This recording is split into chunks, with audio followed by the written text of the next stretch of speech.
complicates things. Maybe the only way left is forward. In that case, do you want to wait for us here? The water levels here are unstable, and there's a chance the water will rise. So staying here wouldn't be safe either. I'll go together with you. Perhaps we'll find the exit just up. All right. Come with us for now then, but please...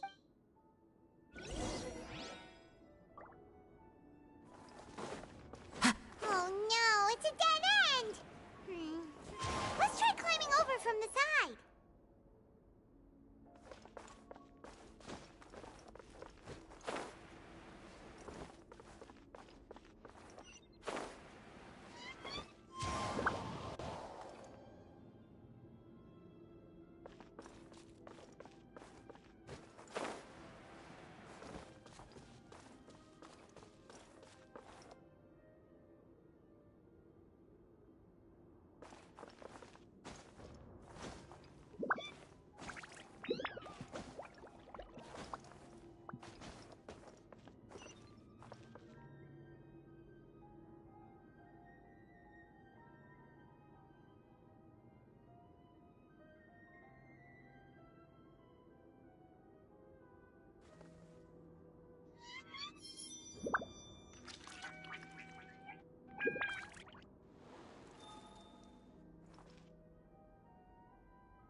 This scenery is wonderful.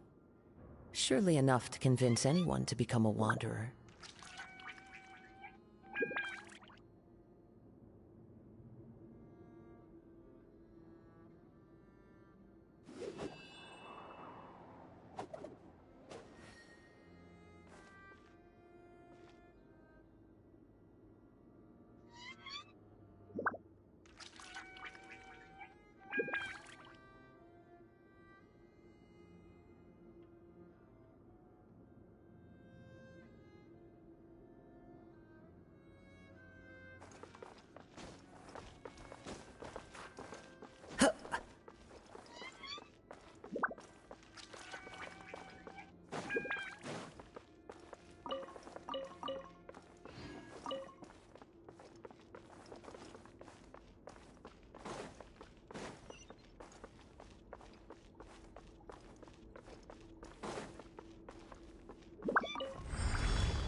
Time to go.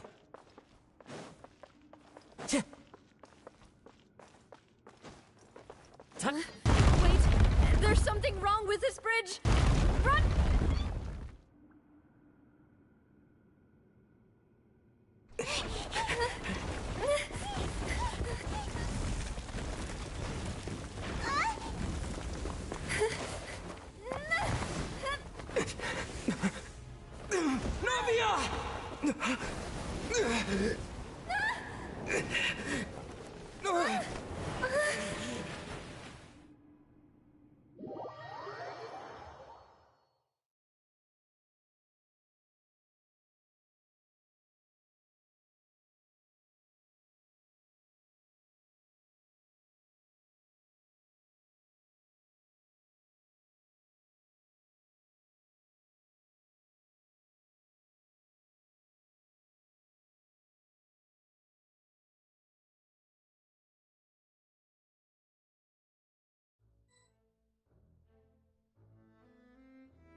Demoiselle?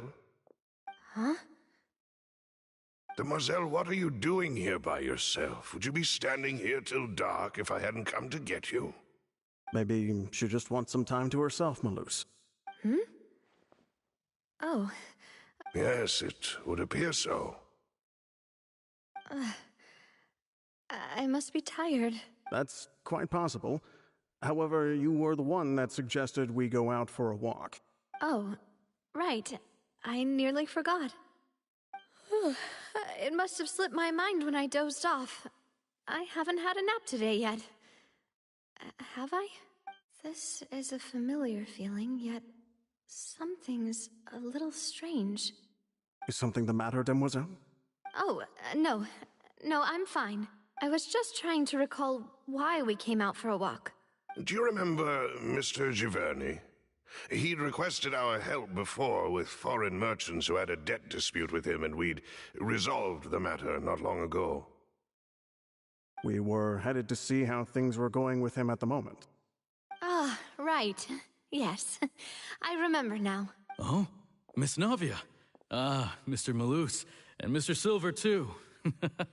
It's good to see all of you. How have you been? I've been great. Thanks to your help, those bothersome merchants finally realized that I wasn't the one they were looking for. Why, I wasn't even the guarantor for that person. They were knocking at my door day and night. Even my neighbor, Obina, was getting fed up with them.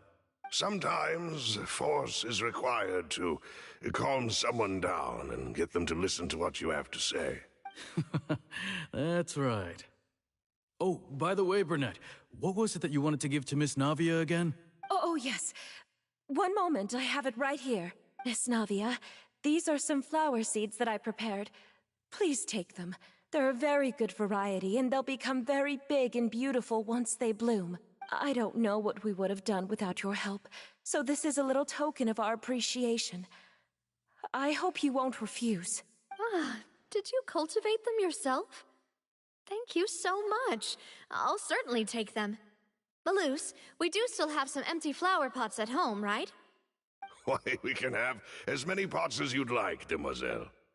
Perfect. In that case, we'll swap out some of the decorative plants for some of Mrs.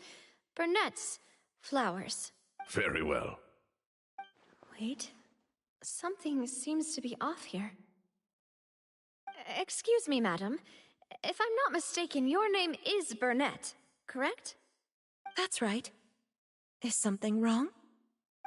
No, it's nothing. This is the first time we've ever met, but your name seemed familiar to me. I've heard this name before. Sometime recently, I'm sure of it. And why are there so few people around here? Where did everyone go? We must mind the time, Demoiselle. We still have important things to attend to today.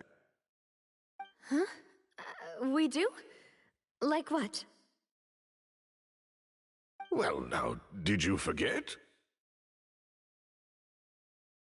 Miss Navia, here you are. I've been looking for you. Please, come to the Opera House. Your trial is about to begin. My trial? Wait, why would I need to go to the Opera House? Yes, she's right, Demoiselle. It's just about time now, so we should get going. Oh?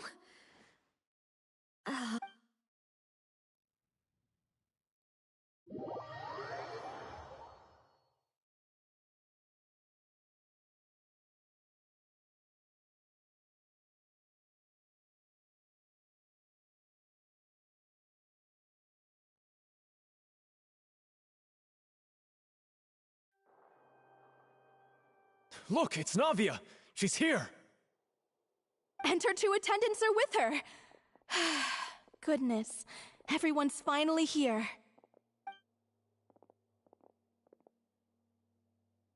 There sure are a lot of people here to see the trial. And they all seem to be oddly excited about something. Karina, Desiree, Joyville, Jolien, Essen. Why are so many people here? And why do I have no recollection of this case? And as for the judge... huh? Where's Monsieur Neuvillette? Please sit in the defendant's seat. Don't worry, Silver and I shall accompany you. All right. But are you sure you can stand behind me? Typically, it wouldn't be allowed, but today is an exception. Hey, what kind of place do they think this is? Come on, do they have any idea what they're doing? Seriously. Enough with the whispering! Could someone please tell me where Monsieur Neuvillette is, and why I'm standing trial? My dear Miss Navia, have you not yet realized what you've done? In that case, allow me to explain. As all here know, you are Master Callus's successor, the head of the Spina di Rosula, someone held in high regard by every soul in Poisson.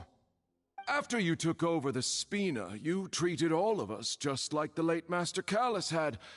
If anyone, not only you, but your butler, your subordinates, nearly everyone in the Spina di Rosula fought for the well-being of those in Poisson. Wait a moment. Aren't you just proving that I'm a good person? Yes, correct. Absolutely right. And that is why you stand accused. You have helped so many people get through so many difficulties. You are one with us. We are inseparable. We are one big family, all of us who are from Poisson, inextricably linked. And with you being so important, we couldn't possibly do without you. Therefore, this fair and honorable court shall declare you guilty, and you shall stay here. You will be together with us forever. Huh? What are you saying? Everything you have said is correct. I have indeed done a lot for my hometown, and I would be willing to be with you all, but what is the purpose of having me stand here like this? What is there to discuss? Ah, well, if that's what you think, then I have no further comments. How wonderful, Miss Navia!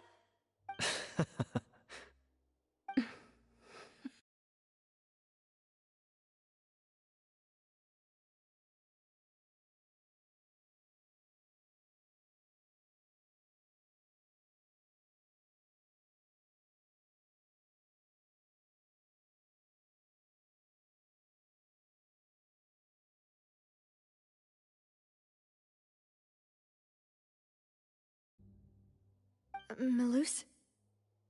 What was that, Mr. Malus?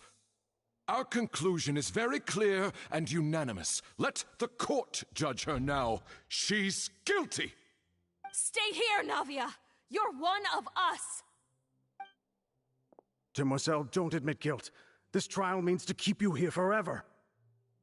I wish to exercise my right to defend Our Lady. Mr. Joinville, you only know of Navia's goodness, but nothing of her utterly independent mind. She was born a free and independent spirit. She has never been tied down by anything. Indeed, even the death of Master Callus couldn't stop her. Her actions cannot serve as proof that she identifies herself as part of any group. She merely acted as an individual, extending her hand to help others. Please do not mistake her actions as being otherwise. Really? As an individual, you say? Don't forget, we are all Fontanians here. This is the nation of justice, the nation of Hydro.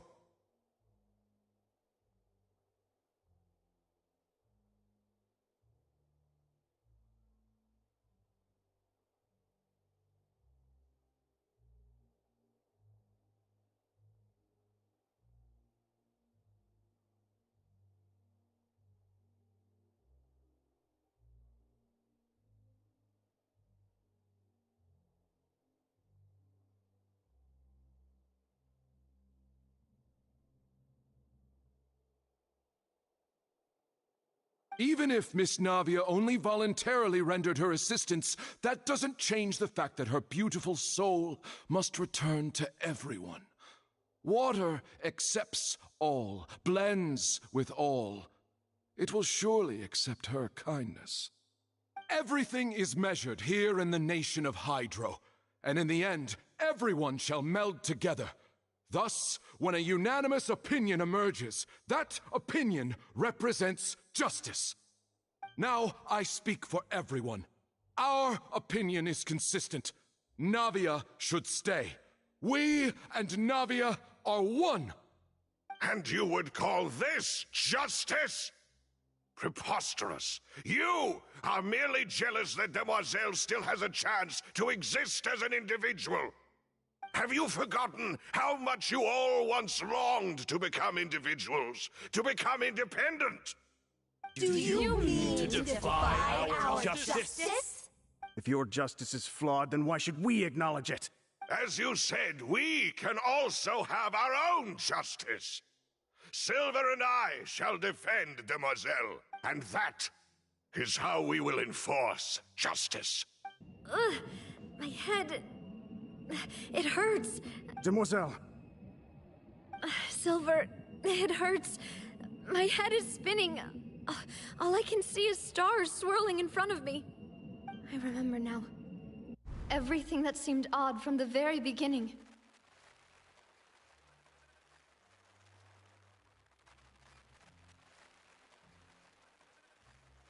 Karina, Desiree, Joyville, Jolien, Essen, and Mr. Giverny and Mrs. Burnett, who we met earlier.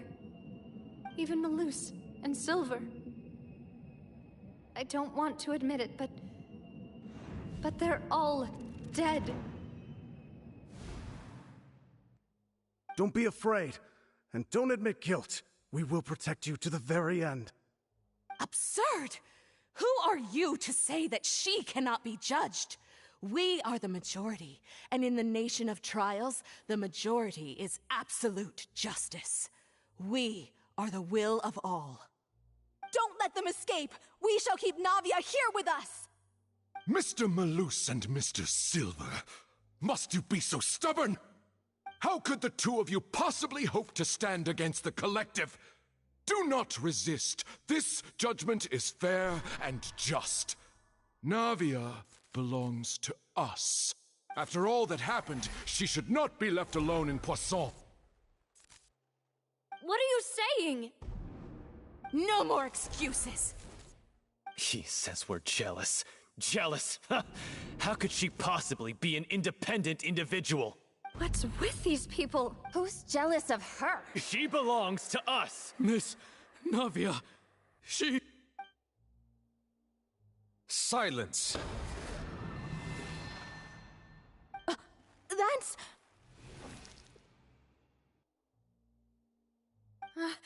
Monsieur Neuvillette!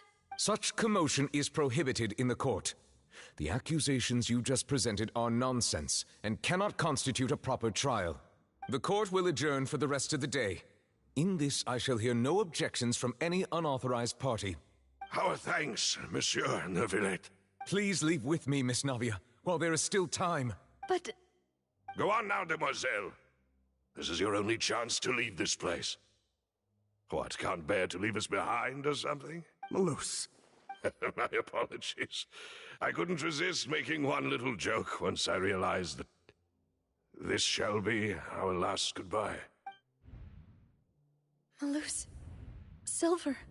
Quickly, you must come now! Goodbye, Demoiselle. Farewell.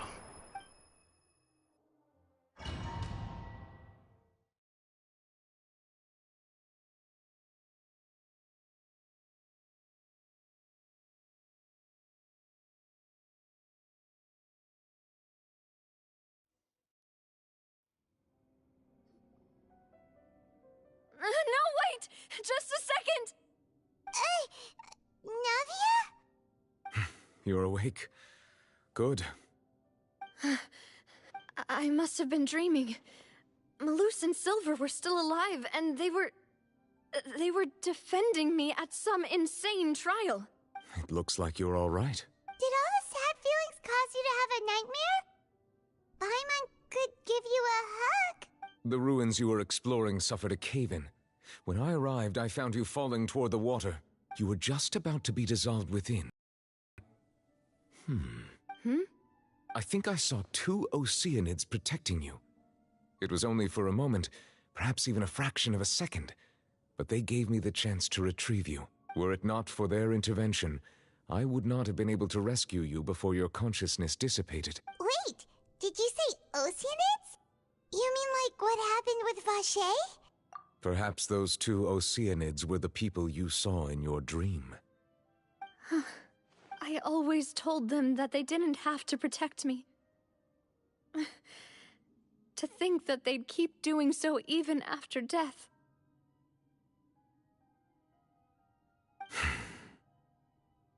Please come with me.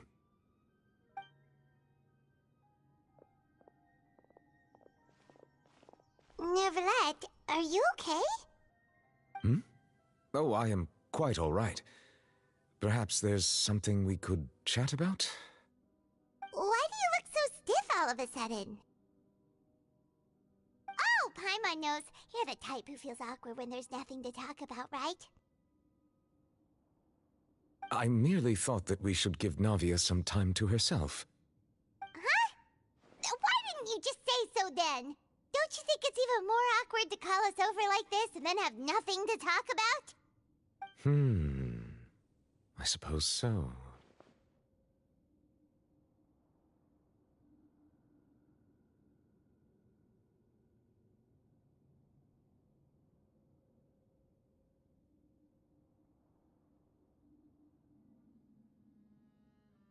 Ah, Sigewinne.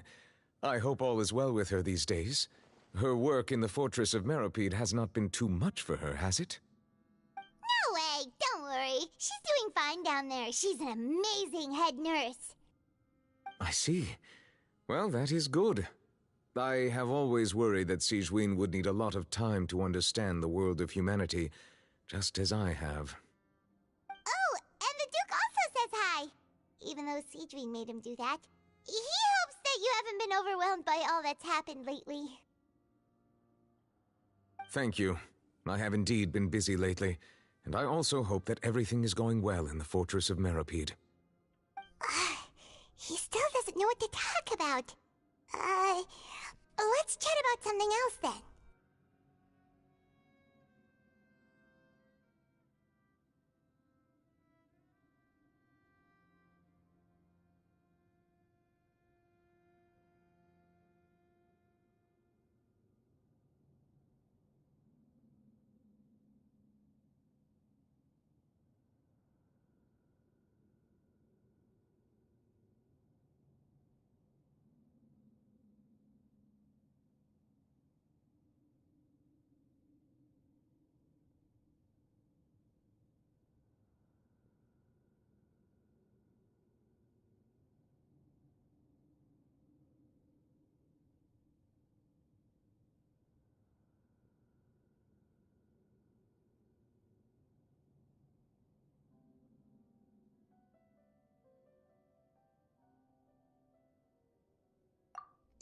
So, Neverlet, you're probably quite the swimmer, huh? Yes, of course.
it going anywhere. Let's try something else. How did you find these ruins? Did the knave tell you?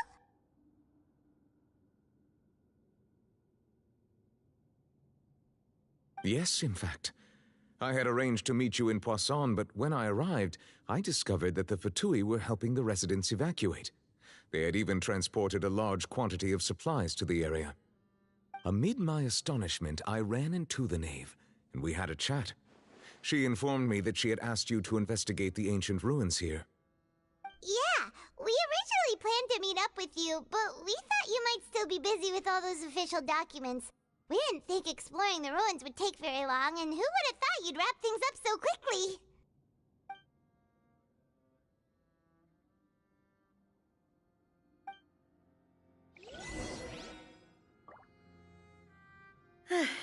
I'm sorry to have kept you all waiting like that. I'm feeling much better now.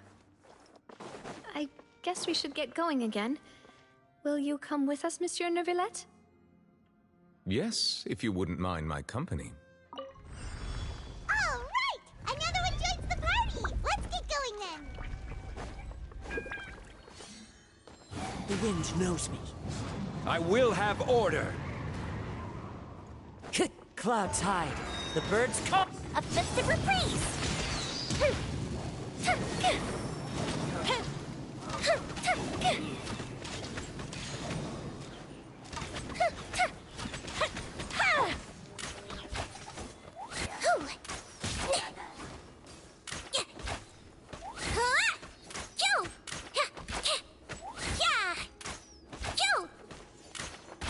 Time to go.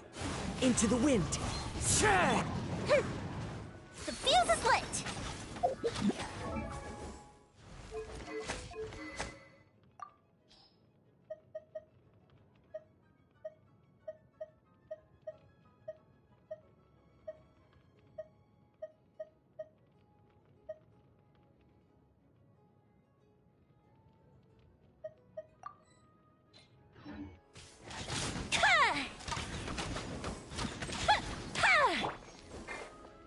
The wind knows me.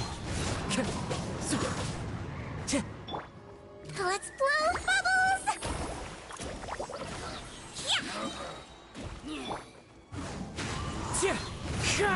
Fallen leaves adorn my... I swear, it's for medical research. Here come the fireworks!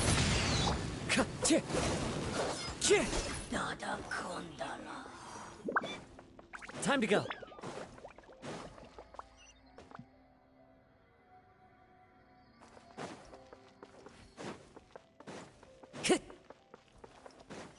Oh no, another unstable path. Watch your step.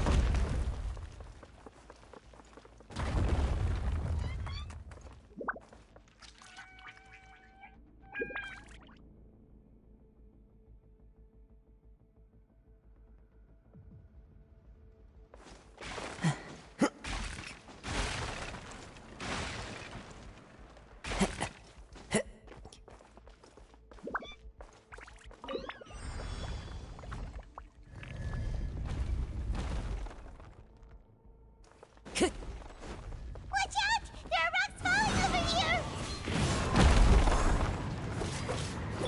Time for a light show!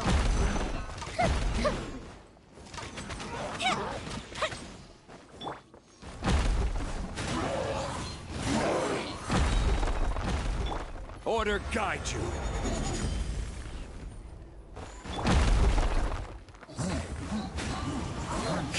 As one with wind and cloud.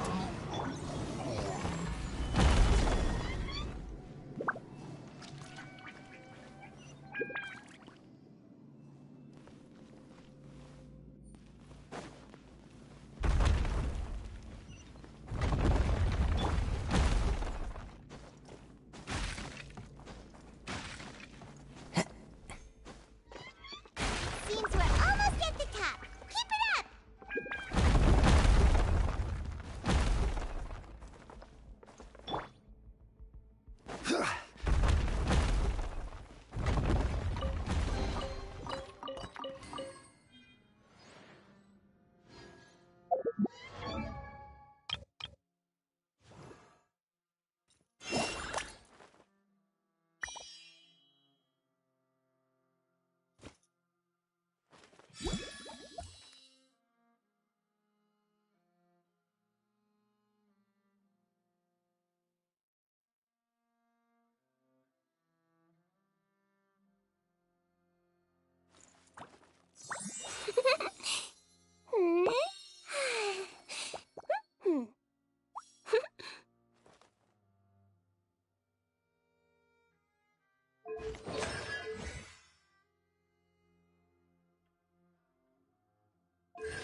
Yeah.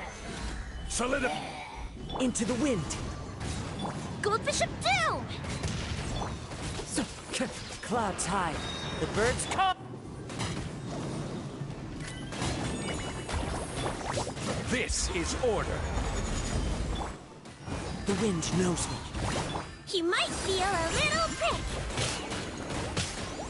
I can treat that. Fallen leaves, adorn my night! Ooh.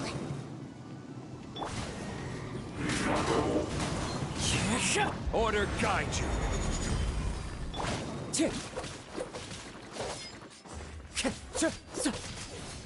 One with nature.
Looks like we've reached the end.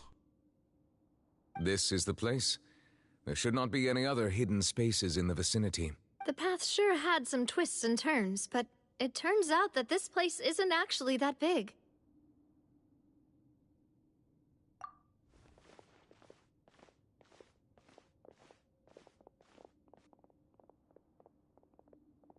Stone slates? It seems like they were put here as an offering. Could we take them down and have a look? Perhaps we should just leave them be for now.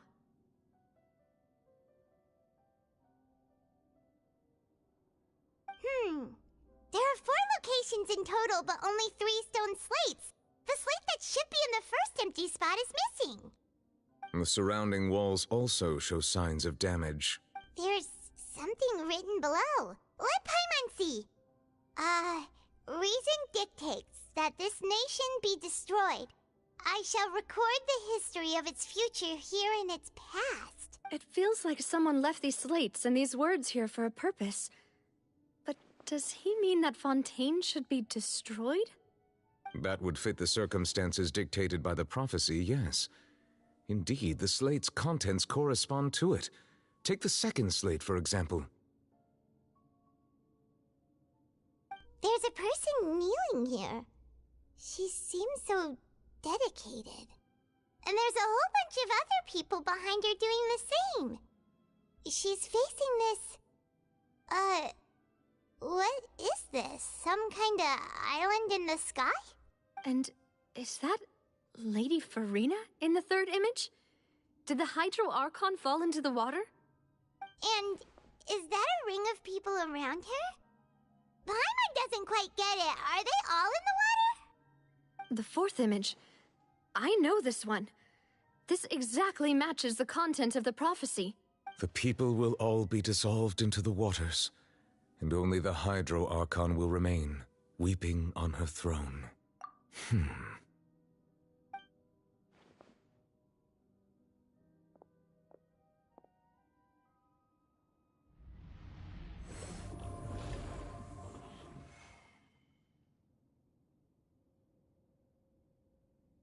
More information should be hidden in these slates, but I fear I cannot easily uncover it, most likely due to us missing the first slate. I am very sorry. Don't blame yourself, Monsieur Neuvillette. Deciphering ancient stone slates isn't one of your duties. Ooh, Paimon's getting the chills just looking at these slates. This says that it's the history of the future, right? That means the prophecy's sure to come true. I really hope it doesn't mean that. Still, Paimon feels like these images are kind of weird when you look at them together. Huh.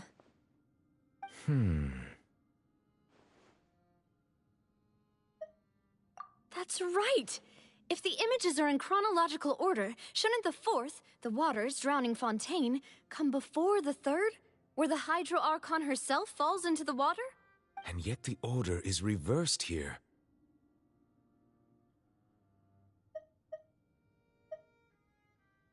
If we go by timing, Lady Farina only emerges in the third image. That means that the person in the second image might be the previous Hydro Archon. Egeria, then. I had never met her, but her appearance here does match the records.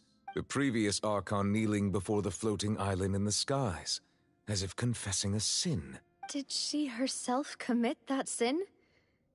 And if not, why would she be in such a posture? Also, I'm still wondering why these ancient stone slates are here at all.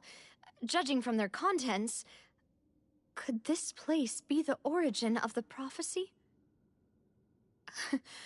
Does that mean that someone, or some people, once saw these slates? But who would have created these slates and left these words here?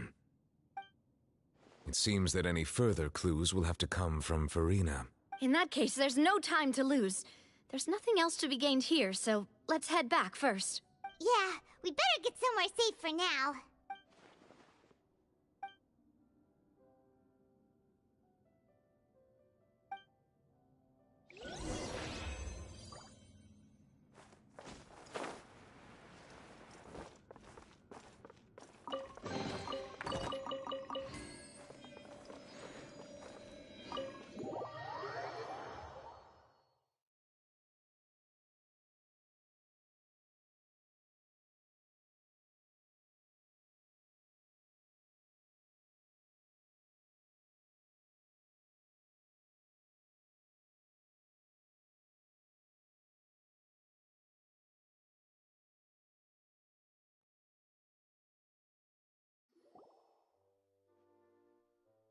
Let's split up here. I'm going to check on what's happening with the Spina. You know how it is. There's some things you just need to be there for yourself. You still have energy for that, Navia? Paimon's already beat! Just head back to the Fleuve Cendre and have a rest then. Thanks for keeping me company all this time. I'll depart as well. Thanks for your hard work today. Rest well, everyone. Traveler, I will go talk to Farina tomorrow morning to ask about the stone slates. I'm sure that you're concerned about this matter as well. If you have time, drop by my office. I will share the results. Are you really gonna talk to her about this directly? Will that be a problem? Paimon's getting a little scared now that it's come to this. She has long been harboring secrets and will not give them up easily, which makes it all the more my duty to ensure that she understands the present situation. Alright, we'll leave it in your hands then. You're probably the best person to talk to her anyway. I will be carefully considering my words tonight. Traveler, Paimon, our safe house at the Fleuve Cendre is always open to you as ever, so please don't think you're an imposition. Alright, I'll be on my way then.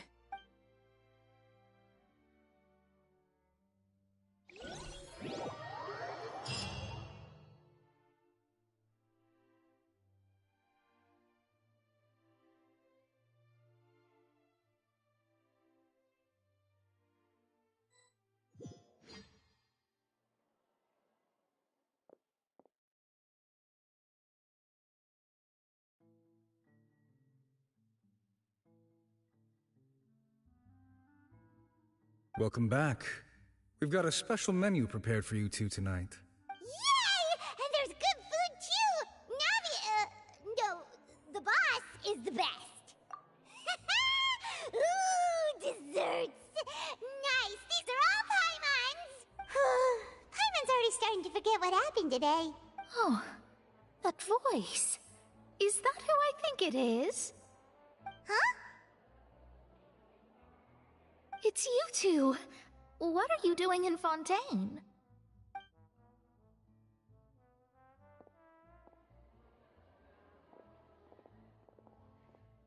Mona? Seriously, nobody just uses a scry glass whenever they've got time to just see who they'll meet on the road. Still, we didn't expect to see you here. Wait, you're not a Fontanian, are you, Mona? Well, I have some business to attend to here, so I booked a hotel in the city. I was just out for a stroll when I bumped into you. Quite unexpectedly, if I might add. Why did you think I was from Fontaine, though? Is that because Magistus doesn't sound much like a Mondstadter surname? Yeah, let's go with that. Well, I used to have my own surname, which was, well, some other thing. Either way, the old hag told me when she took me as her disciple that the first step to being a great astrologist's pupil was to change that name. There was nothing for it, really. She really is amazing at astrology, so I changed my name to what it is now according to her wishes. To my surprise, however, Magistus is not the name of some ancient house or clan. It isn't? Nope. Although it is used by us in place of surnames, it generally just means great. Wow! Imagine including a boast in your name. Wait, are you gonna have to put that into your genealogy as well? I reckon so. In any case, I'd give my disciple a name like this as well, if I were to take one. Astromancer Barbeloth Trismegistus. Whoa, that's a long one. Does it... My name means Mona the Great Astrologist. As for the old hag, hers is, in plain speech, the thrice-as-great Scholar of the Stars. Just take it as a title specific to astrologists. Thrice as great? That's so... petty. I know, right? That's just how she is. She used to call herself Magistus, actually, but when she took me in, she changed her name to Trismegistus. Talk about excessive. Magistus is thus the calling card of our school, so to speak, which makes it about the same as a surname. It's all right if you don't get it. You can look into it further should you need to study astrology more deeply.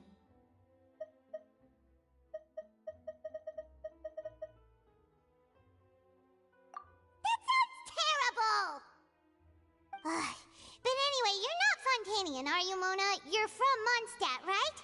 Well, I was born in Mondstadt, yes. My parents migrated to Dornman Port, and I traveled with the old hag for a while, after which I settled down in Mondstadt City. Oh, that's a good thing then. At least we know you won't be dissolved by Fontaine's waters. Speaking of that, I'm sure you're aware that a bunch of things have happened here in Fontaine, right? I know you're not a local, but I'd avoid getting too close to any water that looks strange all the same. There's something ominous about it. Well, the water, I mean. That was the main reason, yes. Just a while back, the Steambird invited me to take part in a panel and speak about the circulation of the prophecies and astrology. The invitation was sent quite early on. I don't think anyone expected Fontaine to be in this much trouble. What do you make of that prophecy, Mona? Just tell us what you think as an astrologist. Your word would go a long way to make things more certain and less... scary. What I can tell you is that I'm an astrologist, and that this prophecy concerns the fate of Fontaine, even that of all Tevat. Ascertaining this is akin to reading the fortune of the whole world. I'm afraid that this is not something that just anyone can do. If I could do it, you would no longer call me an astrologist, but a visionary. But on the flip side, the prophecy is so huge and powerful that it must surely come from a powerful visionary. Its contents involve the fate of the world. Disregarding it would be a mistake. A visionary?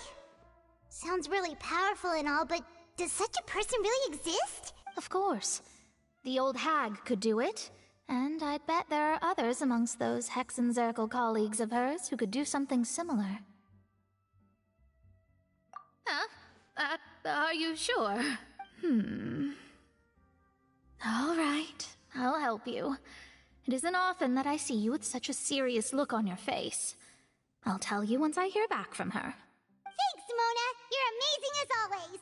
Oh, well, this is something only I can do after all. So yes, your praises are quite welcome. That's the greatest of astrologists for you! Of all the people we know, you know the star's the best! Indeed, indeed. That's the spirit. Oh, sorry. I came to see what all the commotion was about. If there's anything you need, do not hesitate to inform the Spina di Rosula. Oh, whoops. Guess we were getting a little too carried away there. Well, I'll go tend to my own business now. If I receive any news, I'll be sure to come find you two again. And there she goes, quick as rushing water. And here we are with the Spina guy giving us suspicious looks. If Paimon hadn't spoken for you, it'd be you getting all the weird looks! Huh, the things Paimon does for you! That's more like it.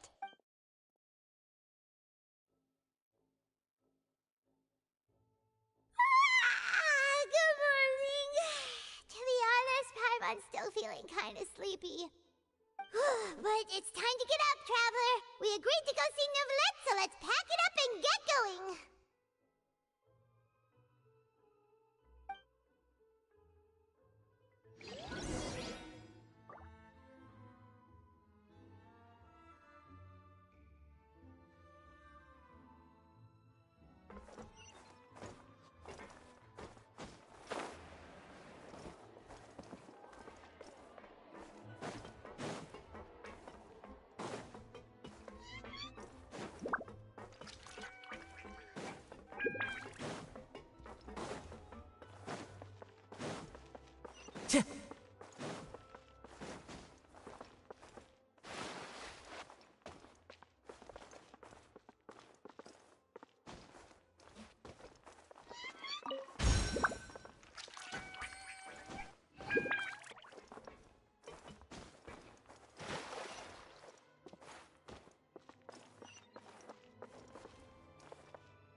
Floaty floaty!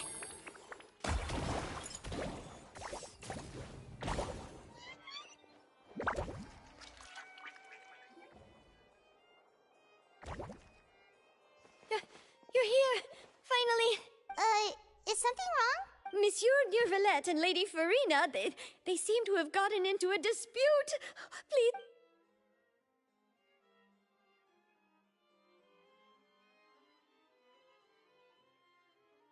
Like I said, I've already explained everything! And yet the problem has not been properly solved. There is little space for excuses between us. It is not my intention to offend you, but please, tell me where you stand. You are the Hydro Archon Focalor, are you not? Look at this. This is a list of the victims from the recent Poisson incident.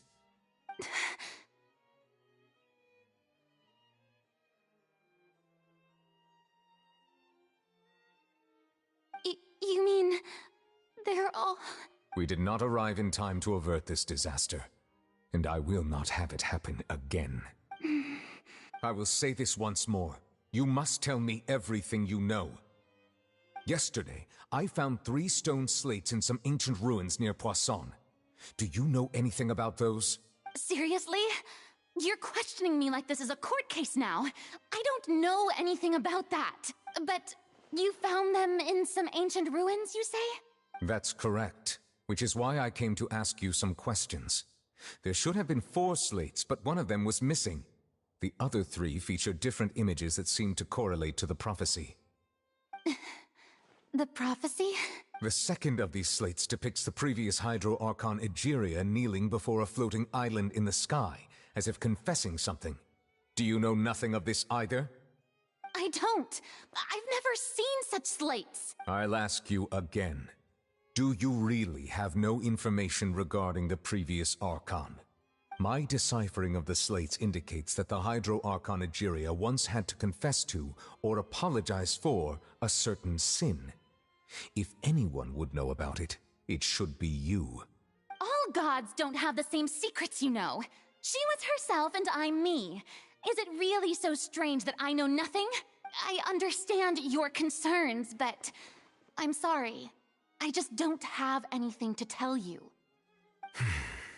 Forgive me for saying this now, Lady Farina, but I have long known of your various secret investigations into certain matters.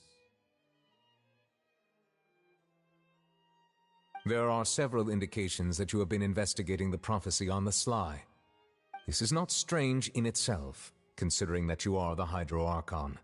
But it is strange that you should also claim to not know any of Egeria's secrets, as well as do nothing following your inquiries. You have never been as superficial as you have presented yourself to be, nor are you a fool.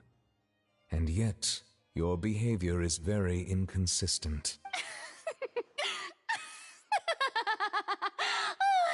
So you've been watching me all this time, have you? I didn't think you were that type. Well, since you know about my secret investigations, then you should know There's no point questioning or suspecting me. You're the Eudix, but you're still my subordinate. You should be following my lead. Just trust in me. You're Archon, and do as I say. Never mind whether you can truly convince yourself to or not. It'll all turn out fine. That's all I have to say. We do not discuss this matter again. Oh, the opera's about to start. Toodles!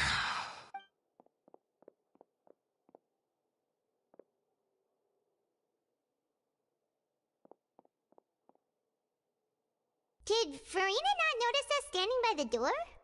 Wonder what's up with her.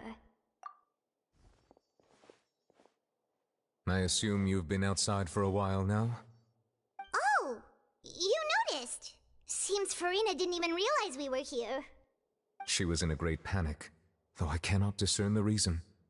Our discussion reached impasses time and again, a state of affairs that we cannot allow to continue. Still, I do not understand. Dialogue is the basis for understanding, so why did she keep refusing to engage? Everyone in her inner circle has noticed that she is hiding some secret. The issue is her attitude. I fear that she will not reveal anything unless absolutely forced to. We may have to create a situation in which she will have no choice but to speak.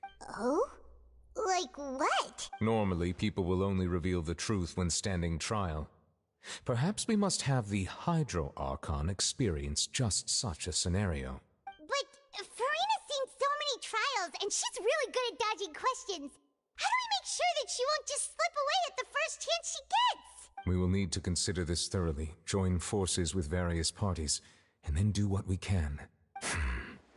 If at all possible, I would prefer to recuse myself from this affair, but we must prevent the prophecy from coming to pass. This may be cruel to her, but all Fontaine is in crisis. The information a god possesses is too precious, and so we must take a chance on this. But who will lend us their aid to do such a thing?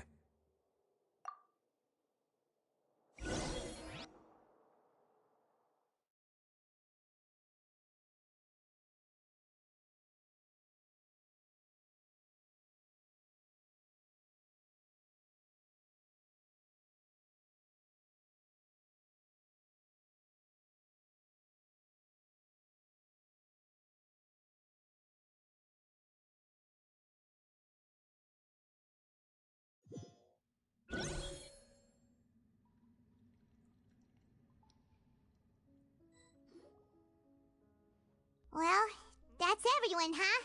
Speaking of which, it was pretty smart of you to think of hiding here. Poisson was just involved in a disaster, so it's presently devoid of people. That naturally makes it the best choice. And here you are drinking tea like it's the most natural thing in the world, huh? That's what families should do. Sit and enjoy a leisurely time together.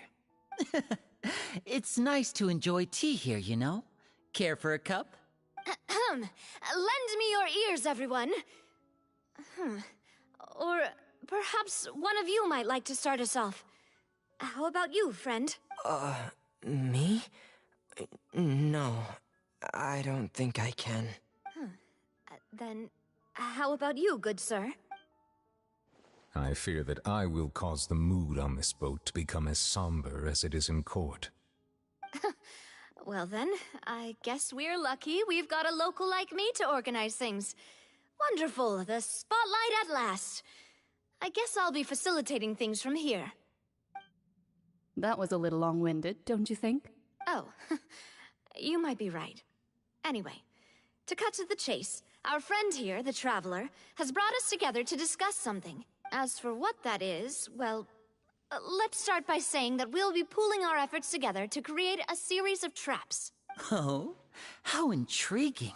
Well, it's just an expression, really. One that I just learned from Chlorand, and used on the spot. So, let's invite her to explain in detail. A round of applause, please. Huh? Didn't you say that you would be facilitating this? Oh, come now. Your work doesn't involve much public speaking, right? This is a good chance to practice. You might even pick up some fancy oratory tricks to impress your boss with in the future. I see. And what does my boss say? He is glad that you consider him your boss. Do go on.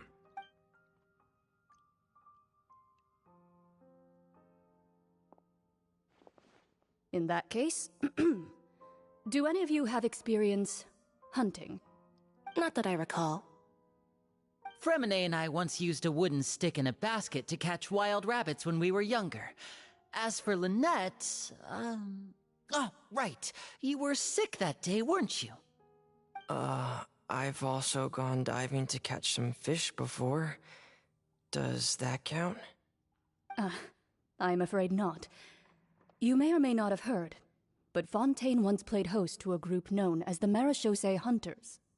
Though that was their name, they did not hunt animals, but rather various monsters left behind by the ancient dynasty of King Remus. Today, Fontaine's monster population has already thinned greatly, so the hunters have blended back into society, taking up arms in other lines of work.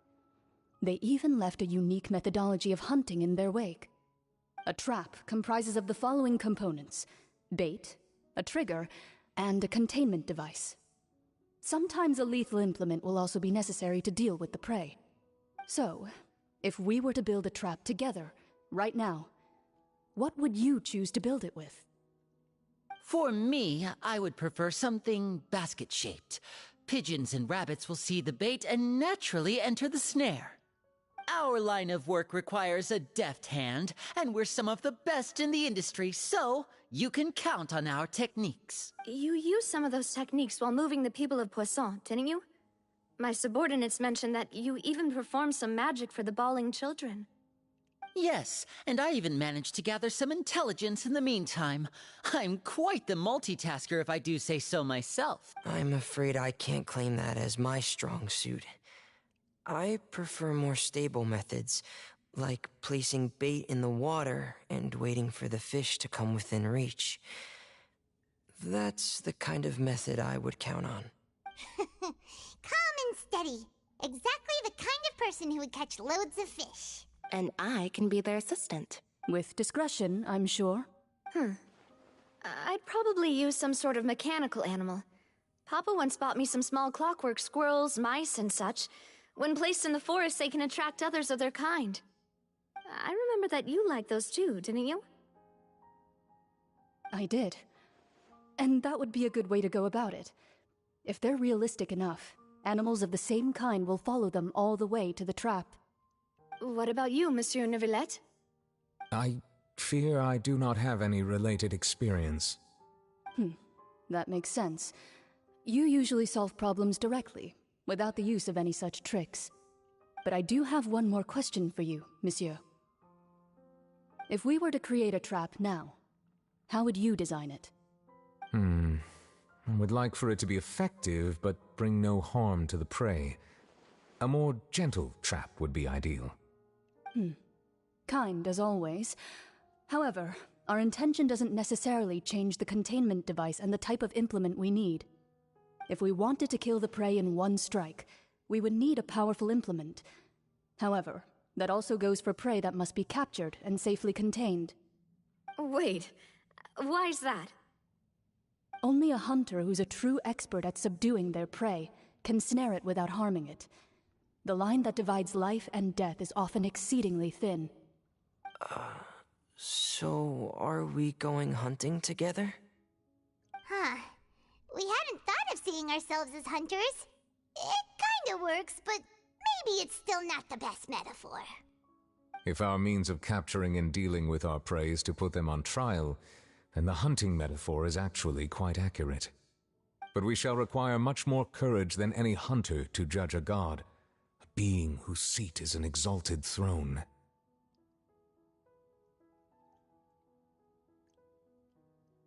Oh, so that's what's going on. Sounds very interesting.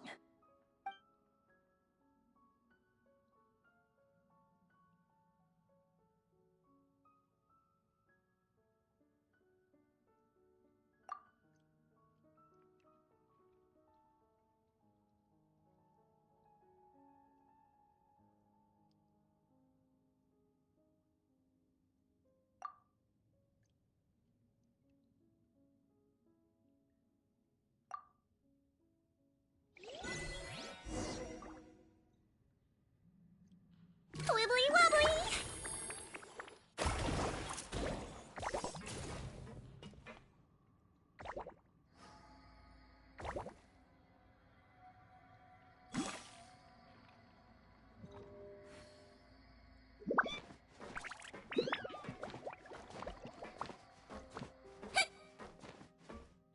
Floaty floaty!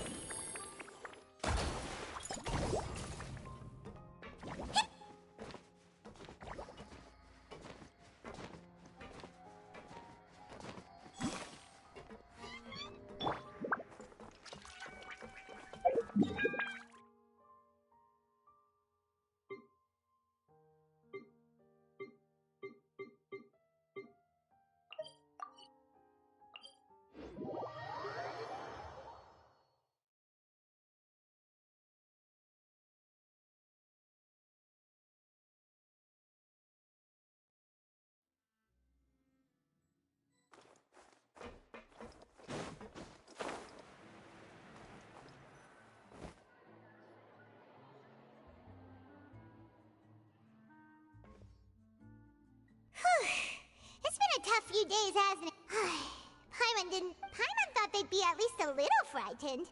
Well, Fremine was, now that Paimon thinks about it, but everyone else just looked a little surprised. Well, it's hard to say. Paimon doesn't have any experience with this sort of thing. But with you around, Paimon sure will do great. After all, you're the most reliable person in the world, aren't you? Did you just pour some... Then what's that? Paimon's never seen that cup before. Don't be frightened. I'm just joining you two for tea. I merely refrained from saying anything till now. Who's that voice? But there's no one here. What a strange conclusion, but also such an interesting one. You two make such a fascinating combo, and yet even you feel confused. As such, I couldn't resist but come by for some tea and a chat. Consider me a passerby, just accepting a commission from my friend's disciple on a whim. Precisely. Call me N, a mage who wanders the world. At least, that's how my friends have suggested that I introduce myself. The prophecy. Yes, what has been prophesized will be fulfilled. You may view such things as the history of the future. What? Then is... People call such things fate. and it is written in the stars. It cannot so easily be altered. Ah, so you've caught on. Just as prophecies are usually only the future as seen from the perspectives of the gods, could things be happening in hidden corners where the gods' gaze does not fall? Are the things that you shall see different from the fate that the gods perceive?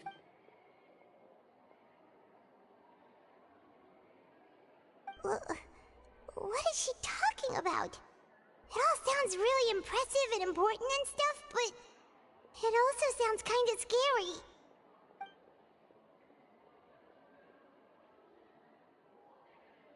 I believe that you understand, right? Some things are insignificant, but others you must reach out to change. Ultimately, fate shall serve as your only guide, no matter what will happen in Tevat's future. All you need to do is to play your part. This was good tea, by the way. Thank you for your hospitality. Well, that'll be all for today. The voice. It's gone.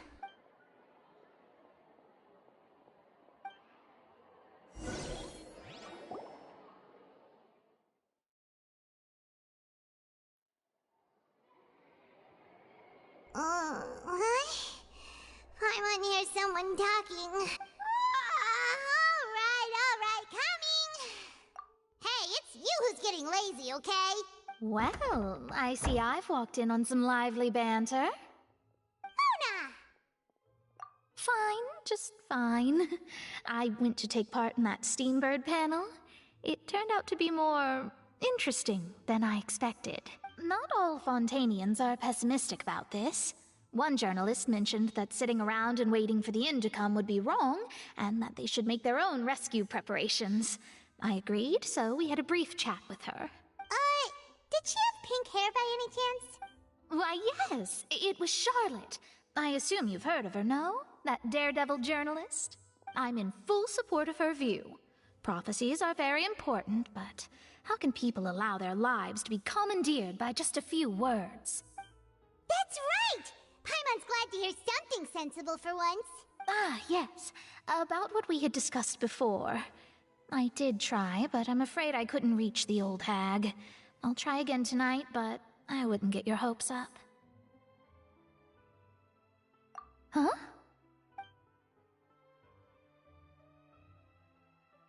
Goodness gracious. Are you serious? She said that even the god's gaze has blind spots. Pretty bold if you ask Paimon. Most people would believe the gods to be all-knowing, right? The Hexen Circle members are certainly anything but ordinary. As for the mage named N, the old hag has mentioned her a few times. She said that N's sense of direction is incredible, and that she loves guiding those who are lost. But I've never met her, and if she were still alive, she'd be... Well, suffice it to say that the hag's at least a few hundred now, and N's been around for longer than that. Whoa. The Hexen Circle sounds like a scary group. But they must really stay in shape to live so long. Their abilities alone are pretty terrifying.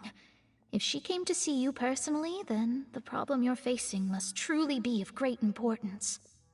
Well, it's not like Paimon could understand anything she said. Yes, she was quite cryptic, but I suspect she means that there is still a way to turn things around.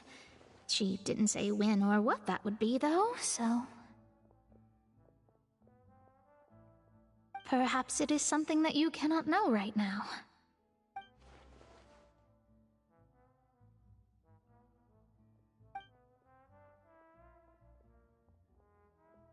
Traveler, Paimon, are you two all right?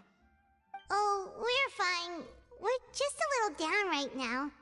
It kind of feels like the end is coming, you know? I see. I feel that same sense of desperation, too. I guess you could consider me someone who has often witnessed fate. So far as I have seen, it cannot be swayed. But even so, I still hope for, and believe in, miracles. Astrology is eternal and rational, but fate may not be. It is cruel, but it can also be beautiful. Perhaps that's what En was trying to tell you. Not to lose heart, and to believe that what you are seeing playing out before you is not yet set in stone. I did originally think of steering clear of all this, but I couldn't. Even if this is all futile, I still wish to help everyone. If we don't struggle to the last, then how can we face the end when it comes? Huh. You do have a point. There I go, talking about astrological principles again. Sorry about that. The moment I start talking about work-related stuff... I need to get going. It was worth trying to comfort you, even if only a little. I believe that you'll help those who are struggling in the same way I did. I suppose that might be why we always seem to meet by coincidence. Paimon feels kind of moved by what Mona said, but also kind of sad too. Hey, Traveler, Paimon suddenly feels like going outside for a walk. Let's go. Let's walk around the city, shall we? There's a few spots we always like to walk by.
Huh? Let Paimon see! The underwater stronghold, the Fortress of Meripede, has continued in its noble autonomy, but that does not mean that others cannot interact with it. My recent attempts to enter the fortress bore little fruit. Huh. Guess Charlotte still hasn't given up on that. Thus, did an Outlander friend become the focus of this report, a blonde adventurer with their white fairy legends trailing in their wake. It is said that this mysterious traveler once visited the underwater fortress. So while the fortress's interior remains a mystery behind closed doors, do not fear, for the tales of the traveler contain surprises in spades. Journalist Charlotte's biggest scoop yet, the Traveler's Trail, World Walker. Huh. Charlotte took so many awesome photos of us and we never even noticed her! She hasn't been able to get a hold of anything at the fortress, so since we're easier to find, she's using us as the... Ugh, seriously? Well, fine. Those headlines and photos do look cool, so Paimon will forgive her this time.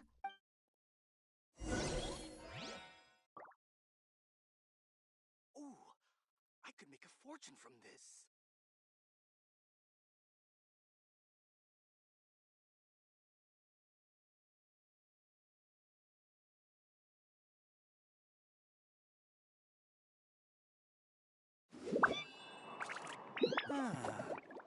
So these are the kind of headlines they're going for these days.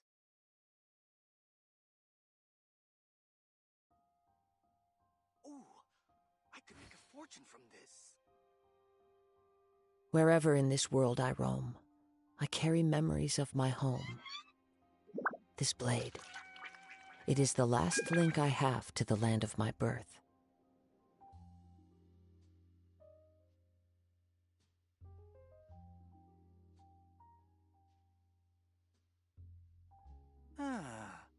So these are the kind of headlines they're going for these days. Ooh, I could make a fortune from this.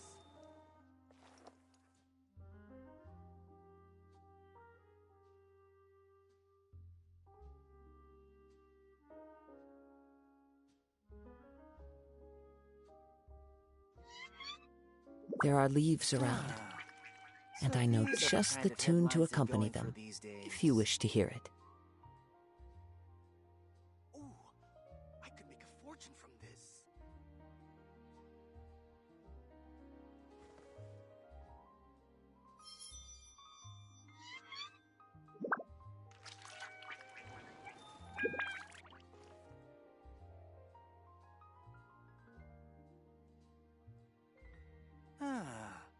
So these are the kind of headlines they're going for these days. Ooh, I could make a fortune from this. Wherever in this world I roam, I carry memories of my home. This blade, it is the last link I have to the land of my birth.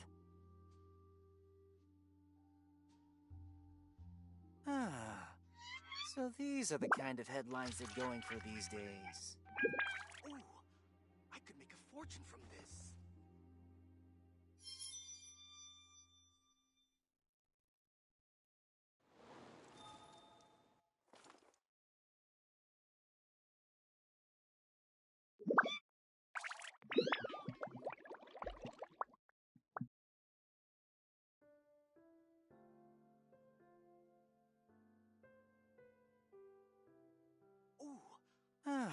Fortune from this. So these are the kind of headlines they're going for these days. There are leaves around, and I know just the tune to accompany them, if you wish to hear it.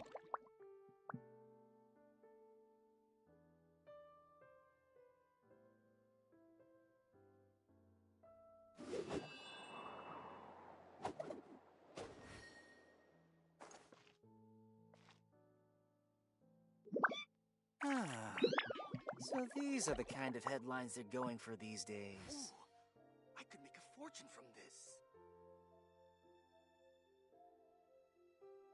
This scenery is wonderful.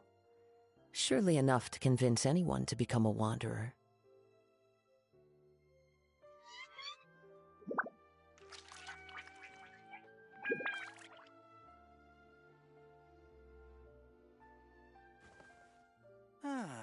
Ooh, so these are the kind of headlines they're going for these days.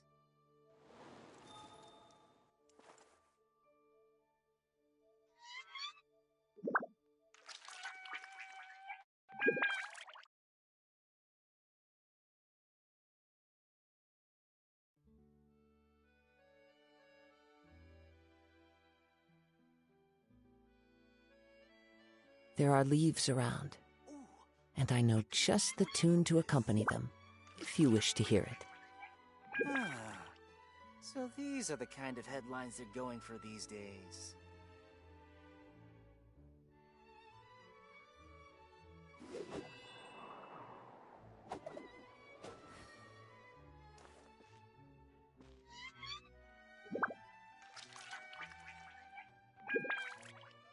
Ooh, I could make a fortune from this.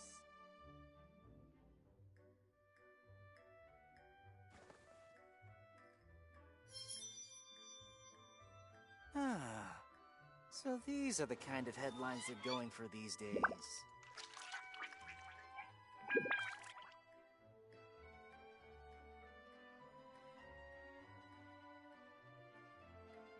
Ooh, I could make a fortune from this.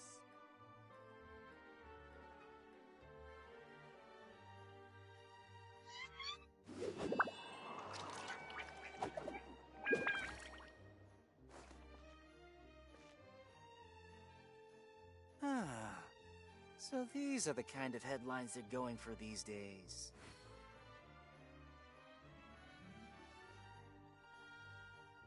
I could make a fortune from this. This scenery is wonderful. Surely enough to convince anyone to become a wanderer.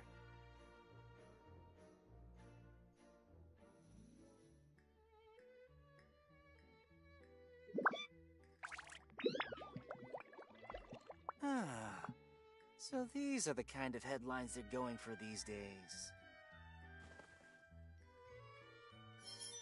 Ooh, I could make a fortune from this.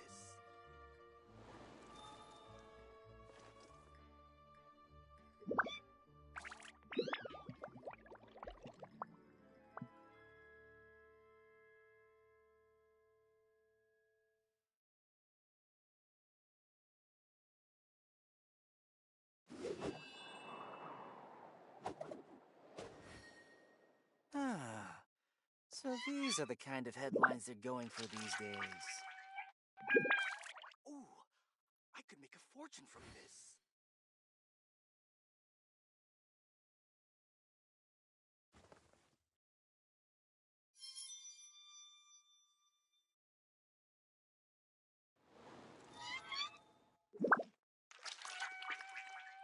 Ah, so these are the kind of headlines they're going for these days.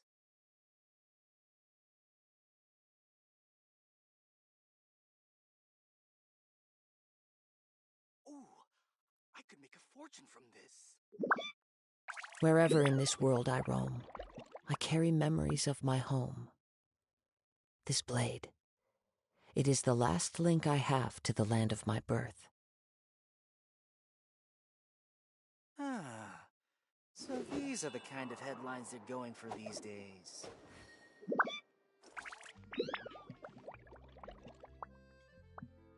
Ooh, I could make a fortune from this.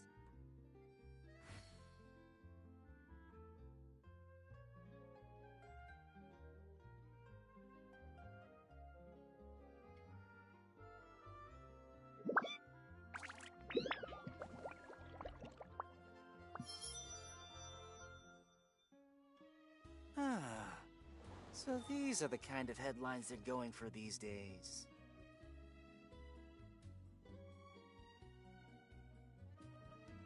Ooh, I could make a fortune from this.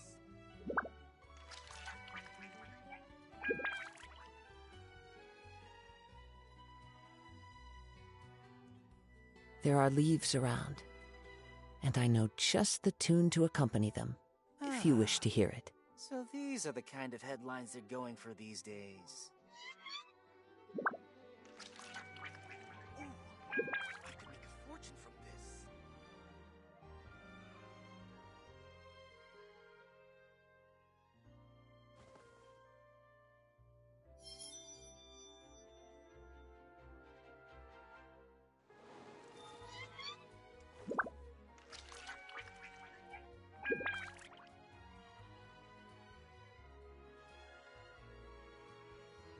Ah, so these are the kind of headlines they're going for these days. This scenery is wonderful. Surely enough to convince anyone to become a wanderer.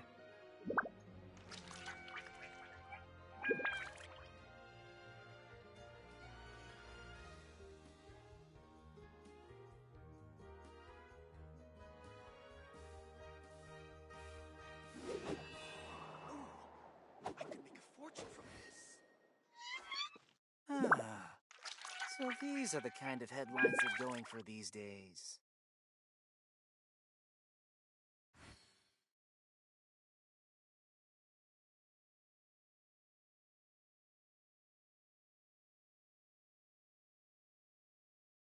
There are leaves around, and I know just the tune to accompany them, if you wish to hear it.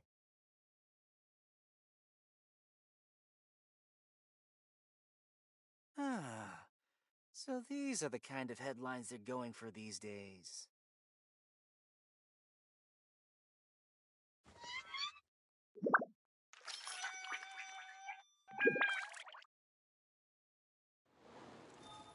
Ooh, fortune from this.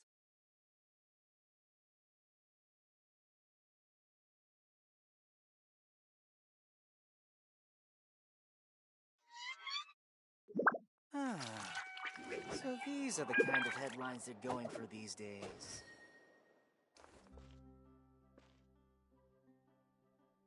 Ooh, I could make a fortune from this.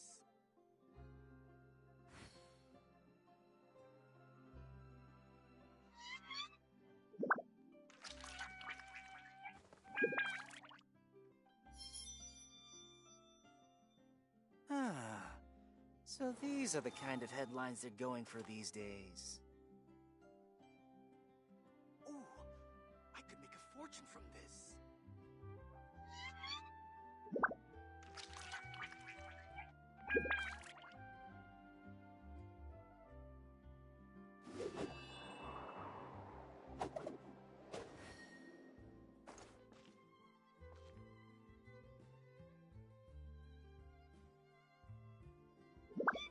Ah, so these are the kind of headlines they're going for these days. Ooh, I could make a fortune from this. Wherever in this world I roam, I carry memories of my home. This blade, it is the last link I have to the land of my birth.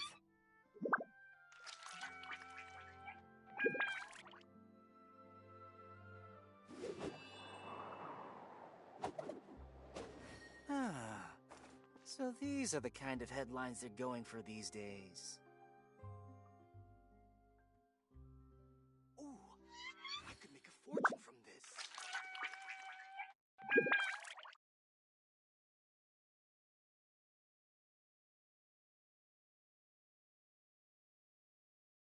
This scenery is wonderful. Surely enough to convince anyone to become a wanderer.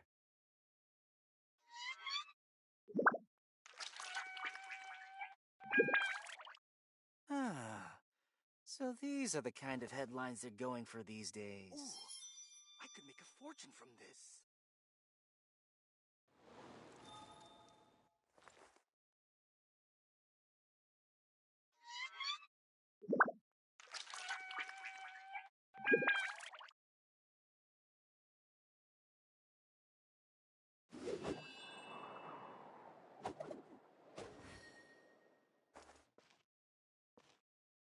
Ooh, I could make a fortune from this.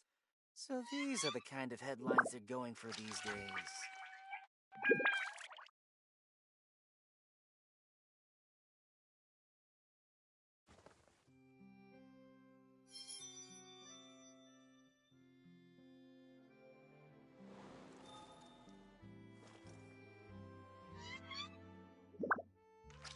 I could make a fortune from this.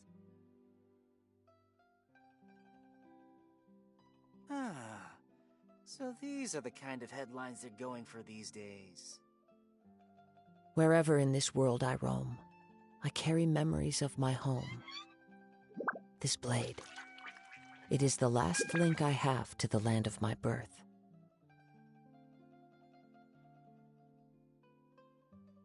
Ooh, I could make a fortune from this. Ah, so these are the kind of headlines they're going for these days.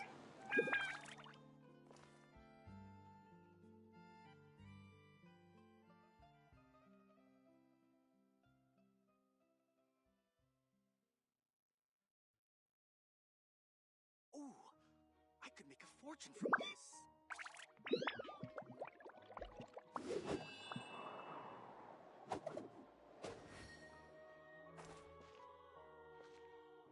Ah, so these are the kind of headlines they're going for these days.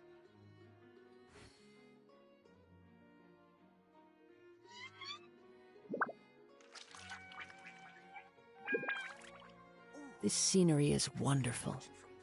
Surely enough to convince anyone to become a wanderer.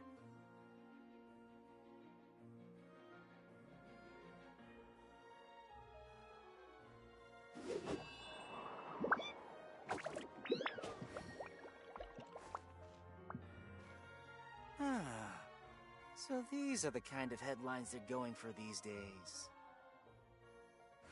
Ooh, I could make a fortune from this.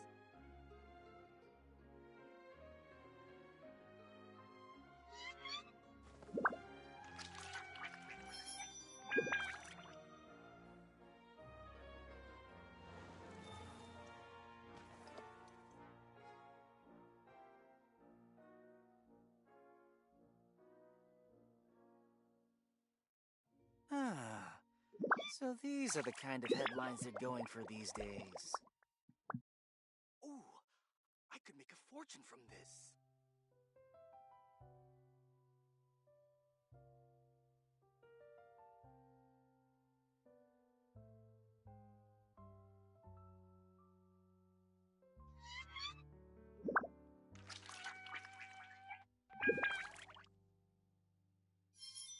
Ah, so these are the kind of headlines they're going for these days.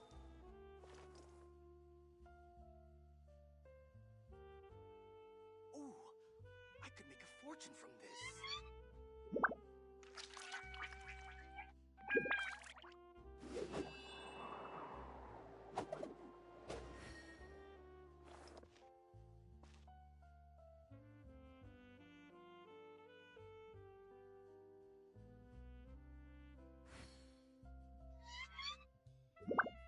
Ah, so these are the kind of headlines they're going for these days.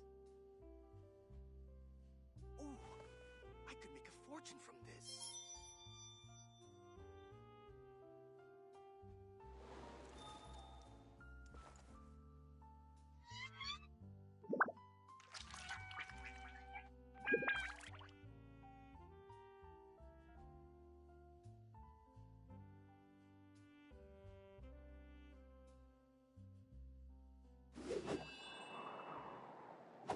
Ah, so these are the kind of headlines they're going for these days. Ooh, I could make a fortune from this.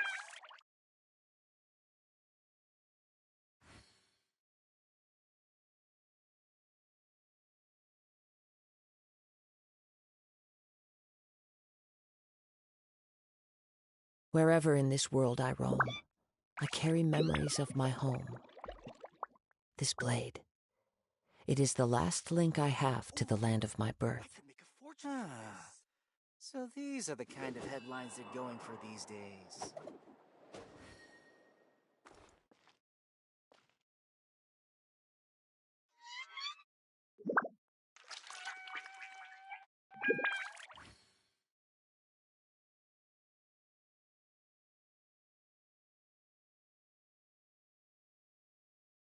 This scenery is wonderful. Surely enough to convince anyone to become a wanderer. Ah, so these are the kind of headlines they're going for these days.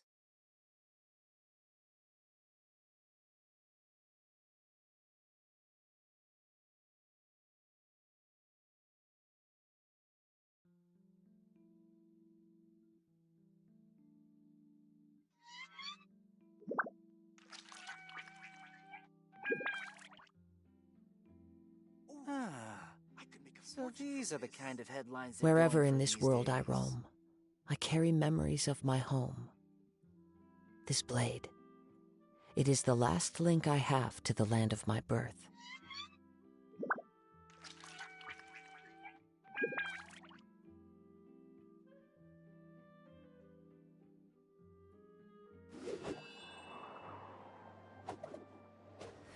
Ah, so these are the kind of headlines they're going for these days. Ooh, I could make a fortune from this.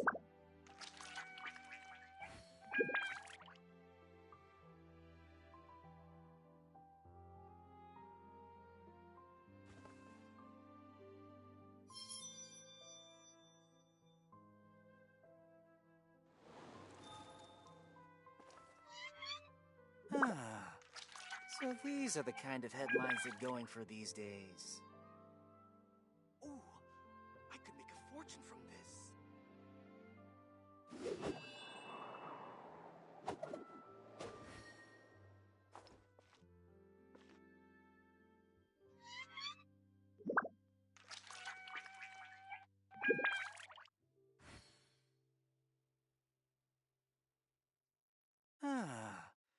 So these are the kind of headlines they're going for these days.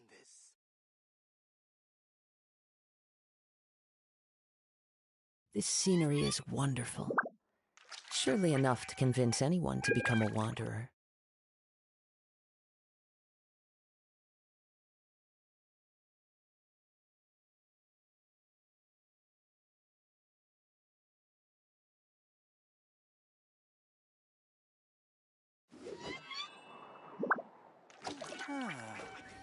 So these are the kind of headlines they're going for these days.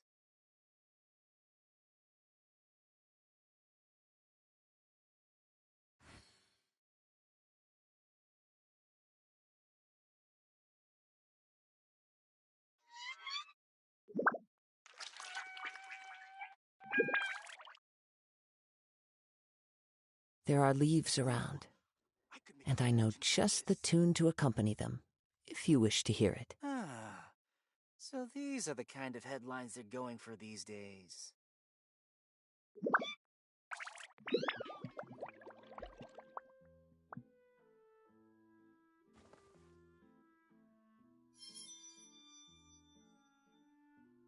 Ooh, I could make a fortune from this.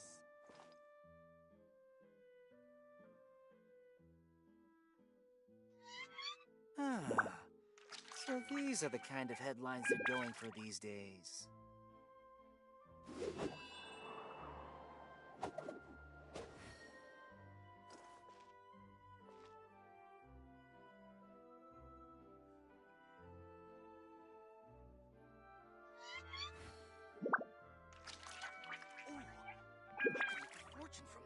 This scenery is wonderful. Surely enough to convince anyone to become a wanderer. So these are the kind of headlines they're going for these days.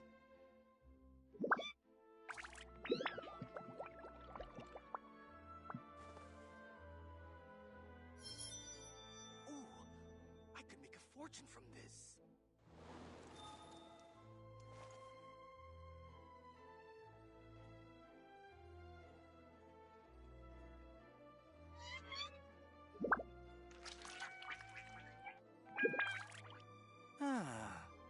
So these are the kind of headlines they're going for these days.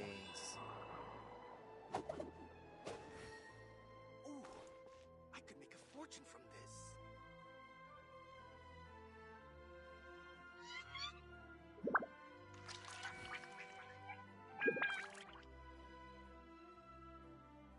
There are leaves around, and I know just the tune to accompany them, if you wish to hear it. So these are the kind of headlines they're going for these days. I could make a fortune from this.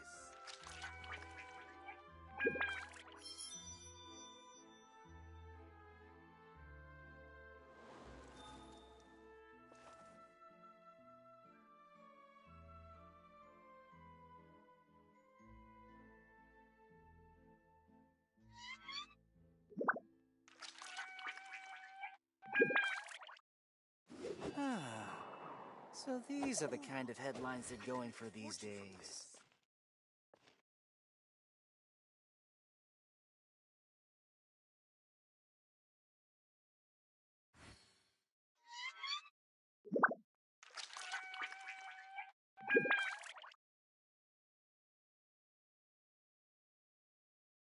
Wherever in this world I roam, I carry memories of my home. This blade. It is the last link I have to the land of my birth. Headlines they're going for these days.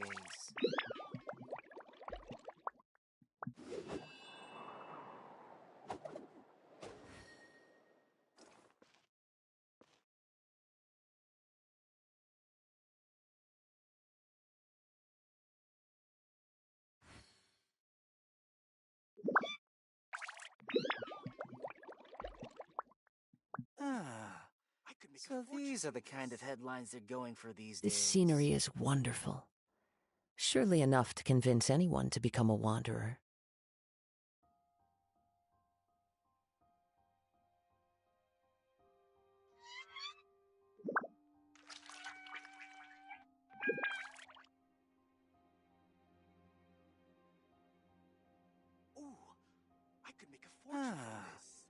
So these are the kind of headlines they're going for these days.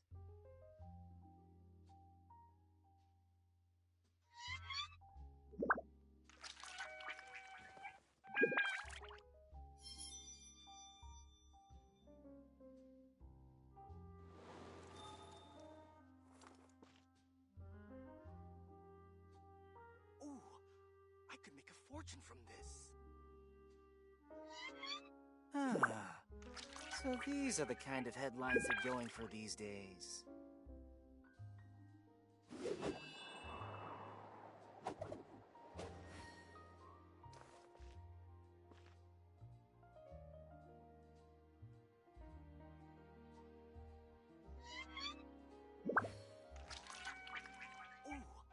I could make a fortune from this.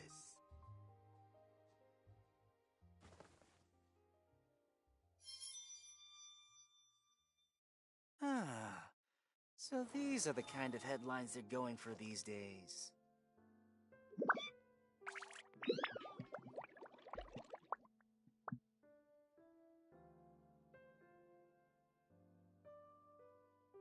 Ooh, I could make a There are leaves around, and I know just the tune to accompany them, if you wish to hear it.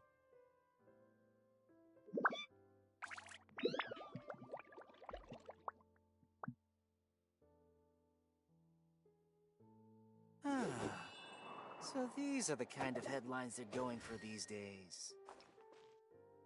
Ooh, I could make a fortune from this.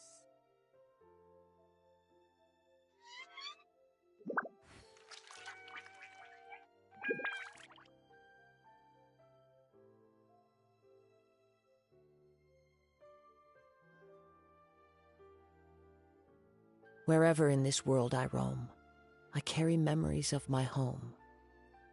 This blade, it is the last link I have to the land of my So birth. these are the kind of headlines they're going for these days. Fortune from this.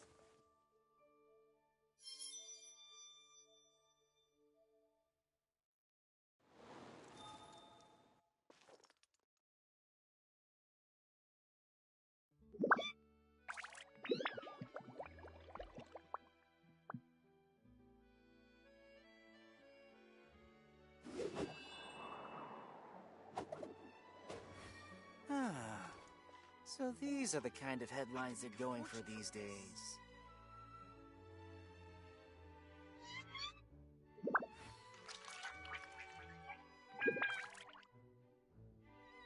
There are leaves around, and I know just the tune to accompany them, if you wish to hear it.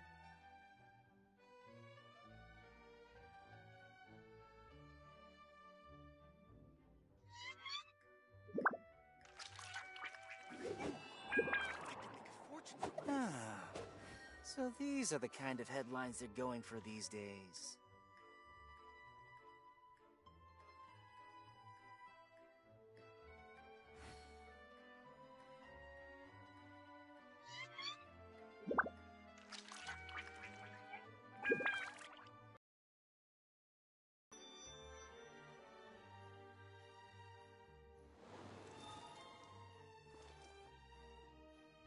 Ooh, I could make a fortune from this. So these are the kind of headlines they're going for these days.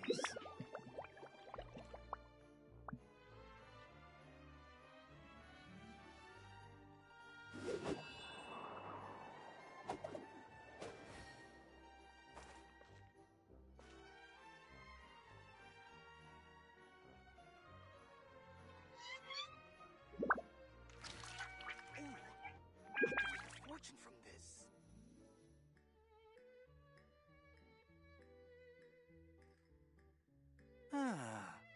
So these are the kind of headlines they're going for these days.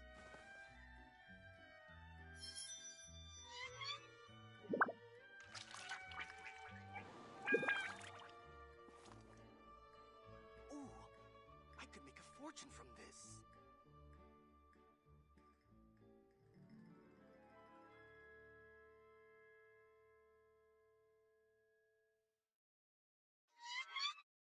Wherever in this world I roam, I So carry these are the memories kind of my headlines home. they're going for these days. This blade, It is the last link I have to the land of my birth. Ooh, I could make a fortune from this.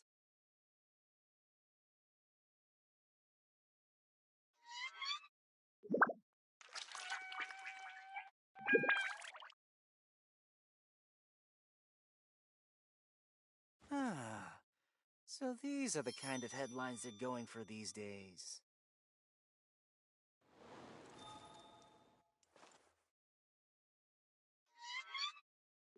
Ooh, I could make a fortune from this.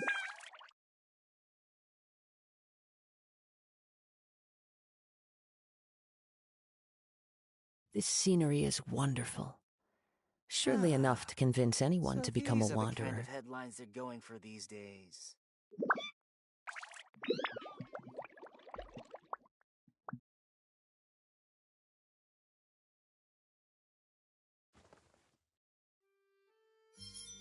Ooh, I could make a fortune from this.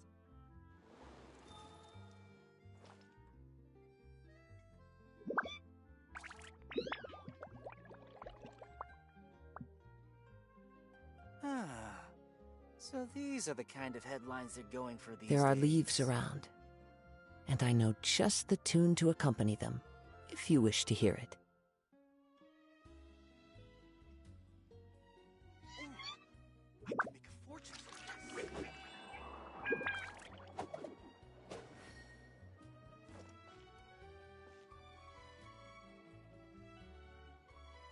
Ah, so these are the kind of headlines they're going for these days.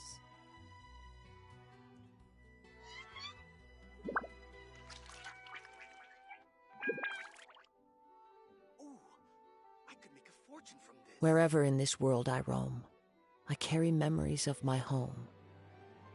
This blade.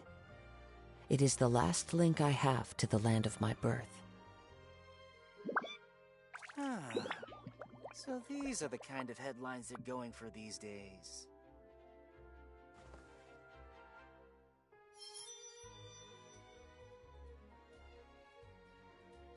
Ooh, I could make a fortune from this.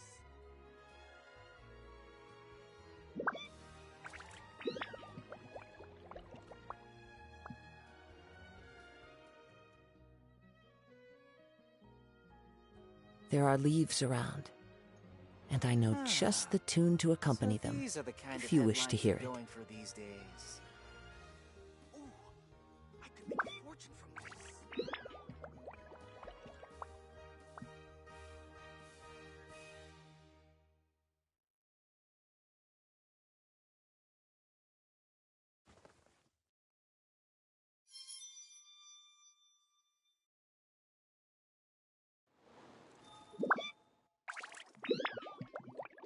Ah, so these are the kind of headlines they're going for these days. Ooh, I could make a fortune from this.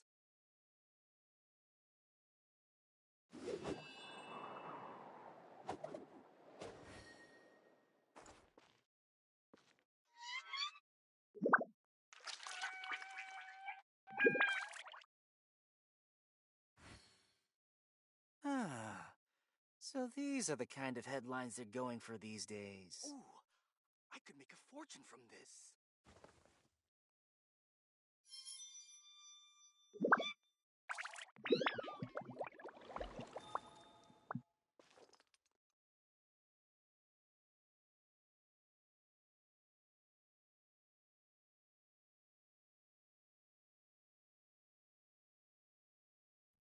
Wherever in this world I roam, I carry memories of my home. This blade.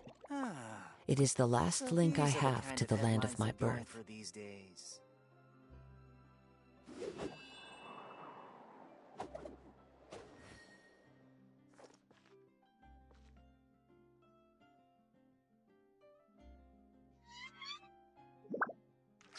Ooh, I could make a fortune from this.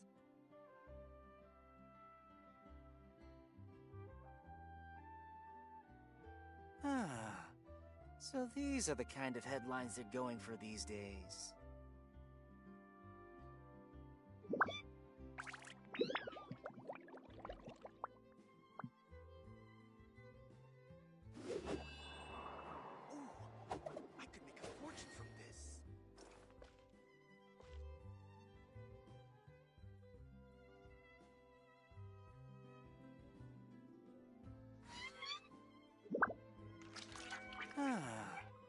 So these are the kind of headlines they're going for these days.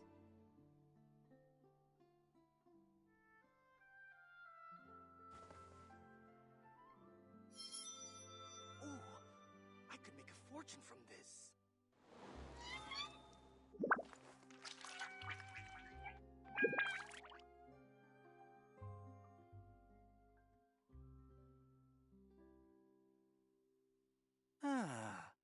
So these are the kind of headlines they're going for these days. Ooh, I could make a fortune from this.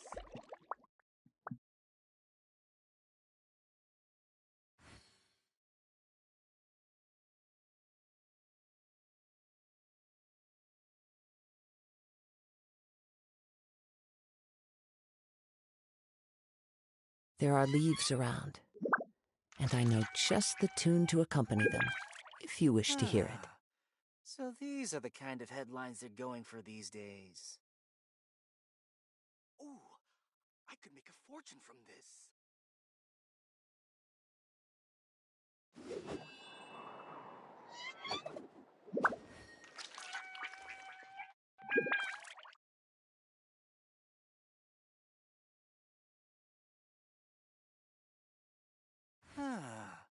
So these are the kind of headlines they're going for these days.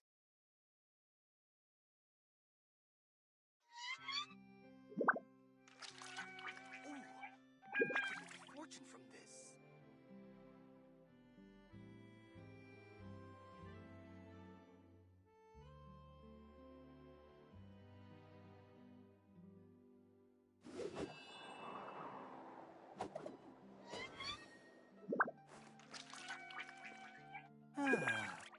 So these are the kind of headlines they're going for these days. Ooh, I could make a fortune from this.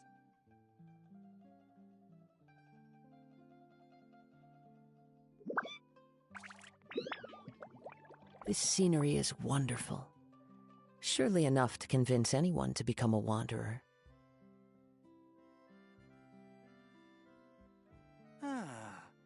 So these are the kind of headlines they're going for these days.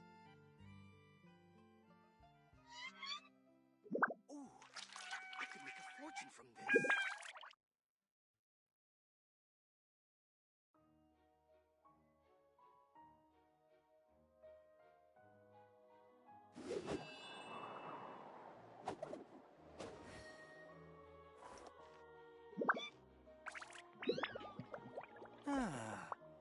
So these are the kind of headlines they're going for these days.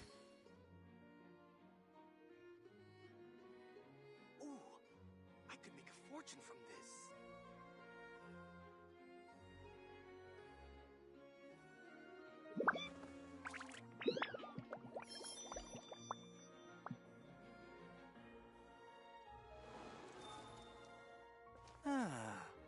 So these are the kind of headlines they're going for these days.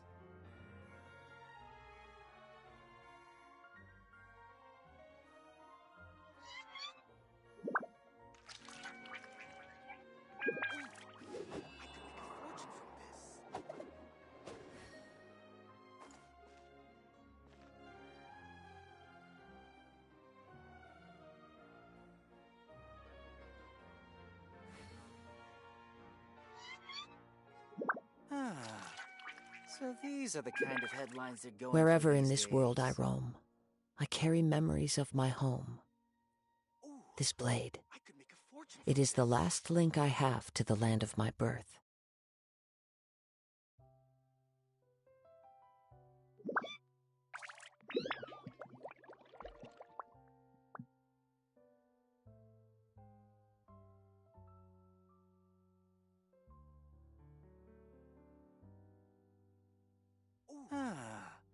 So these are the kind of headlines they're going for these days.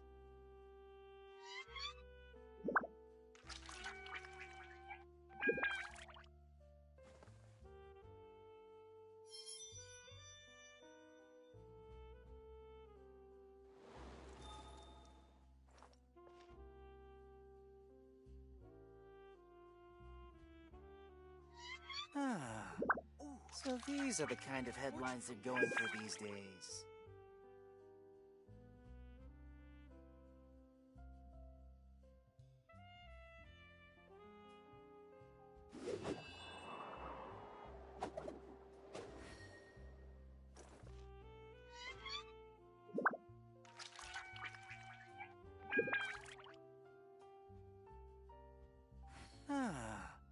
So these are the kind of headlines they're going for these days. Fortune from this.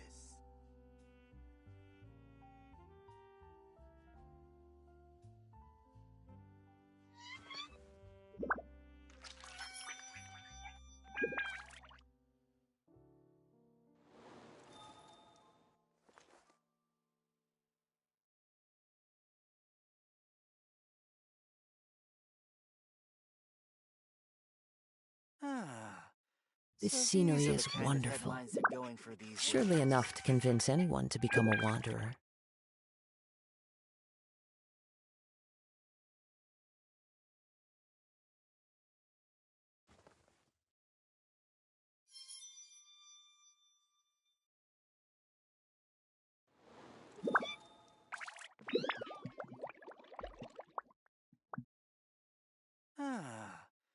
So these are the kind of headlines they're going for these days. From this. Wherever in this world I roam, I carry memories of my home. This blade. It is the last link I have to the land of my birth.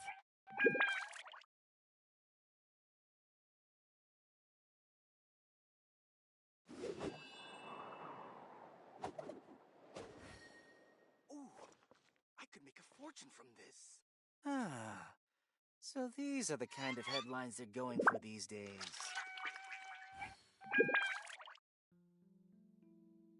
I could make a fortune from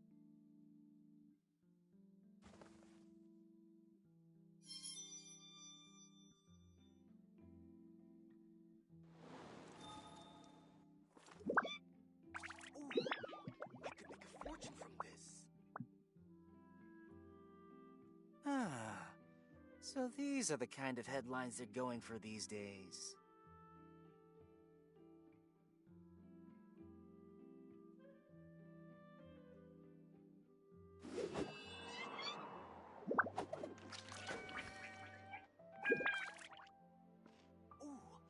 I could make a fortune from this.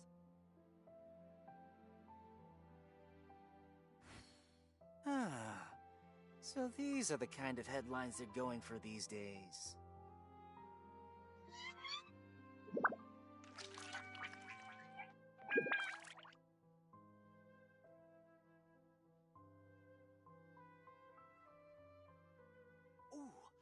I could make a fortune from this.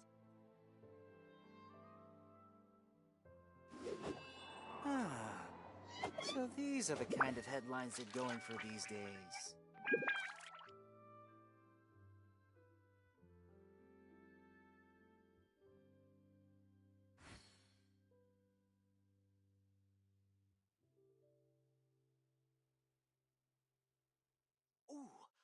I could make a fortune from this.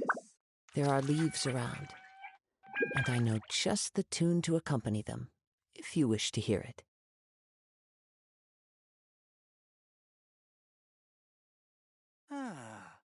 So these are the kind of headlines they're going for these days.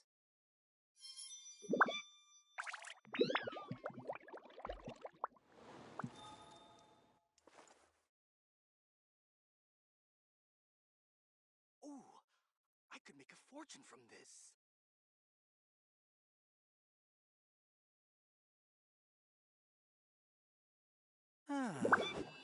So these are the kind of headlines they're going for these days.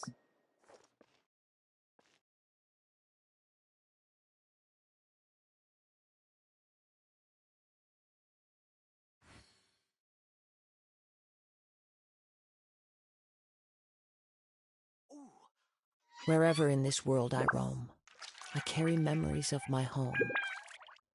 This blade. It is the last link So I these have are to the kind land of my headlines birth. they're going for these days.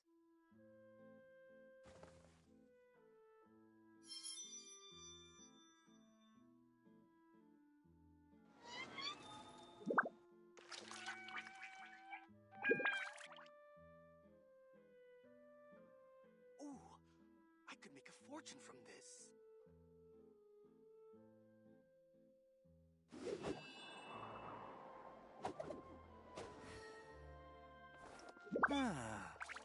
So these are the kind of headlines they're going for these days.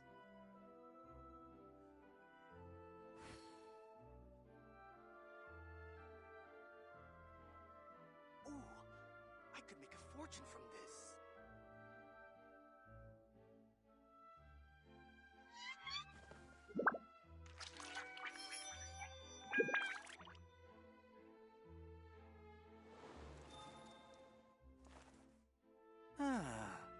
So these are the kind of headlines they're going for these days.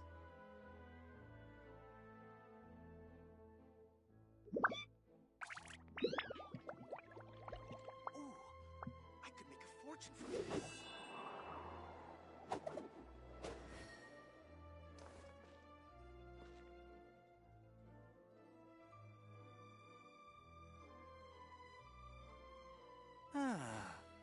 So these are the kind of headlines they're going for these days. Ooh, I could make a fortune from this. There are leaves around, and I know just the tune to accompany them, if you wish to hear it.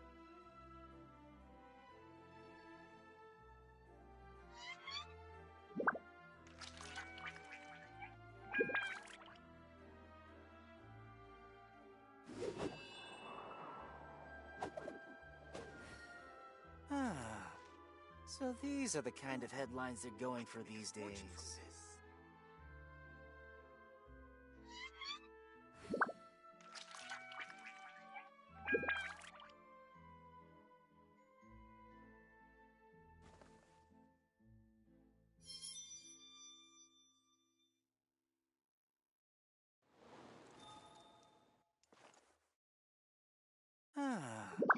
So these are the kind of headlines they're going for these days. Ooh, I could make a fortune from this.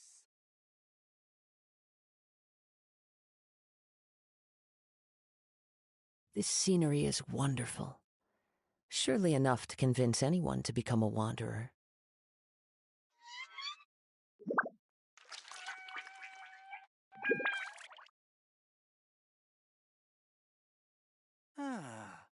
So these are the kind of headlines they're going for these days.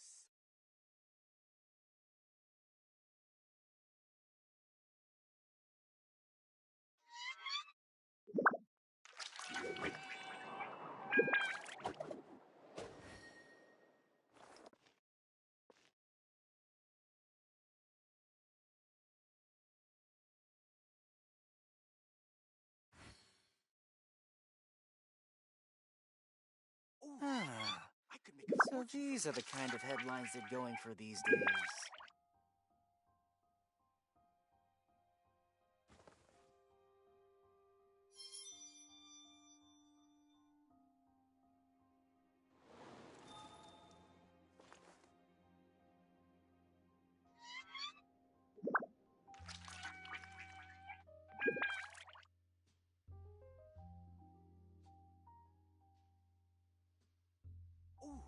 Wherever in this world I roam, So these are I the carry kind of memories headlines of they're my going for home. these days.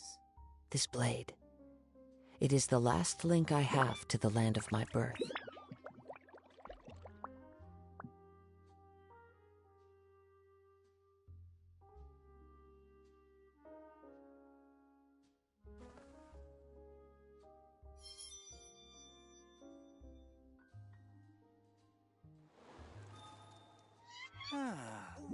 So these are the kind of headlines they're going for these days.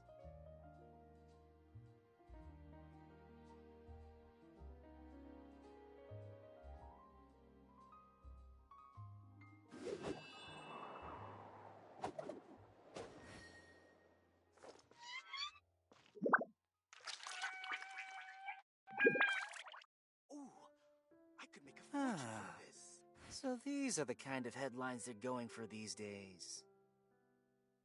This scenery is wonderful.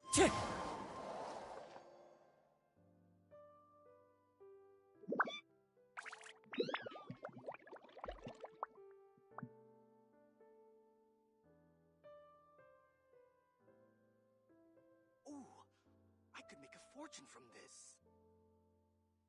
Ah, so these are the kind of headlines they're going for these days.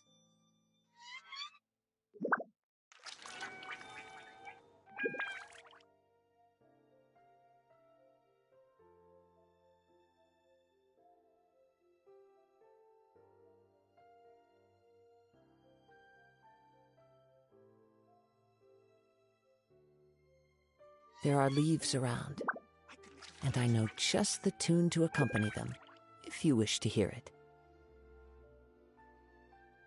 Ah, so these are the kind of headlines they're going for these days.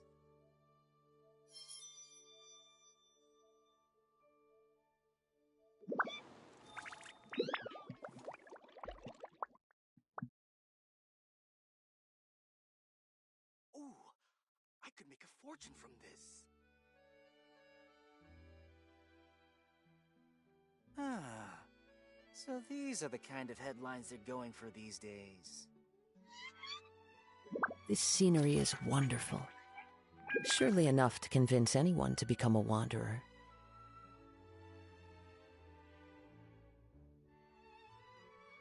Ooh, I could make a fortune from this.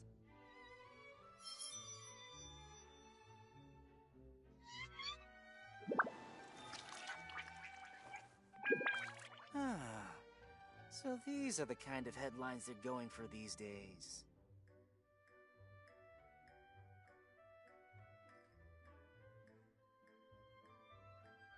Wherever in this world I roam, I carry memories of my home. This blade, it is the last link I have to the land of my birth.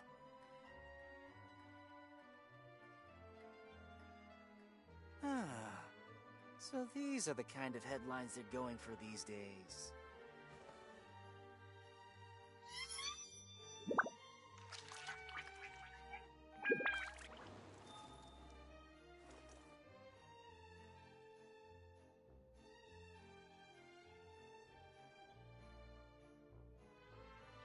Ooh, I could make a fortune from this. Ah, so these are the kind of headlines they're going for these days.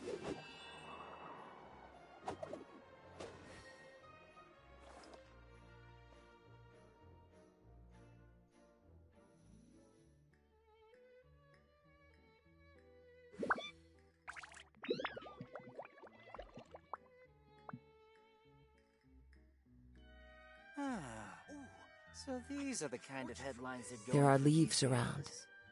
and I know just the tune to accompany them, if you wish to hear it.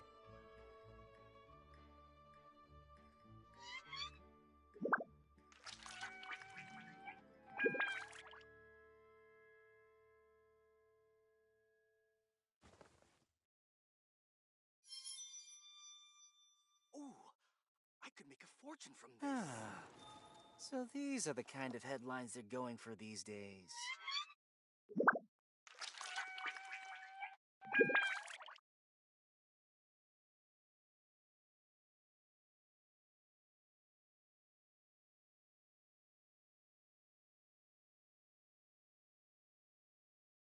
Wherever in this world I roam, I carry memories of my home.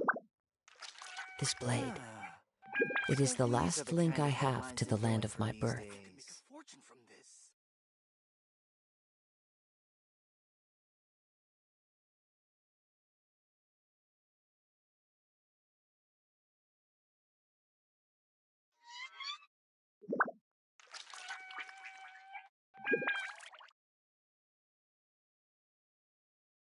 There are leaves around, Ah, and I know so just the these are the tune kind to of accompany headlines them, they're going for if these you wish to hear days. it. Ooh, I could make a fortune from this.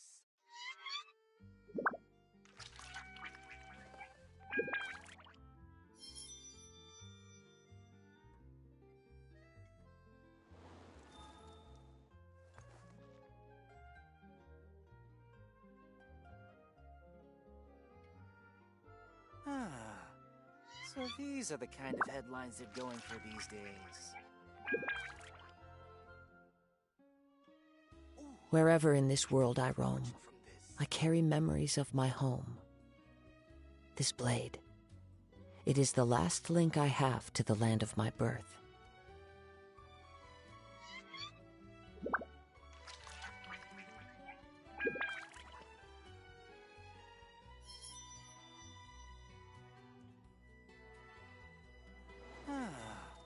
So these are the kind of headlines they're going for these days.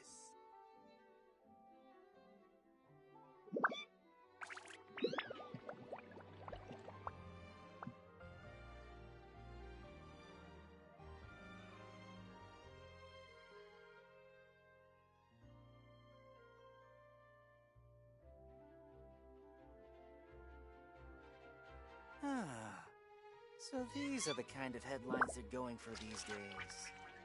There are leaves around, and I know just the tune to accompany them, if you wish to hear it.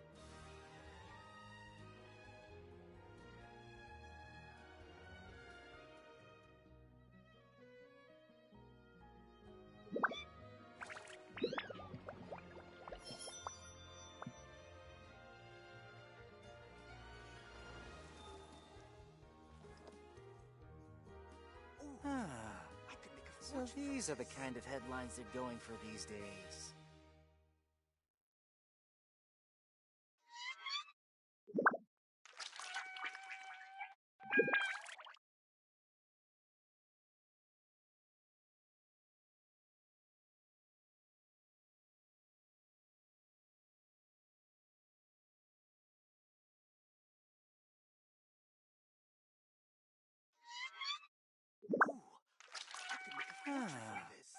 So these are the kind of headlines they're going for these days.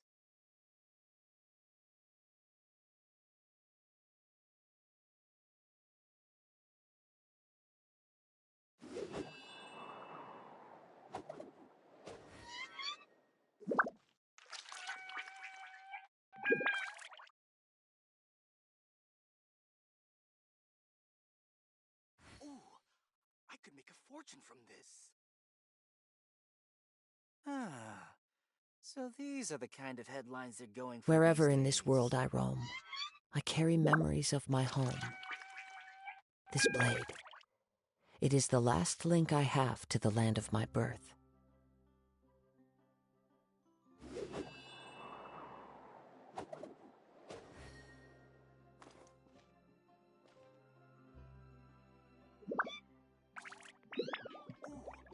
I could make a fortune from this.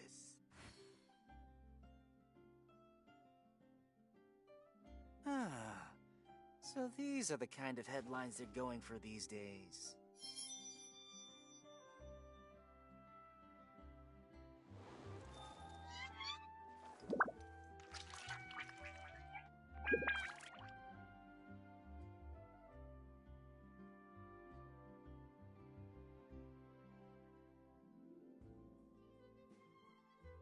Ooh, I could make a fortune from this. So these are the kind of headlines they're going for these days.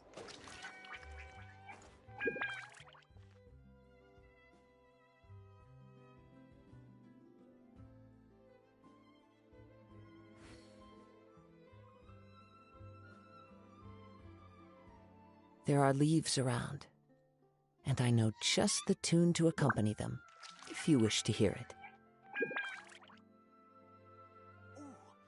I could make a fortune from this. So these are the kind of headlines they're going for these days.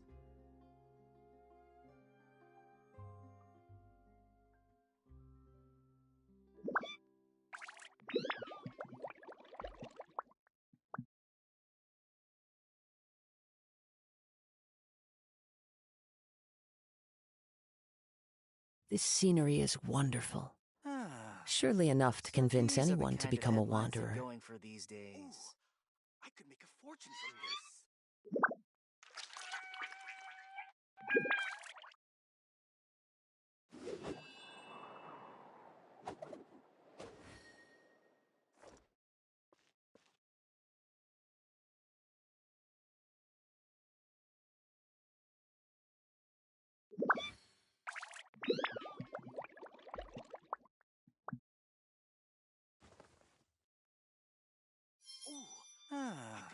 fortune from this. So these are the kind of headlines they're going for these days.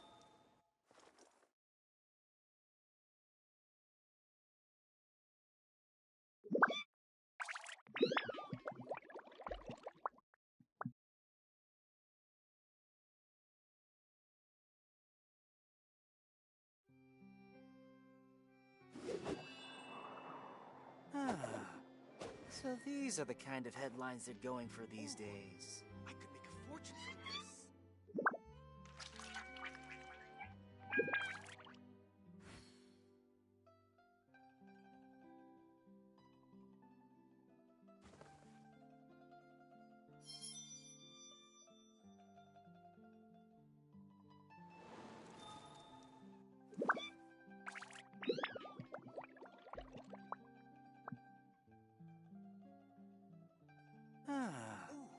So these are the kind of headlines they're going for these days.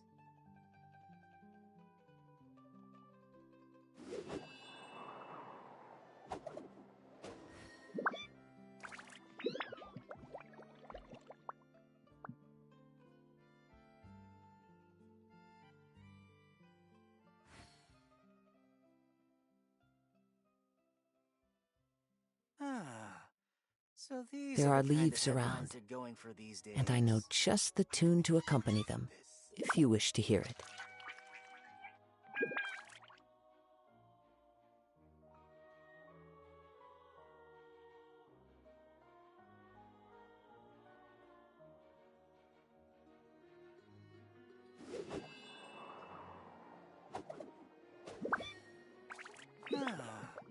So these are the kind of headlines they're going for these days. I could make a fortune from this.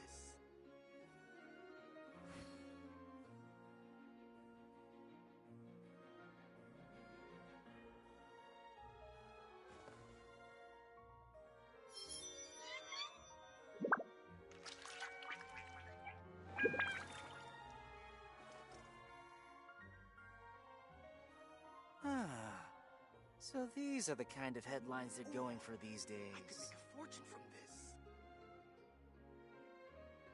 This scenery is wonderful. Surely enough to convince anyone to become a wanderer.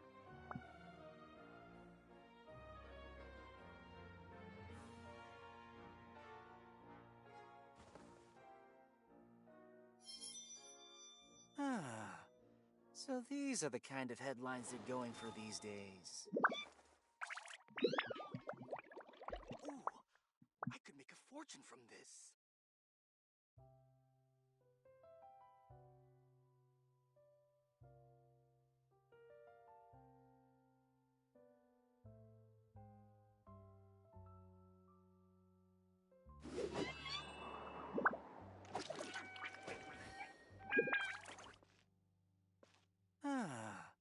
So these are the kind of headlines they're going for these days. I could make a fortune from this.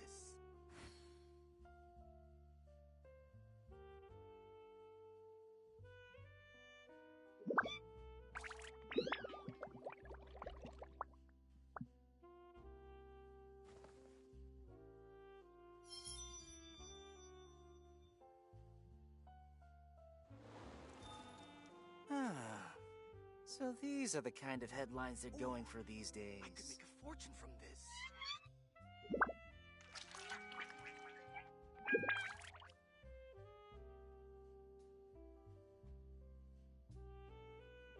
There are leaves around, and I know just the tune to accompany them, if you wish to hear it. Ooh, I could make a fortune from this. So these are the kind of headlines they're going for these days.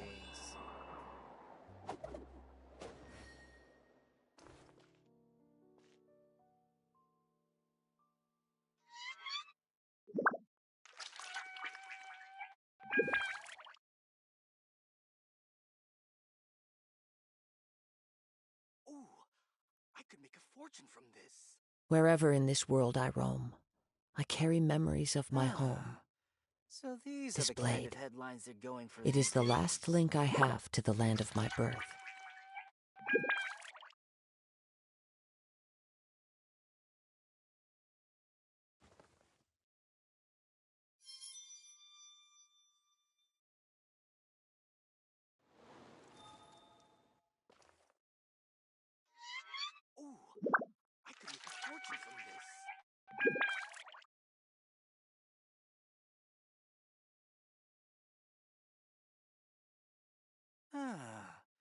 So these are the kind of headlines they're going for these days.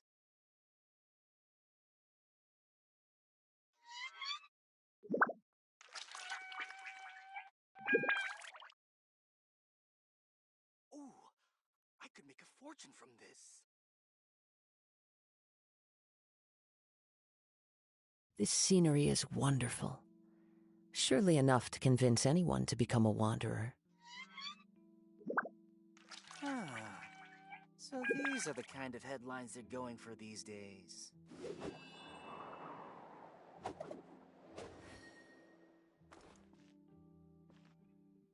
Ooh, I could make a fortune from this.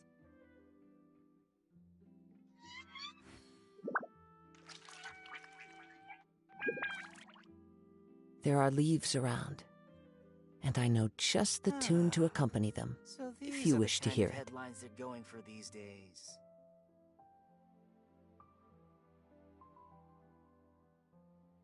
Ooh, I could make a fortune from this.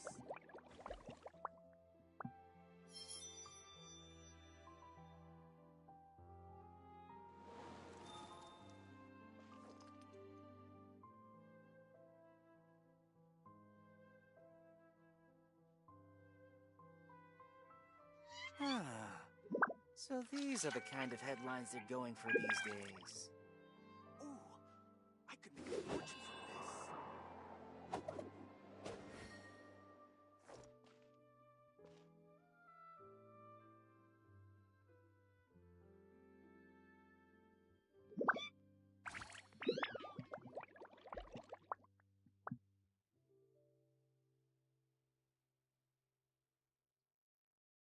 Ah, so these are the kind of headlines they're going This for scenery these is days. wonderful. I could make a fortune. Surely enough to convince anyone to become a wanderer.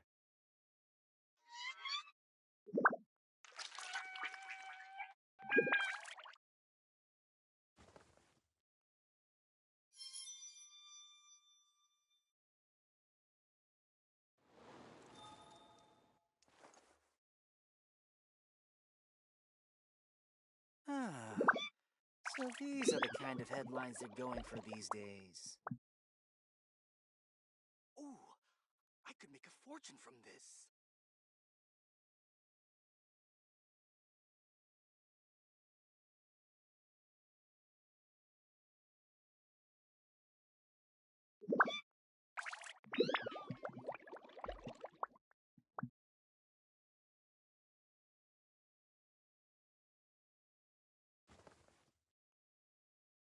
Ooh, I could make a fortune from this. So these are the kind of headlines they're going for these days.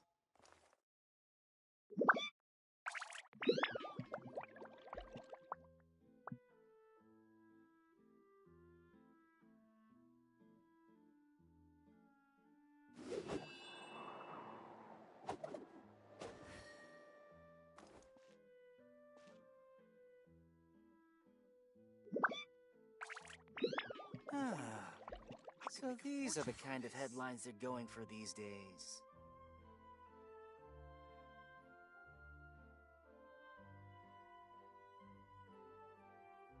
There are leaves around, and I know just the tune to accompany them, if you wish to hear it.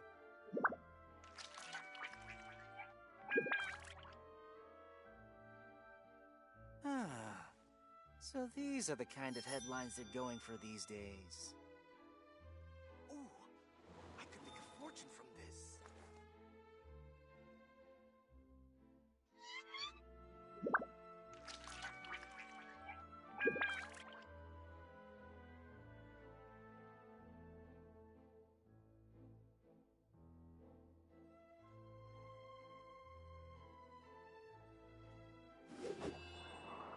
Ah, so these are the kind of headlines they're going for these days.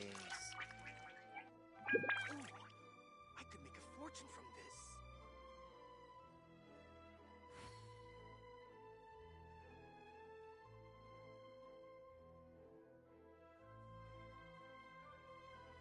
Wherever in this world I roam, I carry memories of my home. This blade, it is the last link I have to the land of my birth. So these are the kind of headlines they're going for these days. I could make a fortune from this.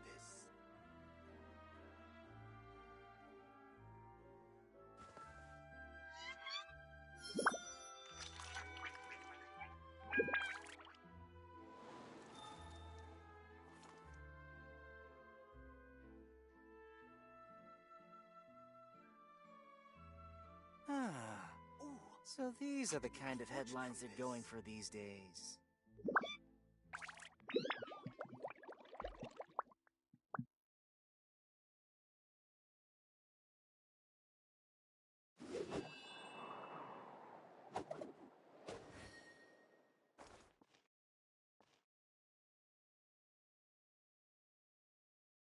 Ooh, I could make a fortune from this.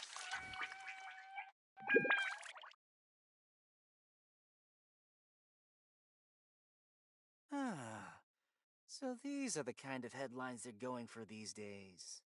There are leaves around, and I know just the tune to accompany them, if you wish to hear it.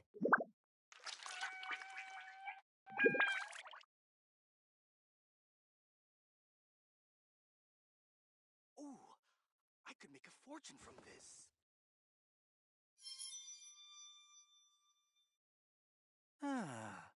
So these are the kind of headlines they're going for these days.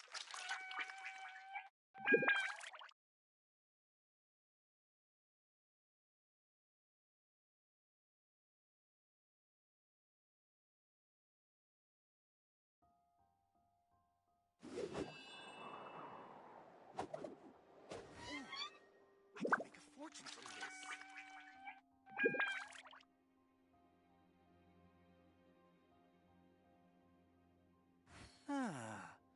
So these are the kind of headlines they're going for these days.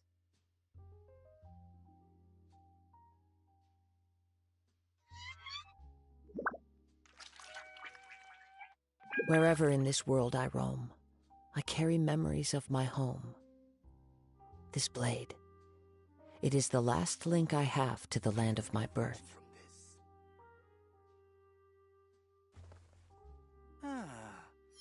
So these are the kind of headlines they're going for these days.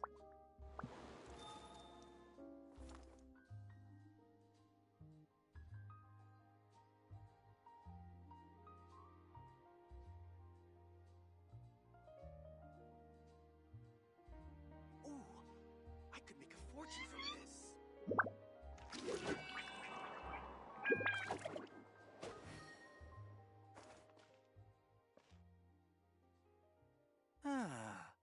So these are the kind of headlines they're going for these days.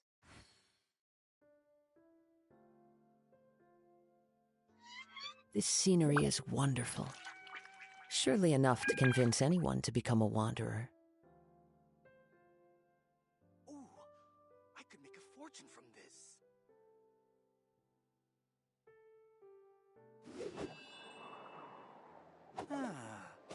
So these are the kind of headlines they're going for these days.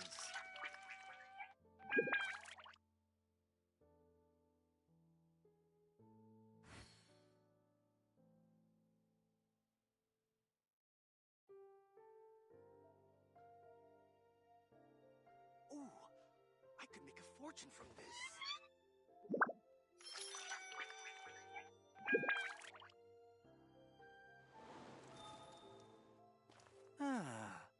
So these are the kind of headlines they're going for these days.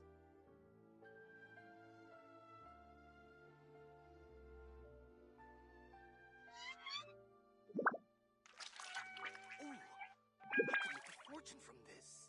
There are leaves around, and I know just the tune to accompany them, if you wish to hear it.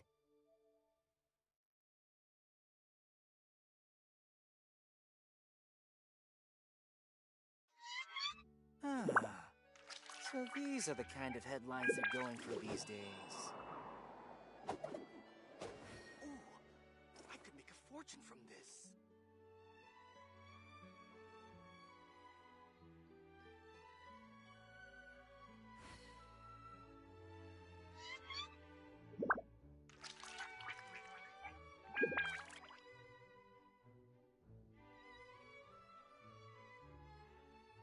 This scenery is wonderful. Surely enough to convince anyone to become a wanderer. So these are the kind of headlines they're going for these days. Ooh, I could make a fortune from this.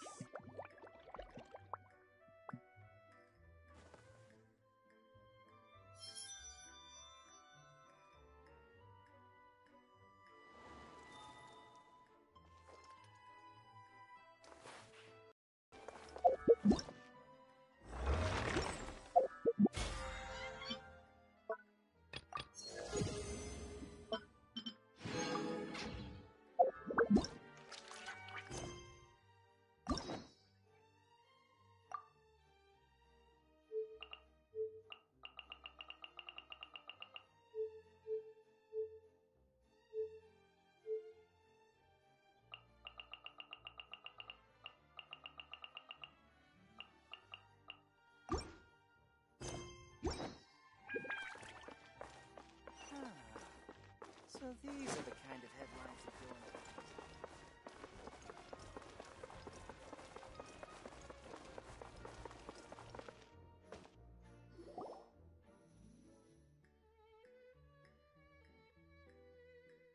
We're here! Paimon's hungry. Should we go in and get something to eat?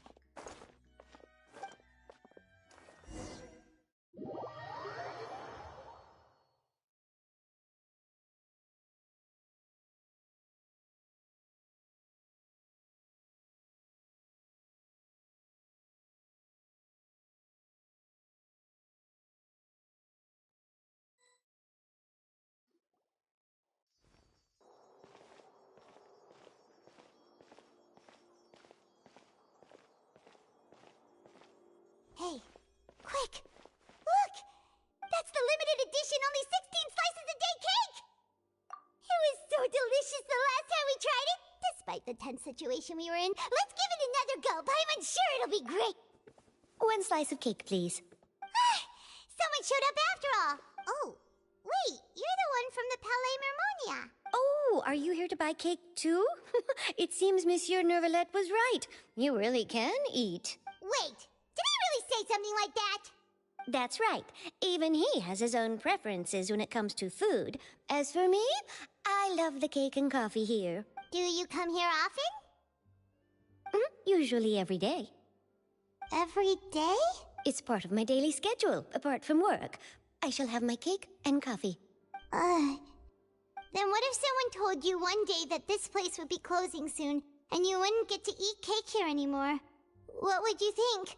But why would it close? Well, Paimon doesn't know either, but maybe the waters will rise tomorrow. You know, like in the prophecy.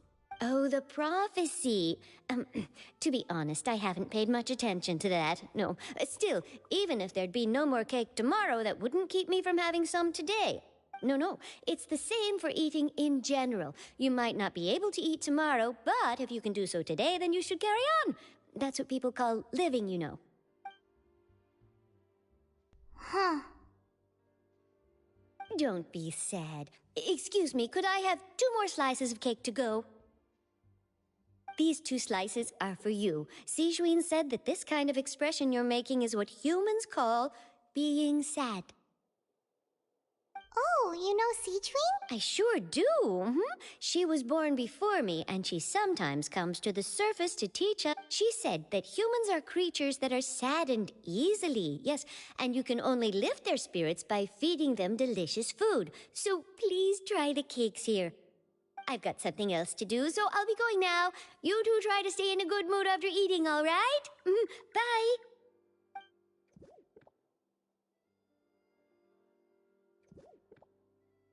And there she goes. All right, let's dig in. Paimon's sure this cake... It's more delicious than last time! And the flavor gets even better with a sip of tea. It sure would be nice if we could come again tomorrow. Sure would be nice if we could always eat delicious food here.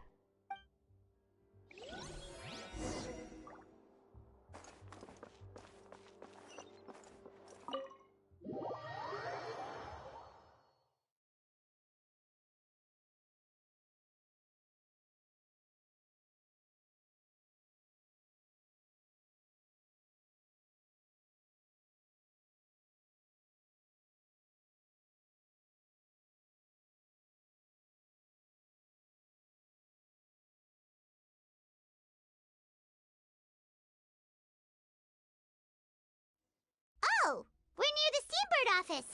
Let's go look for Charlotte and have a chat.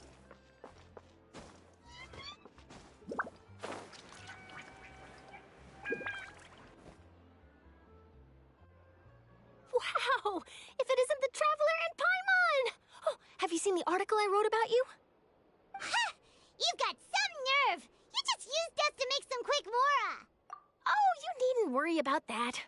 I heard that you were in Poisson some time back, so I sent you a letter to discuss just that. It appears you didn't receive it, though. It's all right, though. I've set aside the amount intended for you. I've even set the table with some food. Really? Oh, you're the best! You're almost a little too easy to win over, Paimon. If I were a journalist with ulterior motives, you'd be in trouble now, you know. Oh, Paimon knows you're not like that. Still, what brings you here all of a sudden? Were you looking for me? A friend of ours met you a while back, and when she mentioned it, we thought of coming to see you. Her name's Mona. Ah, so you know Miss Mona as well. She's a guest columnist for our paper. Really good one, too. She's so young and already such a brilliant astrologist. So she mentioned me? What did she say? She said that you're a real daredevil of a journalist. Nice. In which case, can this daredevil journalist dare to request an exclusive interview with the legendary Traveler and Paimon? Huh? So your article in the paper today doesn't count? Oh, of course it doesn't. That was more like live photography. What I'd like to do is dive deeper and ask you to talk about the things you've seen and... Yeah, are we even qualified enough? Why not? If I say you're worth an interview, then you're worth it. But not right now, of course. I'll need a few days to prepare. Oh, in that case, we'll just chat when you have the time then? Oh, so that's a yes? Ooh, splendid! I'll tell the editor-in-chief immediately. I'll have to apply for lighting, a venue, some props, and... Whew, so much to get done now. Talk to you later. Wait, Charlotte, Paimon's still got a question for you. And what's that? If, just for example, Fontaine were to be flooded tomorrow, what would you do today? Huh. That's the prophecy you're talking about, isn't it? I mean, I do hear about it often, but I've never once thought that the day could be tomorrow. If you're seriously asking, then I might try and think of a way to leave Fontaine. Oh, but I'm still a journalist first and foremost. That means I have a duty to be reporting from the scene. And secondly, I wouldn't forsake my homeland that easily.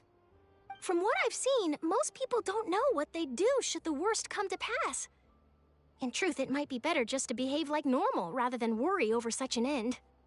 So in all likelihood, I'd probably still be prepping at the office for that interview of ours. I know what you're thinking. That sounds a bit sad, but I've always believed that it's best to do what you enjoy. Just think about it. If this nation really were to be suddenly destroyed tomorrow, but I still successfully finish an exclusive interview with a truly unique person, then the story I would wind up writing would truly be timeless. And then do you know what I'd do? Well, I'd write that story, send it for printing, and use messenger pigeons to get copies out to the various nations as soon as possible. I'm not a dreamer, nor am I a workaholic, but I do love my job, and I'd be proud of leaving such an article behind. I guess you could say that I was born to be a journalist. But anyway, that's my answer. And on that note, I'll get back to my preparations. That's so nice. All of a sudden, Paimon actually kinda envies her. Anyway, let's go and take a look at the sea, shall we?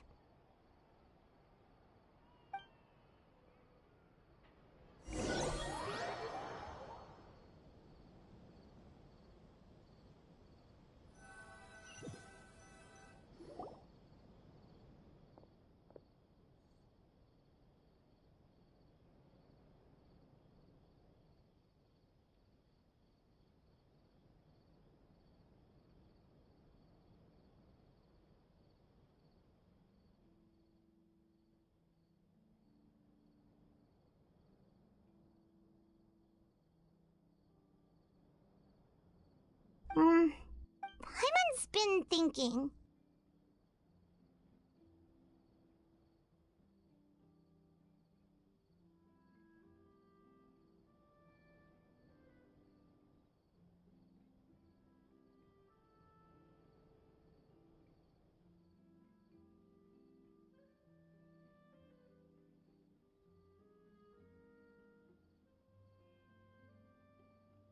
if it wasn't Fontaine, but all of Tevat that would be destroyed tomorrow, where would we go and what would we do?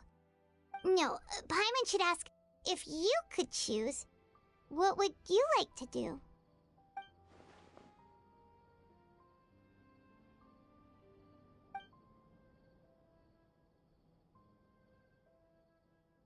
We've always been moving to the next destination, so we haven't spent much time thinking about these kinds of things. We didn't have to either, with us always being on the road and whatnot. You mean, still traveling?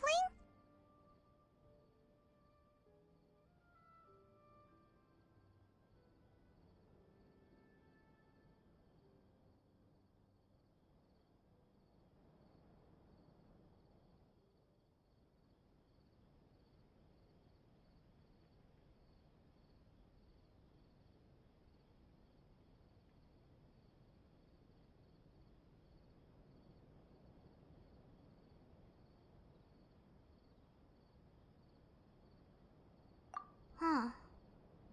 Wait, isn't that what we've always been doing?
feels like you'll grow mold if you stay here long enough.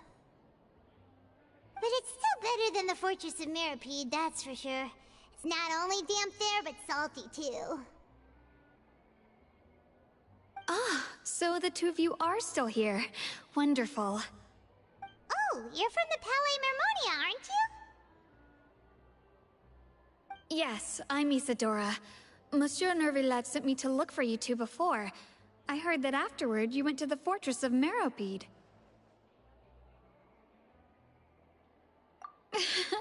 Not at all. I'm well aware that you're friends of his.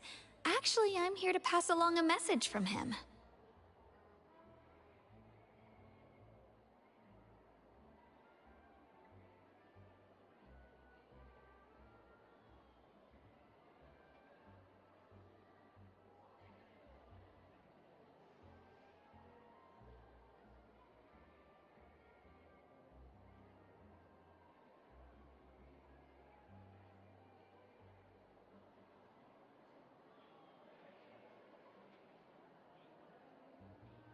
Yes, inside the Opera House. The Maréchaussée Phantom has declared the incident a small-scale riot. A riot?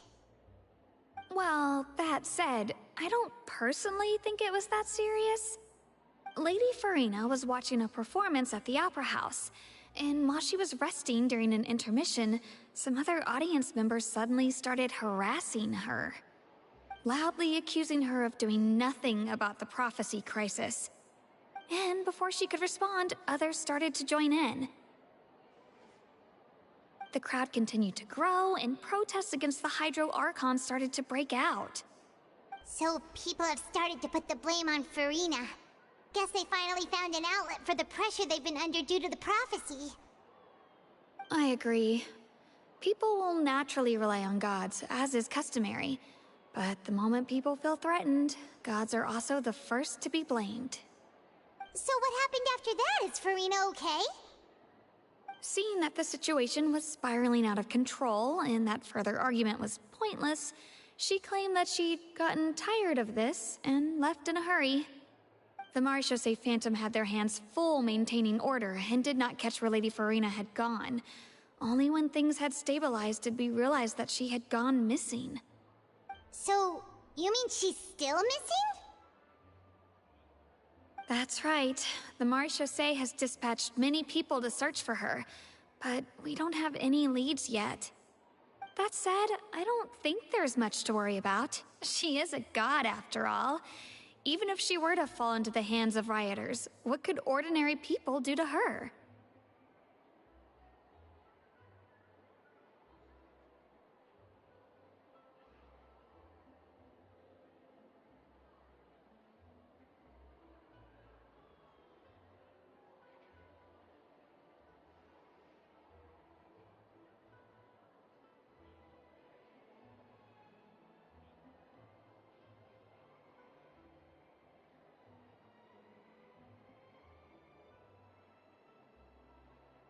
Good.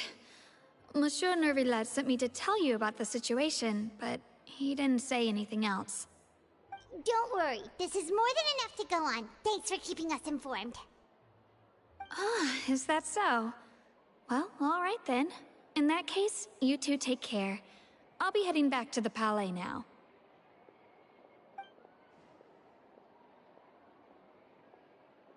Well, sounds like we should hurry over to Poisson then.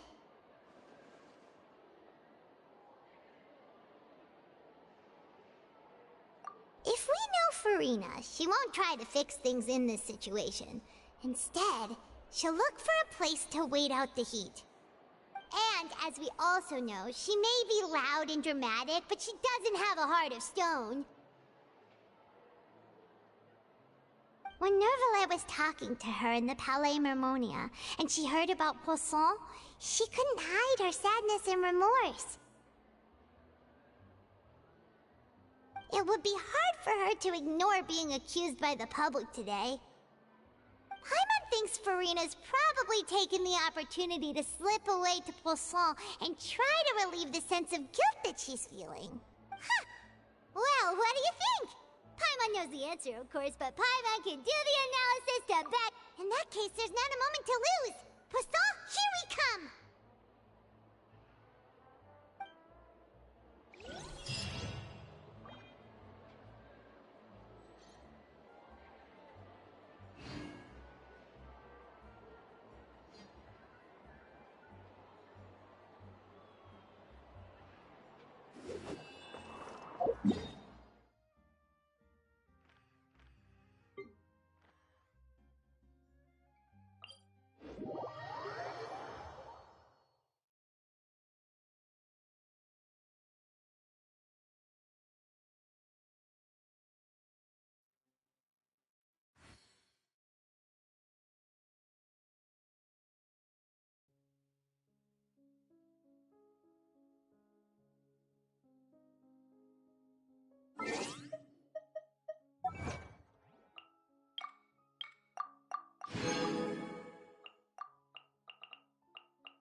Wherever in this world I roam, I carry memories of my home. I wouldn't go any further if This I were you. blade.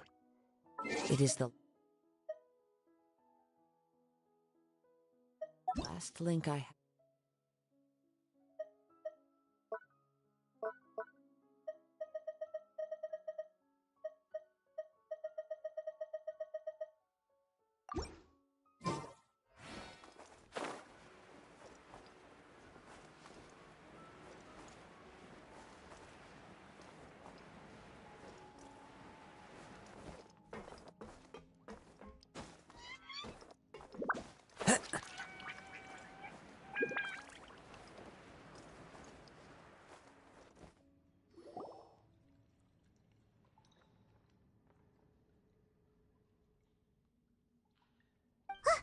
That's Farina, right over there. She really is here all... Should I just give up? This is all meaningless. What was meant to happen did happen after all. Everyone's dead. I'm sorry. I'm so sorry. Give up, Farina. There's no point in holding out. I'm sorry, but what can I even do? Who's that? Don't worry, Farina, it's just that... Farina, you were crying just now, weren't you? The tear stains on your face are obvious. What do you mean, tear stains? Oh, I remember. The show at the Opera House earlier this morning was so moving. I'm still trying to process it. Who did that uncivilized rabble think they were? Disturbing my enjoyment of the arts. They even dare to tout their Archon. I must teach them a lesson. I can just imagine their twisted and frustrated faces once they Oh, and I'm sure Nouvellette and those people from the Maréchaussée Phantom are freaking out right next to them, too. Of course not. Hey, there she is! The Hydro Archon's over there! Quick, after her! Farina, those people seem to be after you. They are?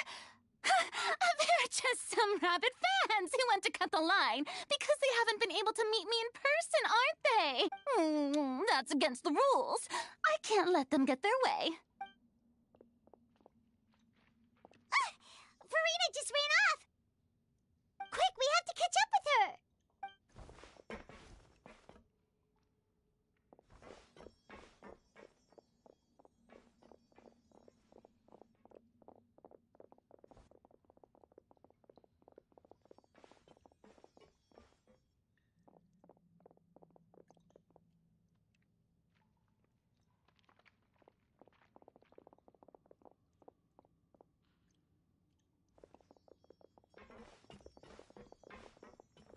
This should be the place, right? Hey, Farina! There's a good hiding spot over here. Quick, come to Paimon before the rest of them catch up to you. What is this place? Hurry, they're almost here! Fine. I suppose haste is warranted. Lead the way.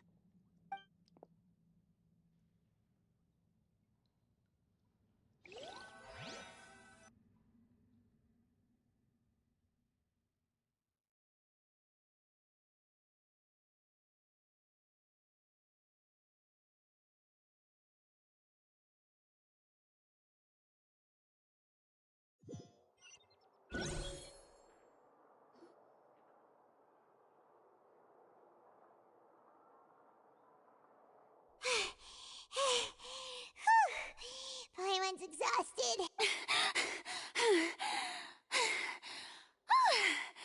I'm so tired. I totally thought they had caught me.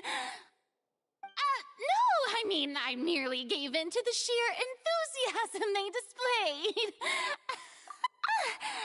You're right. Yep, that's a good girl.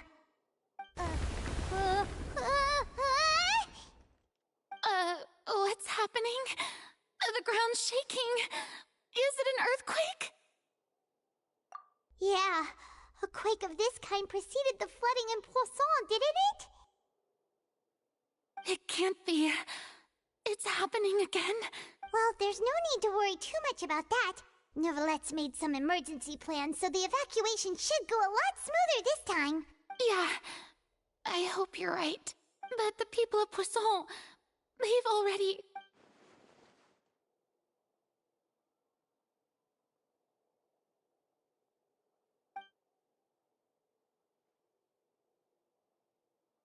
It's true. I've been investigating the prophecy. I once had informants all over Tevat, searching for clues and feeding information back to me. I've tried all kinds of ways, too, to hold back the sea. Anything to keep the coastline from advancing. But all my efforts proved to be futile in the end. Really, the truth has been clear to me for a very long time. We cannot make an enemy of the divine. No matter what we do, the will of the heavenly principles will have its way, and the prophecy shall be fulfilled. Give up. I do love the sound of that phrase. It would mean finally coming to terms with fate, but also for me to finally be free. Indeed, I've thought about giving up so many times, especially after we almost lost Poisson. Fate is really unreasonable, isn't it? It has no heart and obeys no rules. The prophecy has only just started to come true, and so many people have already lost their lives. But just now, it all became clear to me. I still don't have the right to come to terms with fate on behalf of everyone else. As long as the final moment hasn't come, it's still not too late. Don't worry. I will keep hope alive for everyone until the very end. Well, that's enough for now. I got the impulse to play the stricken maiden, but honestly, considering my rank and station, that wasn't a good fit at all. Don't take any of what I just said seriously. How could I possibly let Fontaine fall to the whims of trivial prophecy? Come on! Paimon could have sworn you were actually being honest just now.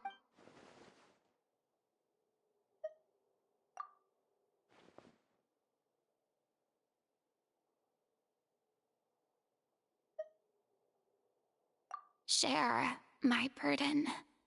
That's impossible. It was fated right from the start that this would be my duty alone.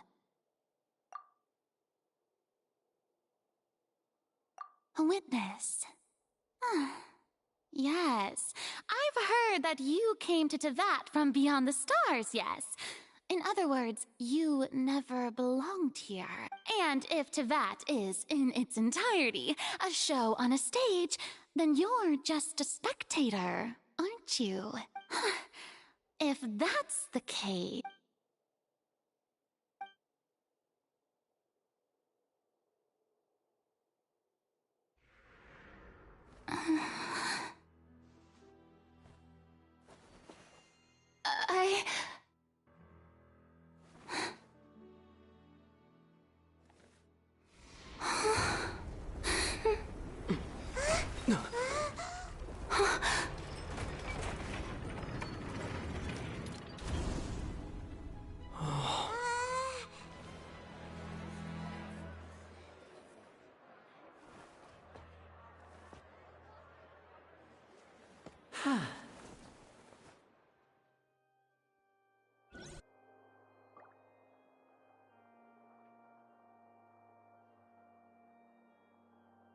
Ladies and gentlemen, this concludes my opening performance. Now, without further ado, we may proceed to the trial of our god. So this is what it is. Yes, you deserve praise for the effort you took to raise the dramatic stakes. Do not forget, however, that I am Focalor, the god of justice, the embodiment of justice itself. Does it not strike you as even the least bit absurd to bring the very concept of justice to trial? May I interpret these words as your refusal to stand trial? In that case, you will have the opportunity to defend your honor through a duel. You would draw your blade against a god? I see. It seems like you have made up your mind.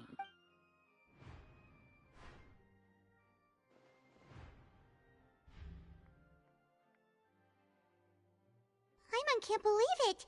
She just surrendered. What the heck is going on? Did I just see an Archon surrender to a human? Wow, how utterly humiliating. Lady Farina, what is the meaning of this? Shh! It would seem that there has been a misunderstanding. To be clear, the raising of both hands is not always an indication of surrender. Looking for excuses again, huh? I raised my hands just now to indicate my acceptance of the trial. No duel shall be necessary. I will admit that I've been running away for a long time. I'm sorry, everyone. I was unable to protect the people of Poisson. It is my duty to stand trial for my crimes. You are not the only ones to be disappointed in me. I, too, am exceedingly disappointed in myself. But now, it is time for the Hydro Archon to show you her courage. I, Farina, will use this trial to show the world the true meaning of justice. This time, I will protect you. Applaud and rejoice. One of the most outrageous and fantastical arcs known to the opera epiclese is now unfolding before your eyes. Mark my words, this shall be one of the most exhilarating and brilliant shows ever to grace the stage of Fontaine. The trial of the Hydro Archon, Focalor, will now begin! Woohoo! Oh, now we're making history! Why does it feel like Farina just took over the whole thing? Like, come on! Didn't she just get forced to stand trial for her crimes? Also, even though she's still acting super dramatic, she is taking this seriously this time, right? All right, then. Who will be my opponent in this trial? The court asks the prosecutor to please take the stand. Is that so? Very well. Then please speak, witness of Tivat, my accuser and fated opponent.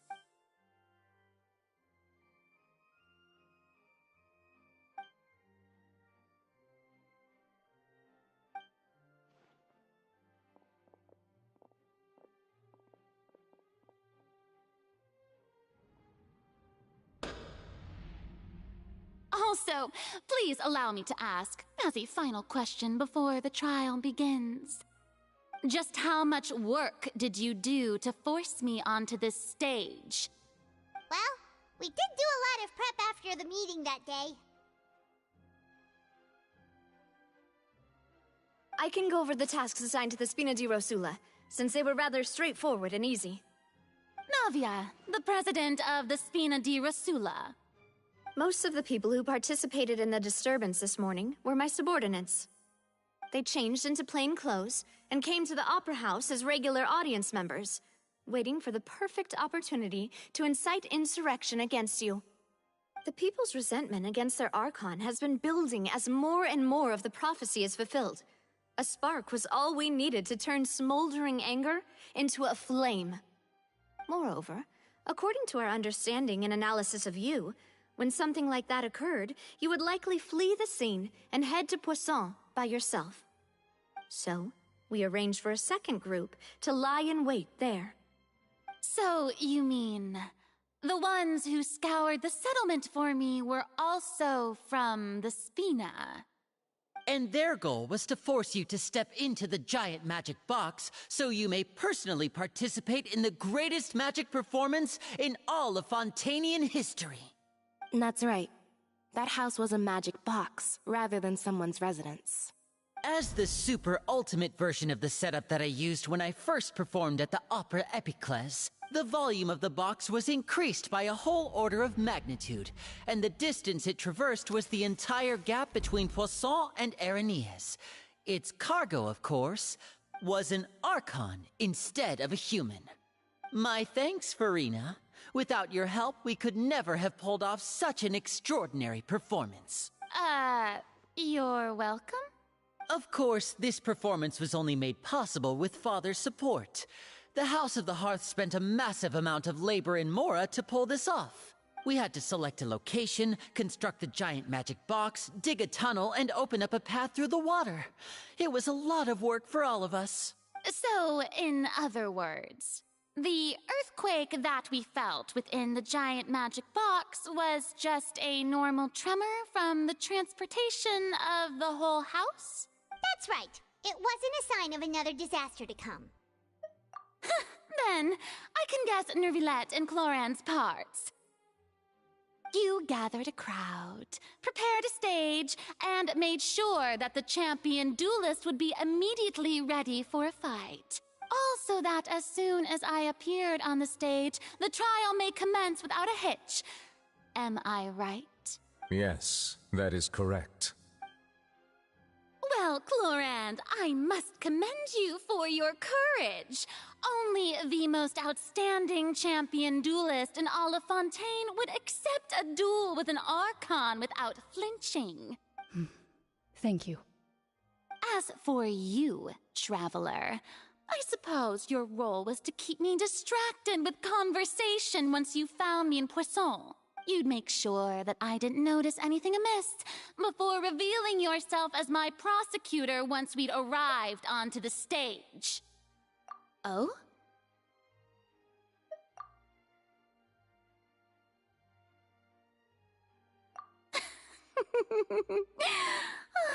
Is that so? Then I suppose I must have missed my final chance. It's fine. It matters not. What's done is done. The stage is already set, so there's no reason to disappoint the audience. Let's see this trial through to the very end.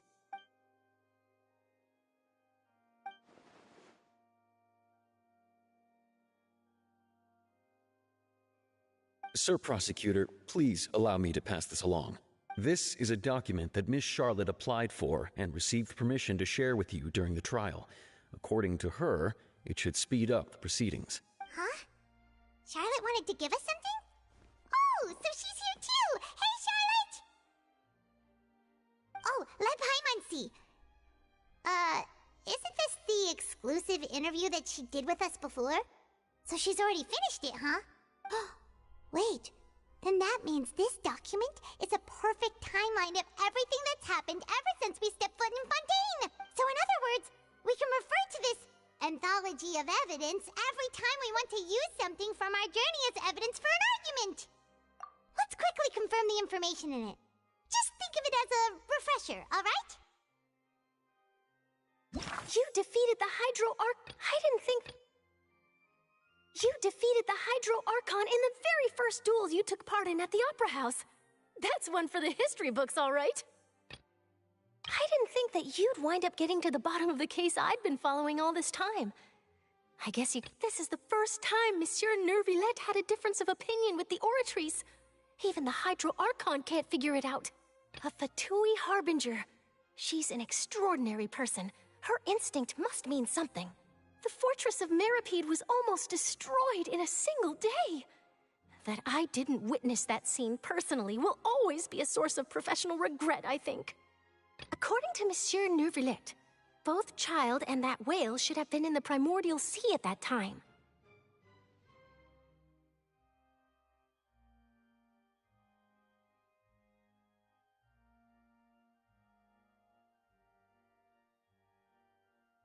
I nearly lost my awesome friend Navia. To be honest, that still gives me shivers. The words of someone as extraordinary as a witch can probably only be truly understood when something surreal happens to you.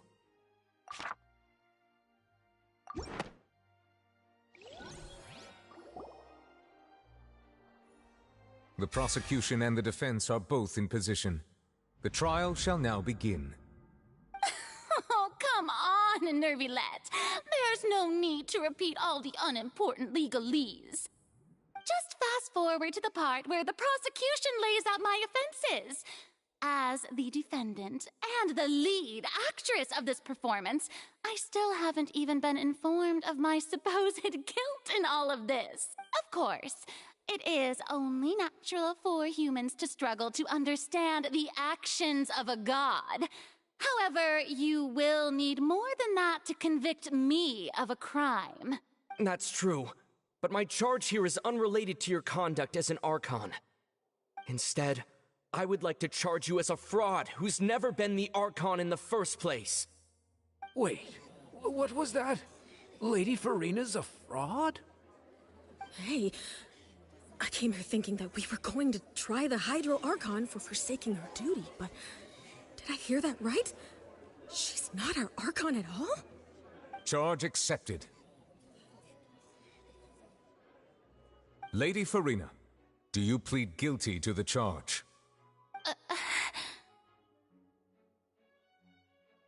Lady Farina. I plead not guilty. How can I be guilty?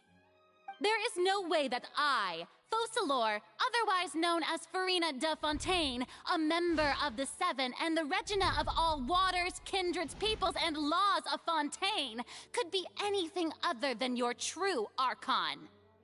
Yeah, even though Lady Farina can be rather eccentric, isn't it going too far to doubt her very identity? Yeah, I've never questioned her identity either.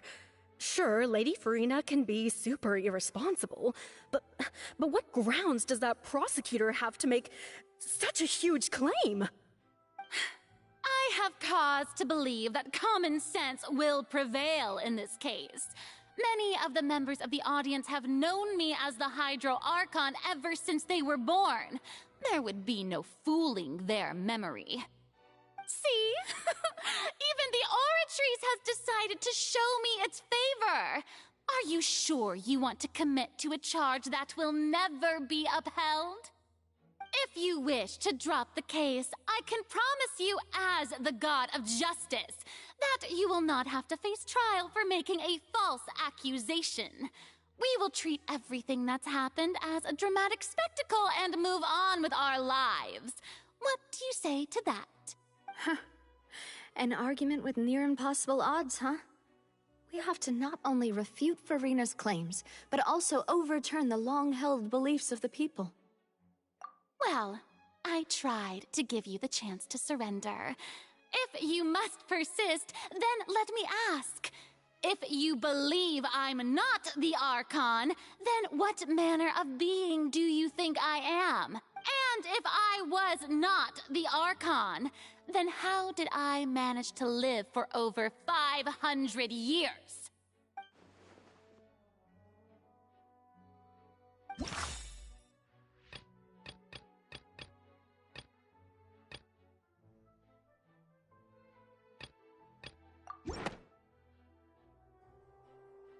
First of all, you may be a member of another long-lived race, which would allow you to naturally possess an extended lifespan.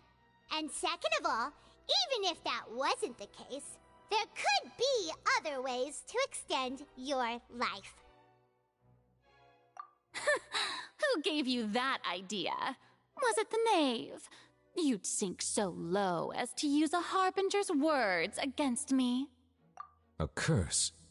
I once thought it possible that the aura of an Archon might naturally resemble a type of curse. But in light of this claim, perhaps what I sensed was not your divinity, But a curse after all.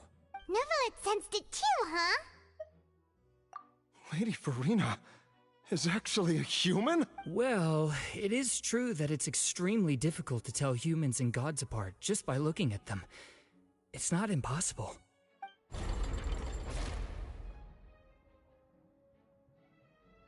Well, don't start celebrating too early now. Even if I have been carrying a curse like you said, how does that prove that I am merely a human being? Besides, everyone knows that the main difference between a human and a god is the possession of authority. Gods can do what humans cannot. That's why they're worshipped as gods. For centuries, manifestations of my authority have served the nation of Fontaine.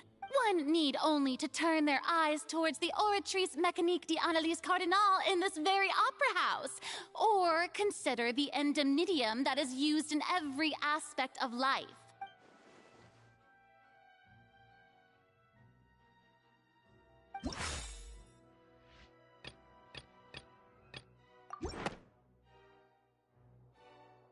You referenced the Oratrice. But weren't you as confused as all the rest of us when the Oratrice declared Child to be guilty without any proof? Otherwise, you should have come up with a good explanation for that by now. Didn't I make myself clear at the time? The decisions of the gods are naturally difficult for humans to comprehend. There is no need to provide an explanation. Lady Farina, I believe a reminder of your current circumstances is in order. While the court is in session, the principles of justice and the law must come before all else. While you are an Archon, you are also first and foremost the defendant in this trial. You will prove yourself unable to defend against the prosecution's charges if you continue to withhold vital information against the rules of the court. I never thought you'd use that kind of rhetoric against me. That was no trick of rhetoric, Lady Farina. I've merely reiterated the rules of the court. Rules that all should respect and follow. So, you neither knew why Child was declared guilty, nor did you understand the structure and operations of the Oratrice. Instead of having been created by you, the manifestations of authority you mentioned have been made by the real Hydro Archon, haven't they? The real Hydro Archon? Well, now you're really losing me. It is true that I did not know why the Oratrice gave out a guilty verdict that day. But the Oratrice handed out that verdict unilaterally, and it has been operating independently ever since it was first created. You can't argue that just because a divine creation is flawed, that the god behind it must also be no god at all. She's still throwing out all kinds of excuses. Seems like she's confident that we won't be able to produce proof that she has no power over the Oratrice. My power as an Archon. There are many ordinary citizens in the audience. How can I just carelessly demonstrate the formidable power of an Archon? If that poses a concern, I'm prepared to extend my protection to the audience. You don't need to go that far. Aren't you the Hydro Archon? Or is it that you can't even wield the power of Hydro, much less the authority of a god? Indemnitium! Yes! It's all because of Indemnitium! All Archons derive their power from the faith of the people, and I've converted the people's faith in justice into Indemnitium! Thus did I give up all of my divine power to provide everyone with energy for their daily lives. Have you ever seen a more magnanimous god? Isn't that a huge stretch? Yeah, no matter how generous an Archon can be, how could they give up all their power? Can a god with no power even still be called a god? It seems like nobody's buying Farina's excuse. Hey, come now, everyone. Please don't stare at me as if I was a liar. I'm still the same Farina you knew, right? The one that you loved. Shouldn't you want to believe in me? Please? You've got to believe me. If what the prosecutor said is true, She really has committed a grave offense. Did she deceive all of us? And all of our parents and grandparents too? And all of our ancestors? Ever since they were born? Enough! That's enough. Tell me then, if I'm not the real Hydro Archon, then who is? If you have no evidence of another Hydro Archon's existence, nor can you find anyone who can back up their claim to be such, then what grounds have you to say that I'm not actually the real deal? Wow, she came up with yet another argument.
doesn't sound right. Paimon doesn't think this...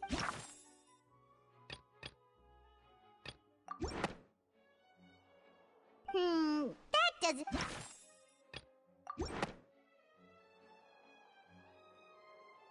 It has been established that all Fontanians can dissolve in water from the primordial sea. And that means... Since you insist on claiming to be a god and not a human, then there's a method that you can use right here and now to eliminate all suspicions of you being the latter. Miss Navia, please apply to serve as a temporary attorney for the prosecution before addressing the court. Though you act in partnership with the prosecutor, you must still adhere to proper procedure. Super sorry, Monsieur Chief Justice. I swear this really will be the last time that I'll speak out of turn. Now, I've brought some seawater from Poisson. As everyone knows, a massive flood struck the area not long ago, taking many lives, including those of some of my closest friends. So, Miss Farina, would you dare to touch some of this seawater? If we are to believe that you are indeed the real Hydro Archon, touching this seawater would have no effect on you. All it should do is strengthen your case. But if you don't dare to touch it, then we would have basically proved the reverse. Oh, and I must remind you that after the disaster at Poisson, nobody wants to see any more people dissolve. I do hope you'll act prudently and choose the simpler path of admitting guilt. Navia from the Spina di Rasula. The Spina has governed Poisson for many years. I guess her suggestion is valid. If Lady Farina is indeed just a human, she's probably Fontanian like all the rest of us. Would she really dare to try?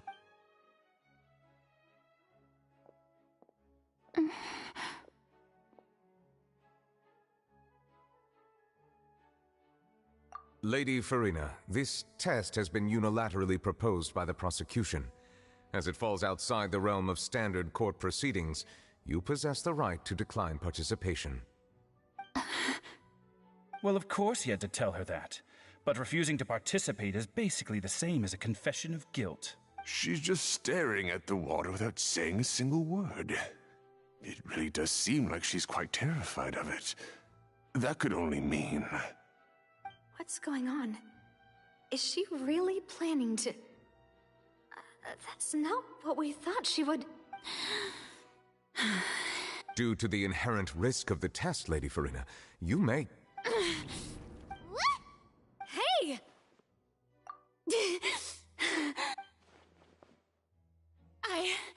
I'm fine!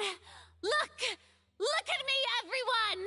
My hand is still here!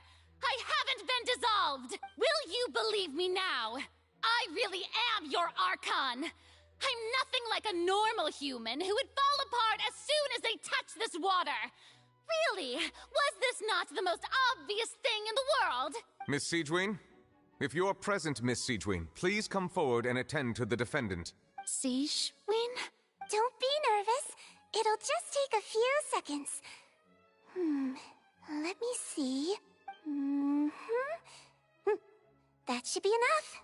Please announce the results of your evaluation to the court, Miss Siegewin. As everyone doubtlessly saw, Miss Farina was displaying symptoms of hyperventilation and flushed skin. These indicate that she was experiencing the adverse effects of exposure to primordial seawater. The extent to which she was affected is the same as other humans when exposed to primordial seawater of a similar concentration. Thank you, Miss Siegewin. Lady Farina, you may return to the defendant's stand. Oh, wait.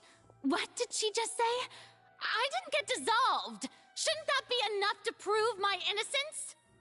Well, considering your tendency to run from your problems, we did originally prepare a direct sample of the seawater around Poisson. However, after extensive discussion, we exchanged it for a sample that is not concentrated enough to dissolve an actual human. After all, on the off chance that something entirely unexpected might occur, we don't want anyone else to lose their life to the sea. Yeah, so out of regard for Farina's life, you secured a low-concentration sample and asked the head nurse to serve as an expert witness. It's a great thing that the direct sample wasn't actually used. Farina could have... I can't believe...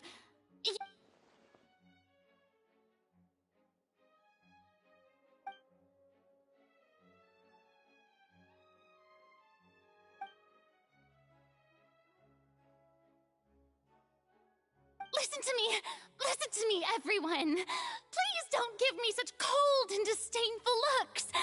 What happened just now didn't prove a single thing! Think about it! How can you conclusively prove that an Archon can't also be affected by the primordial seawater? Also, if I was really just a human, why would I dare to just put my hand in that kind of water?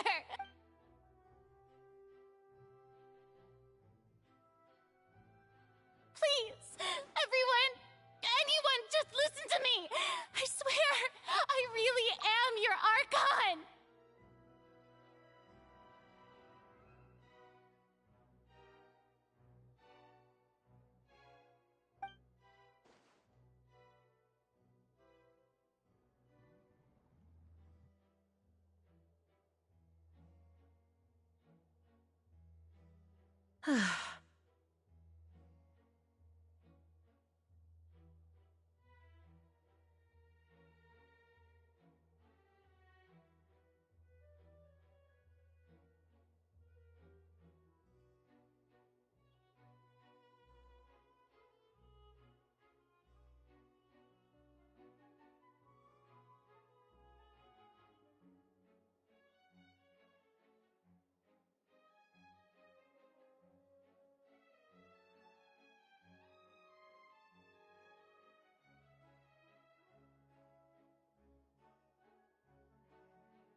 I don't think anything she says at this point will sway anyone.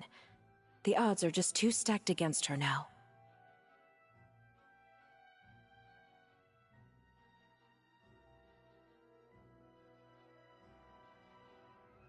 With all the things that have been said, Paimon doesn't think there's any way left for Furina to win.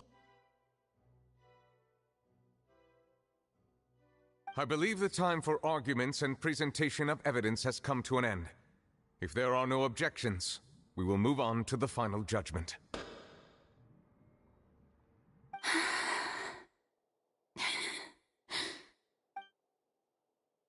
I don't think anything she says at this point will sway anyone. She's too stacked against her now.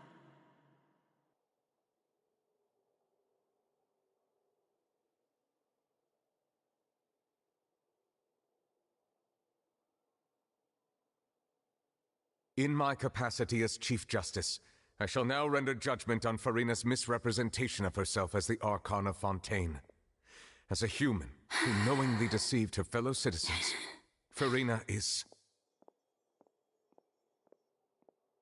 guilty.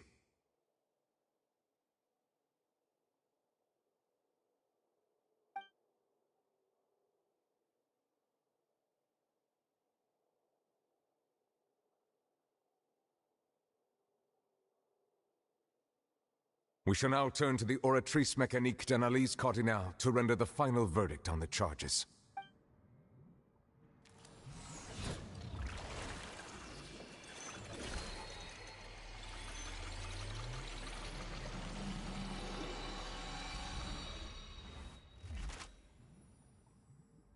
According to the judgment of the Oratrice Mécanique d'Analyse Cardinale, Furina is... Well, what's wrong? What's the Oratrice's verdict? No, the Oratrice also displays a guilty verdict. Isn't that correct, then? However, the exact wording of the verdict is thus.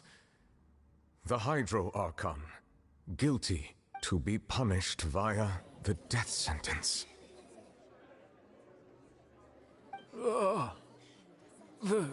The death sentence?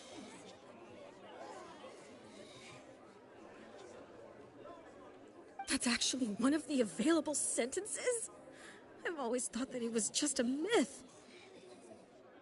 The one and only time the death sentence has been handed out at the court, and it's been given to the very person we've worshipped as the god of justice? What an unexpected twist. Furina's been sentenced to death by the Oratrice? We just wanted to use the trial to show her the seriousness of things so she'd tell us the truth. How did things escalate this quickly? This outcome is indeed quite strange. According to Fontaine's current definitions of justice, as well as its recommendations for criminal sentences, is this sentence really appropriate for the crimes that have been committed? Yeah! Even Fauché wasn't sentenced to death by the Oratrice. You know, the real evil mastermind behind the serial disappearances case. Indeed. Not only is Furina's sentence overly excessive, the very point of our trial today was also to prove that Furina has never been the Hydro Archon in the first place. But now, the Oratrice seems to have deliberately invoked the title of the Hydro Archon. What does this mean?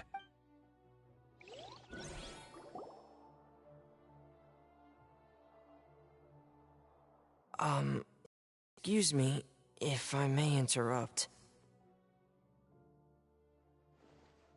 Is the trial still going?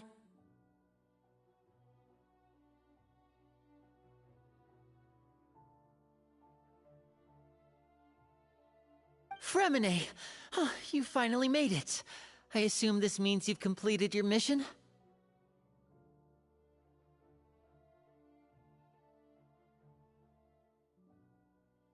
Mm-hmm.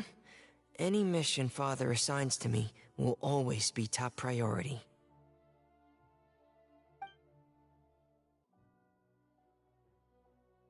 Is that the first prophecy slate?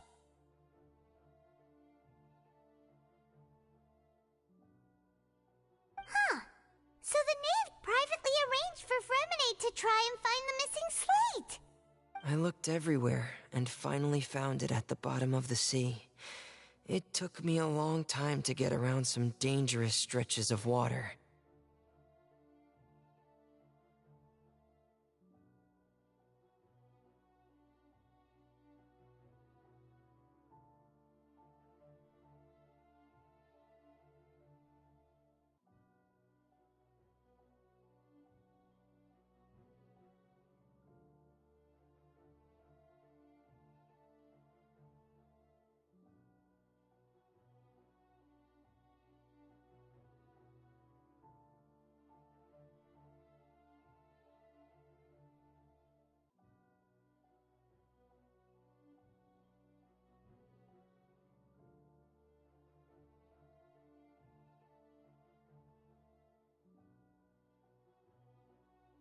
But has the trial already concluded?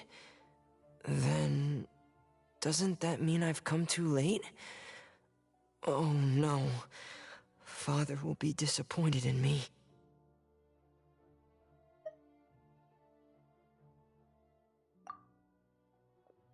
Thank you for your hard work, Mr. Fremine.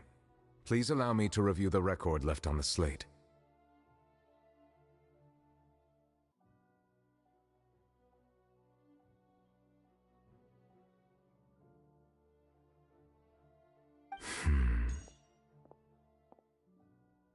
Traveler, I believe that you have already seen the other existing slates, and would like you to come... Huh? So what do you see? What is it?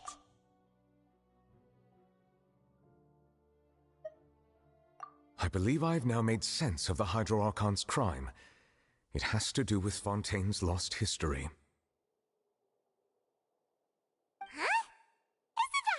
Archon just guilty of deceiving her people? Oh, wait, no, that's Furina, and we've already proven that she's not the Hydro Archon. So when you say Hydro Archon, do you mean the real Hydro Archon we've been kinda talking about? In truth, everything that you've encountered in Fontaine up until this point can be traced back to the contents of these stone slates.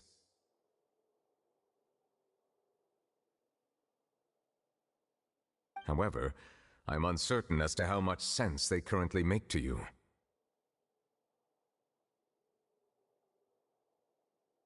Okay, let's try to recall the contents of the other 3 stone slates.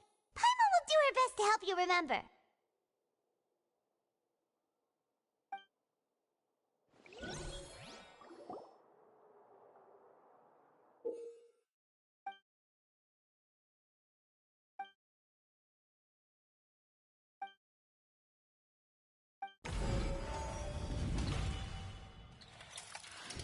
The first stone slate describes what you just said.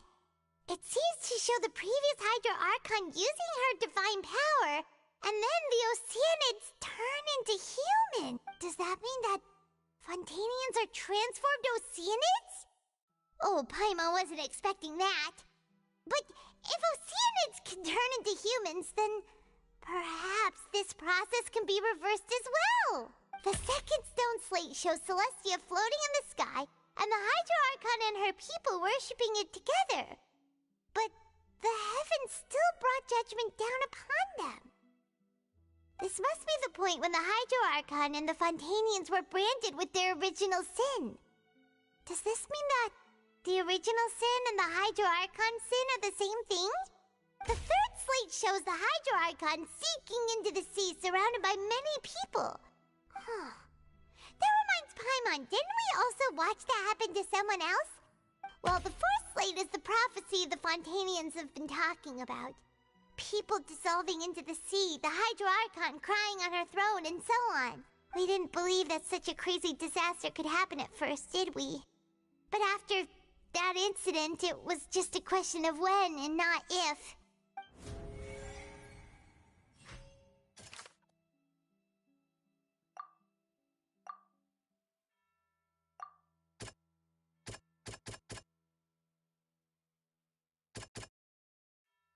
That doesn't sound quite right.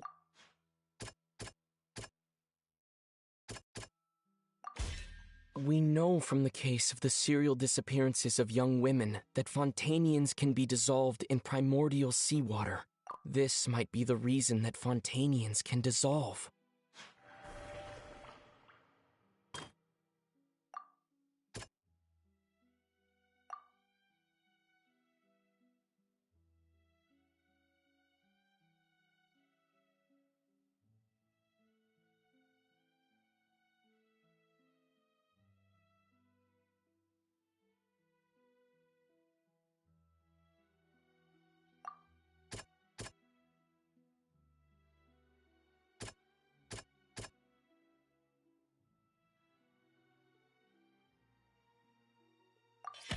Perhaps what is about to take place has all happened before. The true sin of the Hydro Archon that Nervalette mentioned, and the original sin cast down on the people of Fontaine by Celestia, as recorded on the stone slates.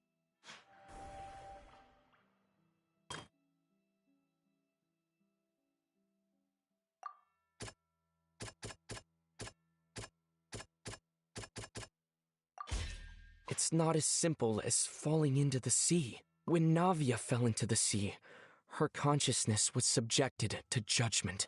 The stone slates show the people gathered around the Hydro Archon in the sea. Could that be alluding to the same thing?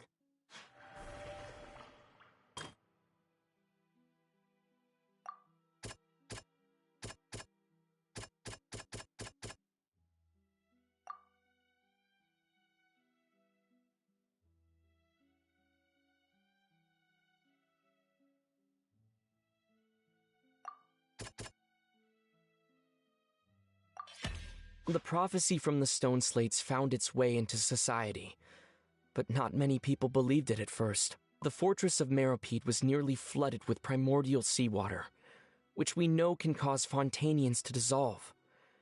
It seems increasingly likely that the prophecy may come true if we... They'll dissolve into the primordial sea but won't cease to exist. Their essence will flow in the seawater, converge, and take the form of an Oceanid. The Hydro Archon was sentenced to death in court, shocking everyone present.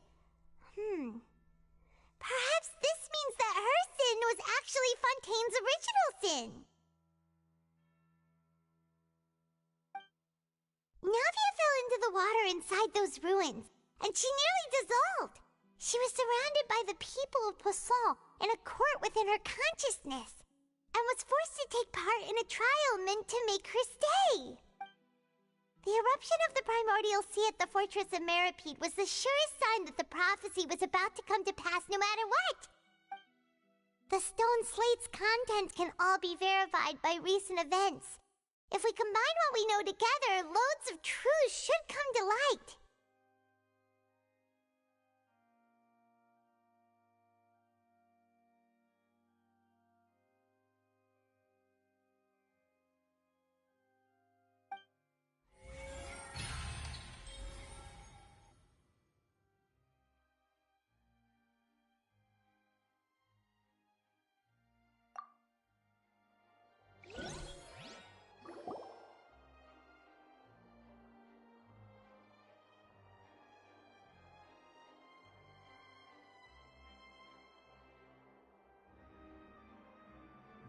Huh? Oh, Paimon gets it now! So that's how you can make sense of it!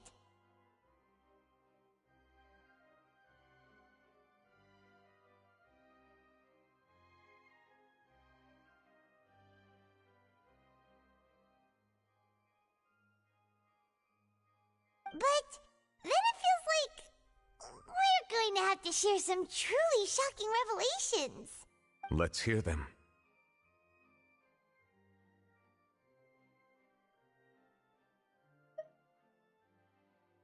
Incredible. Linny, did you hear that? We're not real humans. All Fontanians were originally created by the late previous Hydro Archon, with Oceanids as their basis. Found in how only Fontanians could dissolve in primordial seawater, and how all the girls Vacher dissolved were also turned into Oceanids.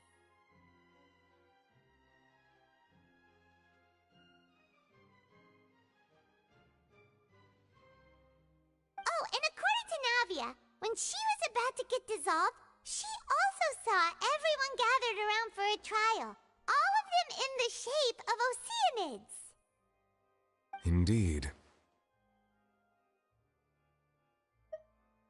Yeah, and it follows from the content of the first slate that she probably angered Celestia by creating humans without prior permission. That could also explain why the Oratrice judged the Hydro Archon to be guilty. It's to account for that ancient sin. The Hydro Archon's true sin was creating us?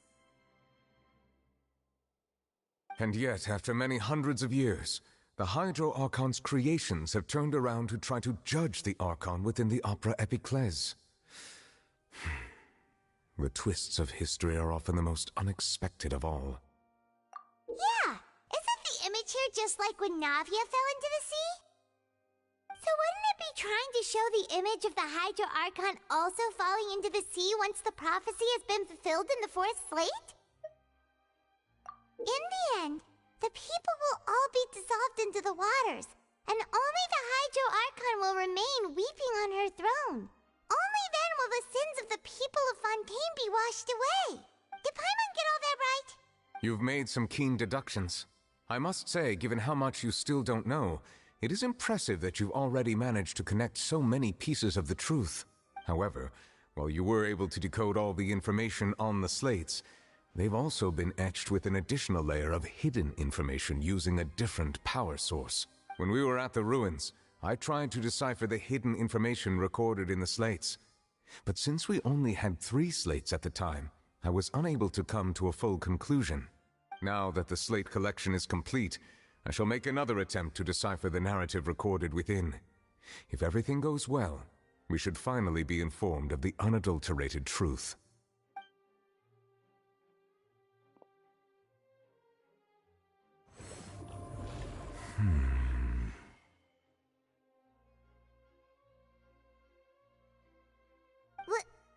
Well? Did you get it? I believe I should share this truth not only with you, but with all the people of Fontaine as well. I will try to briefly summarize it for you. Your hypotheses regarding the origin of Fontanians and the sin of the Hydro Archon were both correct.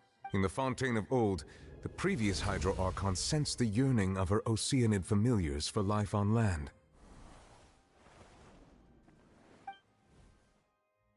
The Oceanids were enamored with the beauty and romanticism of human beings, and wishing to have those experiences for themselves, expressed to the Hydro Archon their desire to become of a similar kind.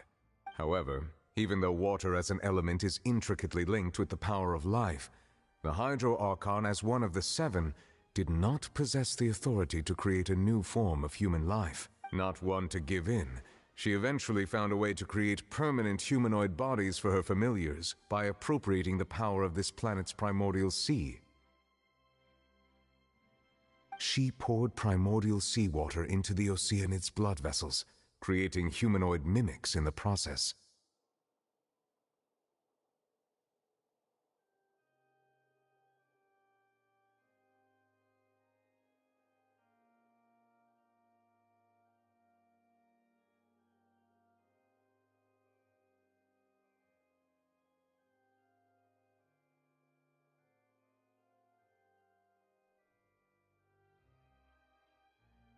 But if Fontanians were to ever come into direct contact with water from the primordial sea, the power within their bodies would escape these artificial restraints and return to the sea. As a result, their forms would collapse, and they would be reverted to their original forms as Oceanids.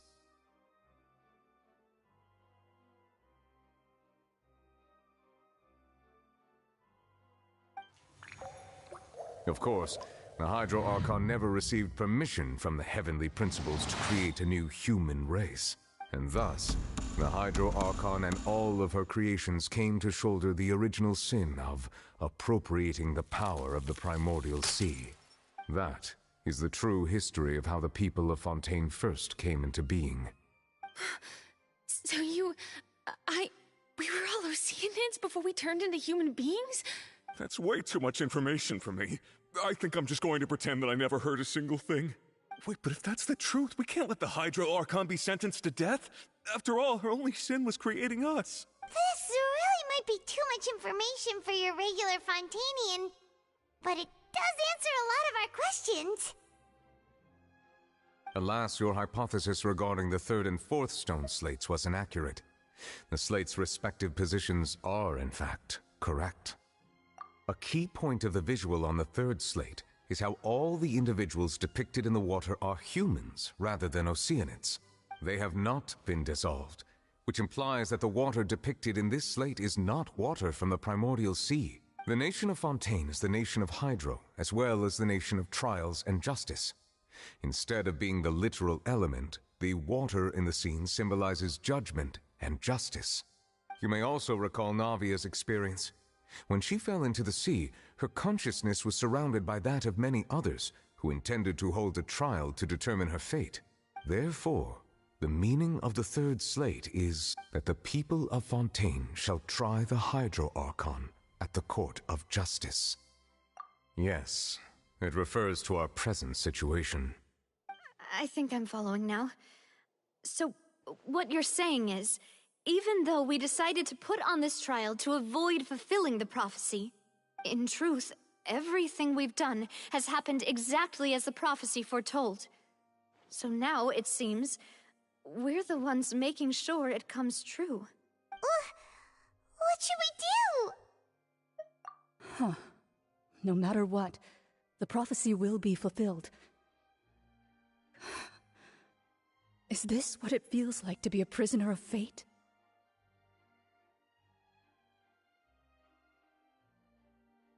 If that's the case, does that mean the scene in the fourth slate will also be fulfilled soon? Traveler, I would like to point out another small fallacy in your deductions. About the fourth slate, you probably thought that the eruption of primordial seawater beneath the fortress of Meripede served as the surest sign that the prophecy was about to come to pass, yes?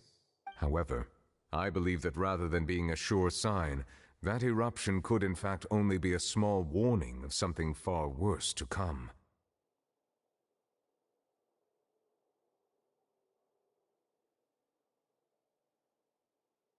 As for the root cause of the catastrophe, I believe you've already encountered it once before.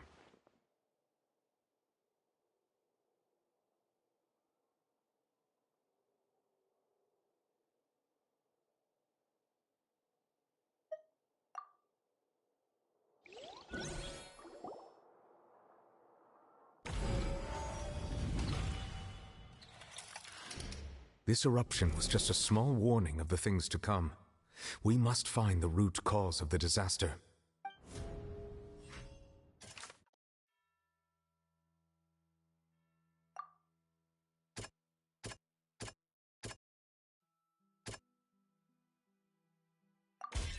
It was both dream and reality.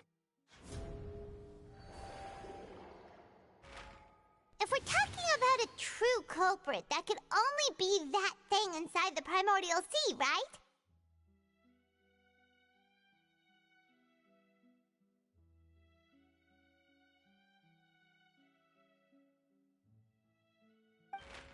The truth, the original sin, the trial, and the root cause of the disaster.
That was way too close!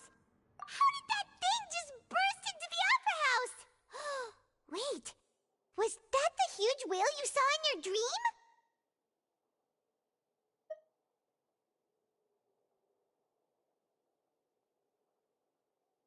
So we've met it at last.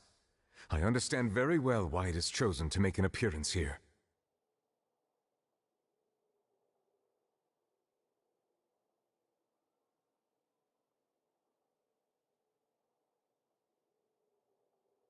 That whale does not belong to Tevat. It is a monster that has traversed the stars, weeping all the while. It has been greedily consuming the energy from the planet's primordial sea, using it to grow. That is the main cause for the rising sea levels. And once it has finished consuming all of the energy contained within the sea, its next step will be... You said that when the Hydro Archon first created Fontanians out of Oceanids, she filled their blood vessels with primordial seawater. Precisely. That whale finds the blood of Fontanians nigh impossible to resist. Therefore, when it left the primordial sea, it decided to make its next stop a packed opera house full of food. Food in the form of Fontanians. We just barely managed to push it back, right? In that case, won't it come back to target the people again once it's managed to recover its strength? That is correct. Indeed, it is more accurate to say that we should thank that Harbinger for buying us some time.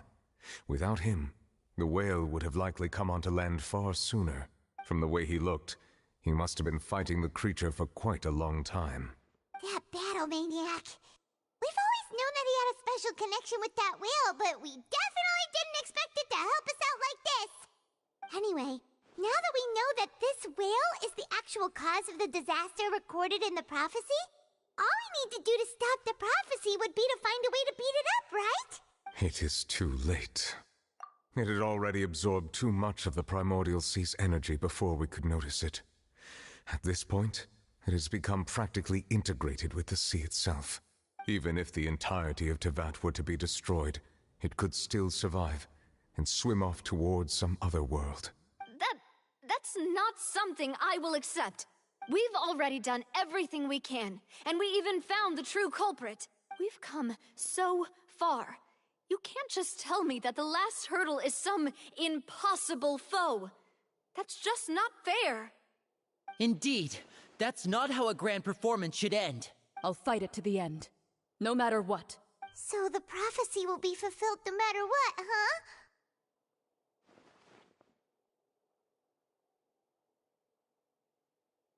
The prophecy. Yes, what has been prophesied will be fulfilled. You may view such things as the history of the future.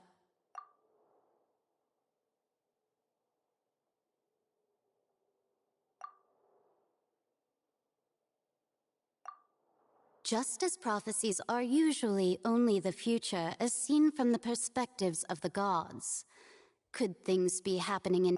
Ultimately, fate shall serve as your only guide, no matter what will happen in Tevat's future.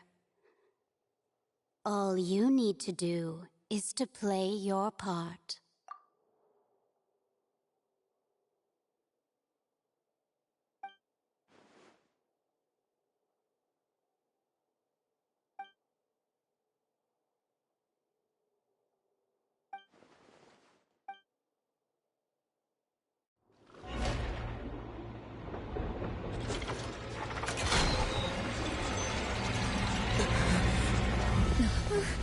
What's happening with the oratories?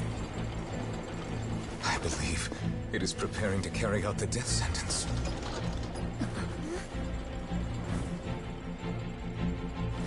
Furina!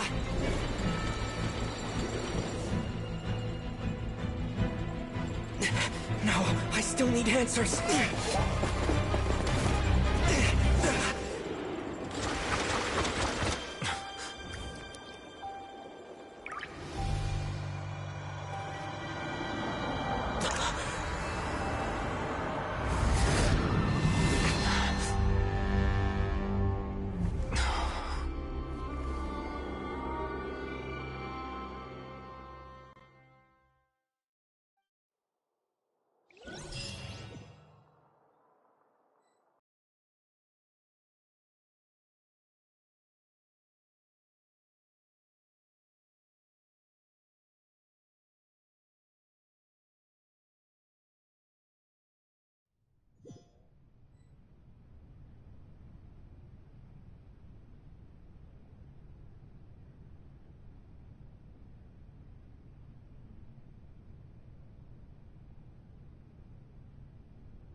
You...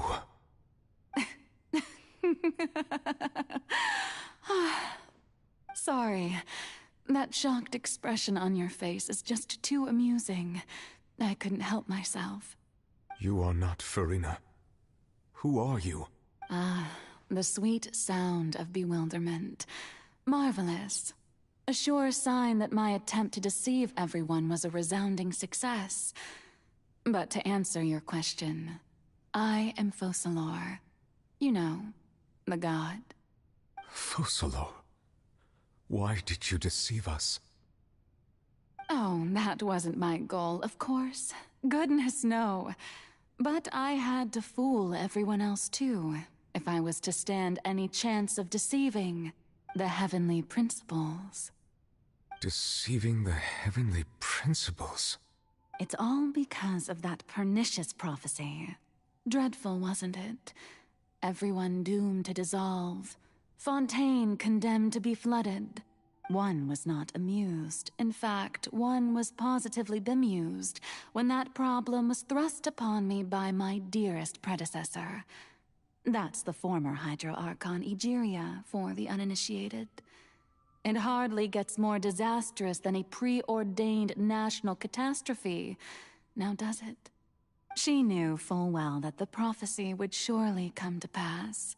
And as one of the seven, she also knew full well that one defies the heavenly principles at one's peril. So yes, as you have no doubt surmised, it was a rather impossible situation that I found myself in. I spent a terribly long time mulling it over, alone on the ocean floor. And I was almost growing barnacles by the time I finally realized there was only one possible solution to this confounding conundrum. I had to outwit the heavenly principles, allow the prophecy to be fulfilled, ostensibly at least, while saving everyone at the same time. I'm a genius, I know. I can only assume that's why Egeria chose me as her successor. Although, looking back now, it was hardly the inheritance one dreams of. Between the task of saving the nation, the quotidian duties of the Hydro Archon, and not to mention the original sin of creating a new race of humans, I dare say she left me quite a colossal mess to clean up. But one can only play the hand one is dealt. I did not choose this, any more than I chose to be one of her Oceanid familiars. So you were also once one of the Oceanids, transformed into a human by Egeria's hand. Yes, I was. I always dreamed of becoming human. And I still do, even now. In my eyes, to be human is to be part of the greatest opera ever known. After becoming a god, I separated my divinity from my body and spirit, leaving behind only a self that was as naive and bewildered as my past self on her first day as a human being. The me you see before you now is that divinity. And the human counterpart I left behind, I named Farina. She could feel joy, sorrow, and everything in between. She could be as vain and conceited, or as meek and vulnerable as she wished. Her strengths were of a kind only a human could possess, as were her shortcomings. But in my eyes, Farina's humanity was what made her perfect. She was perfectly human in every way. The person I always wanted to be.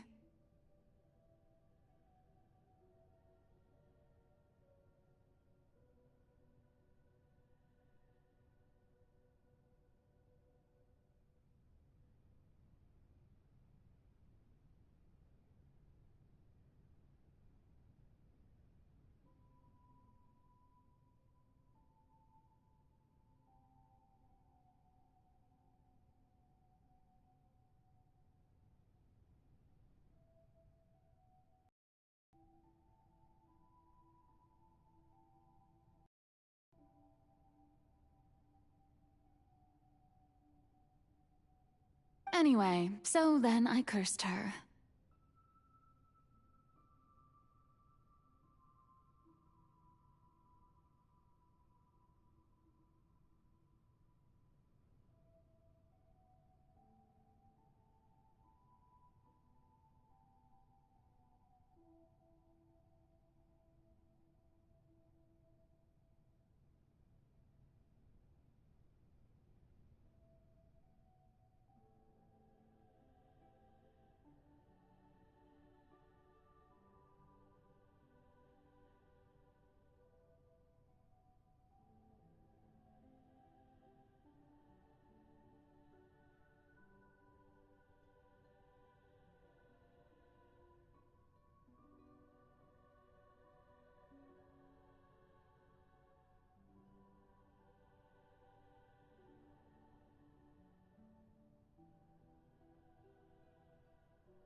All part of the plan, of course.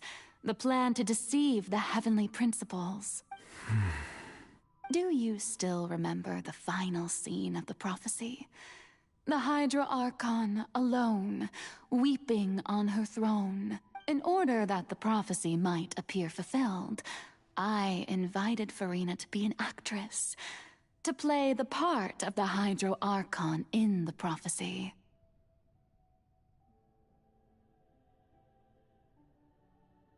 Under the curse I placed on her, so long as I, Focalor's divinity, continued to exist, she could not die. But nor was she free to live her life in the pursuit of happiness. Instead, she was forced to take the stage in the opera house, to embrace the role of leading lady, to forever play the part of the god from the prophecy, all to create a deceitful appearance of that prophecy coming to pass. I suppose now you probably understand why your court is called the Opera Epiclese. But Furina is only human, isn't she? Even though she has had a long life, her mind is no stronger than that of any other ordinary human being. I cannot begin to fathom what she has had to endure. It must have been torture for her. It has indeed. And although she is, in a sense, me in human form, I most definitely owe her an apology for it. It's been 500 years, and all along, she's been playing her part in the most unimaginably long, unbearably lonely, and agonizingly painful opera of all time.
Oh, who permitted you to come onto this stage? Now, I understand your admiration for my august self, but I must ask you to keep to the rules. All right. It is not my intent to reprimand you. There is no need to state your name. Just be off with you. Do not distract me from my performance. Oh, do not jest. Can you not feel it? I am Focalor. The eyes of countless Fontanians are upon me. I must, at all times, display the utmost elegance and nobility.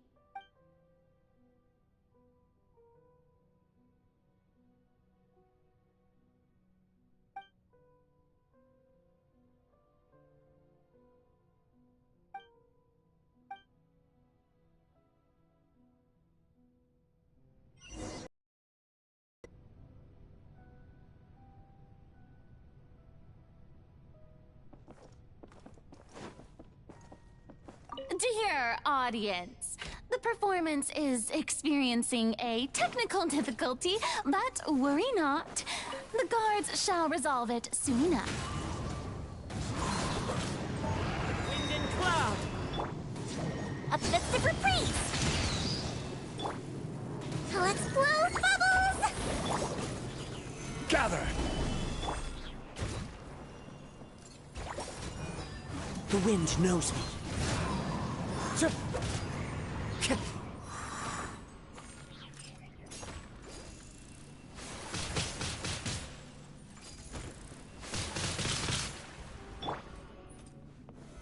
Solidify! Into the wind. Don't be nervous! Just relax!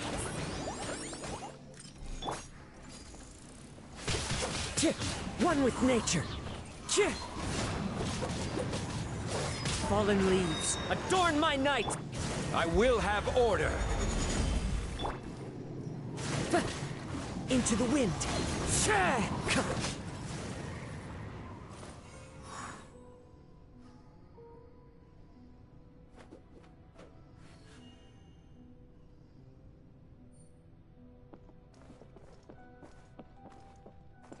Hey, what gives? The audience is still watching me, you know. Guards? Wait, where are the guards? Guards!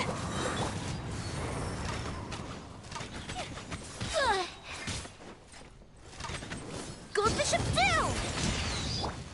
Clouds high. The birds call. Into the wind. Gather! Floaty floaty!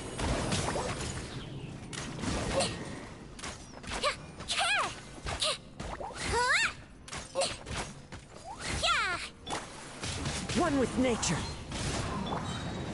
Solidify! This is order!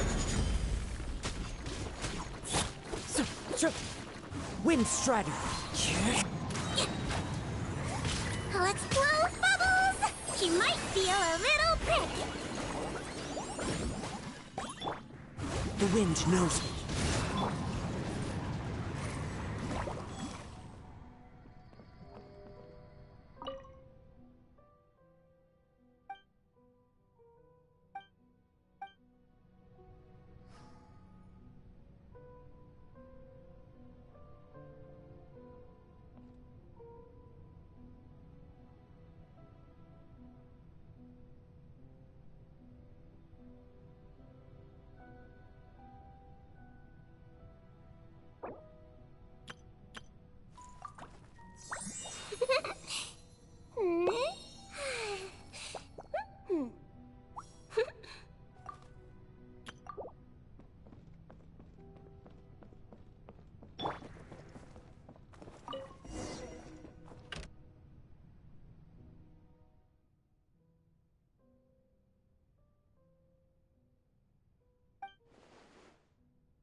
Farina.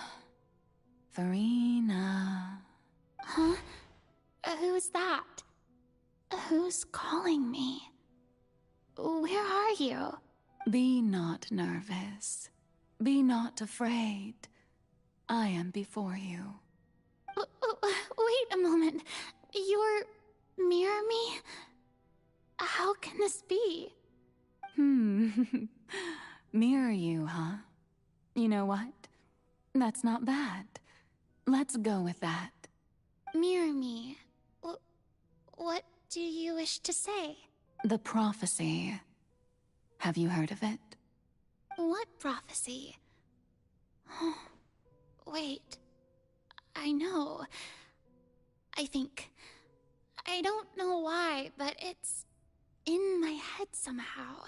The people will all be dissolved into the waters, and only the Hydro Archon will remain, weeping on her throne. Only then will the sins of the people of Fontaine be washed away. Oh, very good. You know it well. What's going on? I can't seem to remember anything clearly. The only thing I know for sure is this prophecy. Will it really come to pass? Yes, it will. And that is why I've come to you. Disaster will come to Fontaine sooner or later. Things will develop just as the prophecy declared. There is no escaping it. But doesn't that mean everyone will die? I'm a Fontainian just like them. Will I dissolve too? Oh, don't worry. Magical meetings exist in this world precisely to give people a chance to turn things around. It is the reason why you met me today. I will tell you how to save everyone, but you may have to suffer somewhat. Oh, so there's still hope after all. Goodness, you frightened me. You spoke so much and with so much certainty. As for the suffering, well, I will admit that the first thing that came to mind was, why do I have to be the one to suffer?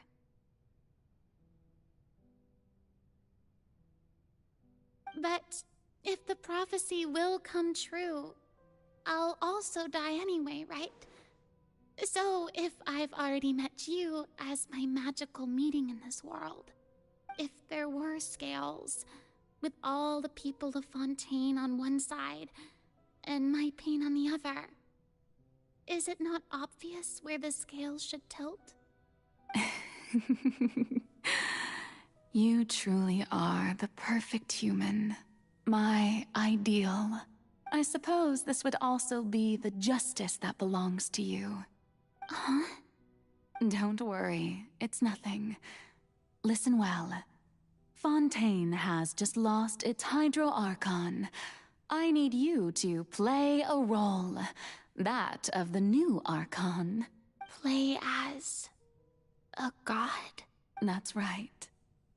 You must begin a never-ending masquerade. You must never let anyone suspect your identity. If you can keep it up, then I shall have my way of defying this prophecy. But should your identity be revealed, then all hope will be lost. But how will I do this? A human assuming the role of a god without being exposed. Don't worry. What you must do is not to turn yourself into a real god. You simply need to play the role of a god as humans imagine them to be. Being a human yourself, I'm sure you already know what such an entity would be like. Remember, your true challenge will not be pursuing divinity, but contending against humanity. I'm still not sure I understand, but I'll try. I'll try to do this. So, how long am I going to have to play this role? To accomplish this mission, you will have to stay on the stage for many, many years. You will endure and not grow old until your task ends. But I promise you, all will eventually end in a magnificent and dramatic trial, and everyone will be saved. A trial, huh? How exciting. I'll be looking forward to it.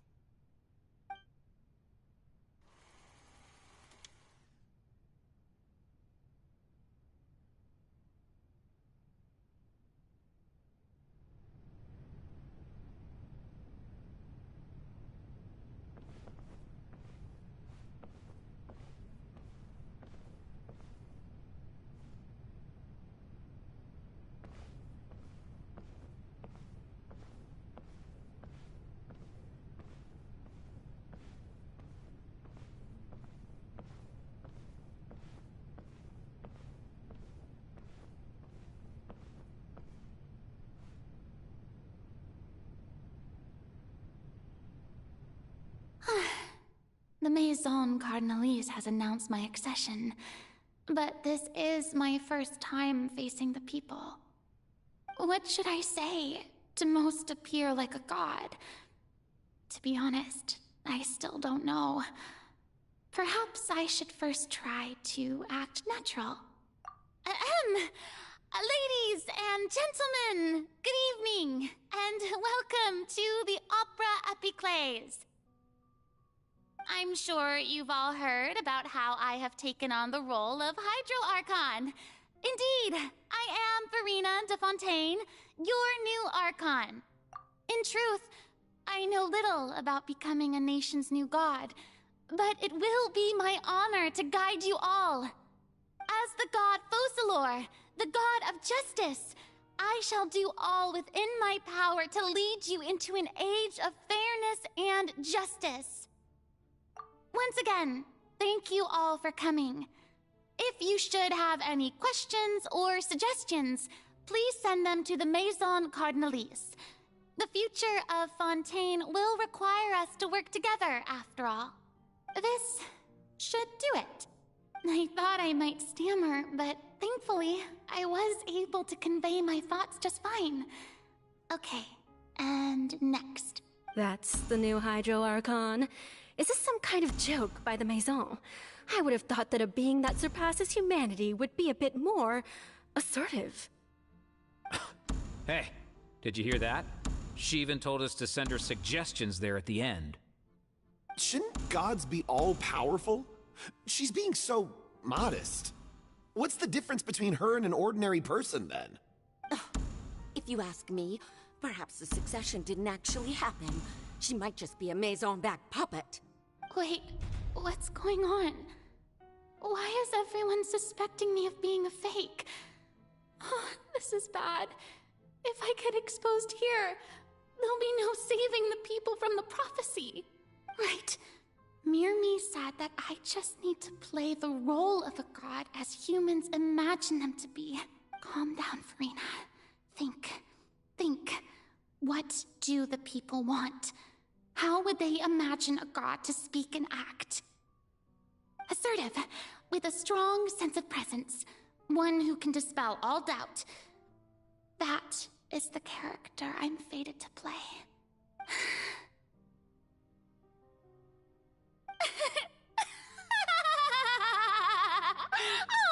Oh, very good, my people.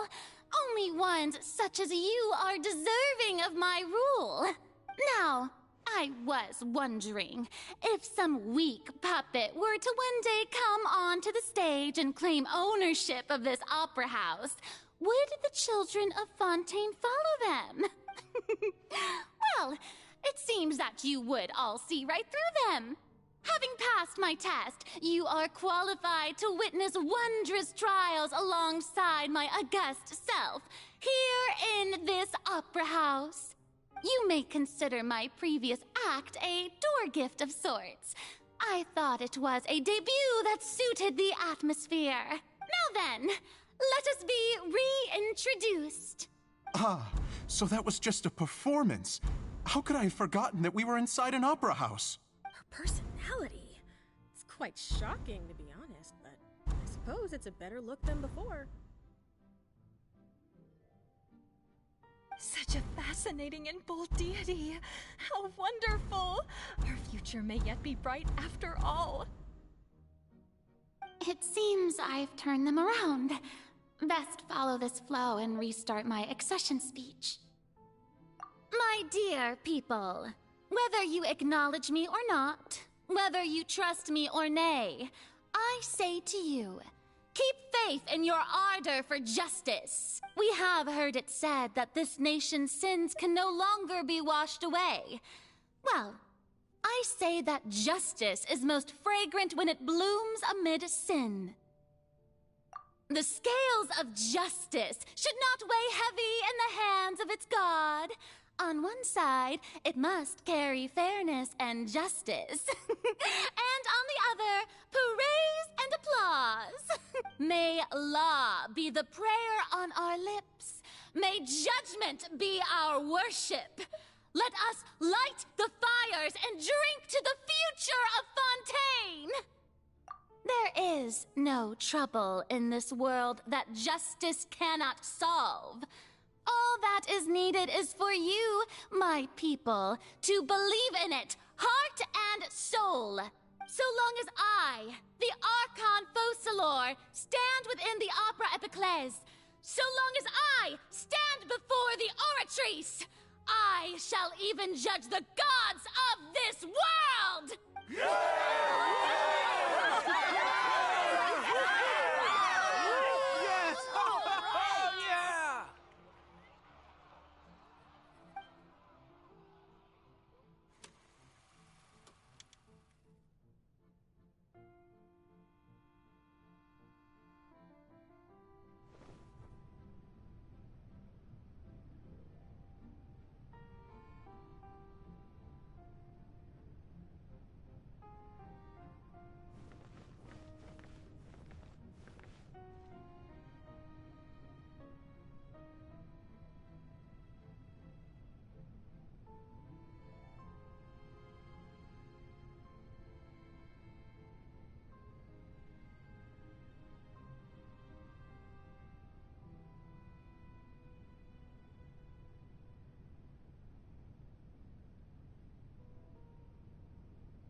Lady Farina, here are today's case reports, as well as a summary of the follow-up for your perusal.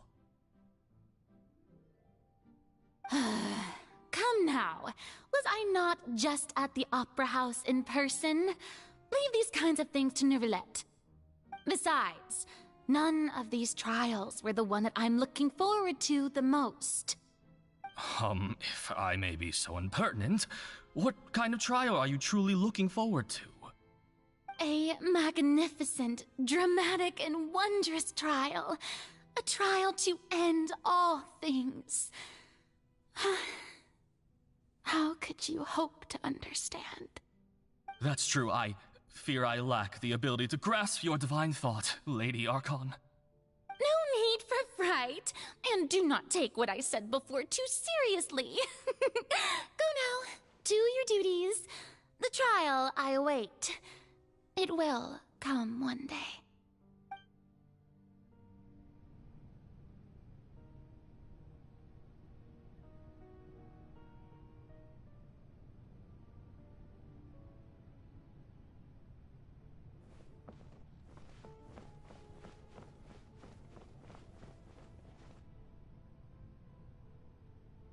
Lady Day, thank you for agreeing to see me. No need to thank me. Or rather, thank your own sense of perseverance instead. Long have you stood in line to meet me, have you not? Oh, I'm afraid that's just an inevitable consequence of my divine charm. All right. Deoteria, is it? How is your son's illness? You remembered me, and you knew of my family, too. He is doing much better now. In fact, he is far more of an ardent believer than I. He was the one who forced me to seek an audience with you, and to bring your words back to him. Oh, good. Very good. If this should happen again in the future, please do not hesitate to come and tell me. Going down to citizens' homes every so often, while not usual practice, should serve as a fine change of pace. Ah, you're such a gentle and wise god. Thank you once again, on behalf of my son.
Lady Farina, here are the latest hydrological reports. As for the specific parameters you asked to take note of, I'm afraid things still don't look good. I see. It's as I thought, then. As your god, I did already expect this, but I wanted to see how far your human wisdom would allow you to analyze it. All manner of signs indicate that the prophecy will still come to pass. Forget it. That's not something you need to worry about right now. Well, as I understand it, the Fontaine Research Institute is also trying to find a way to counter the rising water levels. Really? Have they found anything? I'm afraid that they haven't found any effective solution thus far. Is that so? Well, no wonder. This issue has reached the realm of the gods, after all. Still, their spirit is praiseworthy.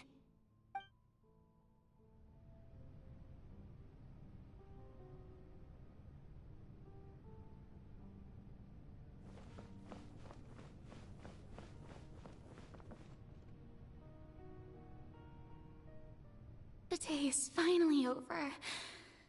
I haven't had a moment to breathe this whole time. But it's good to see that everything's getting on track. There are no longer any voices of suspicion. Maybe this is fine. I just need to keep going, and everyone will be saved. Alright, Farina, don't think too hard about this.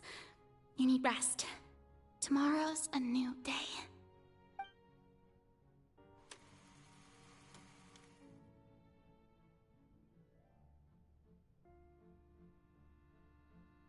Lady Farina, here are the new trial reports for the latest cases, as well as a summary of the follow-up. There'll be no need for that. I've seen them already. There's no need to go back over scenes I've witnessed in person before. Lady Farina, I've waited so long for this chance to see you in this manner. Indeed, my dear, loyal citizen. This joyous moment is an honor for us both.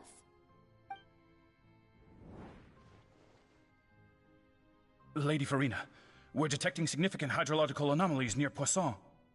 Understood. Keep monitoring. Keep me informed should anything come up at the Institute.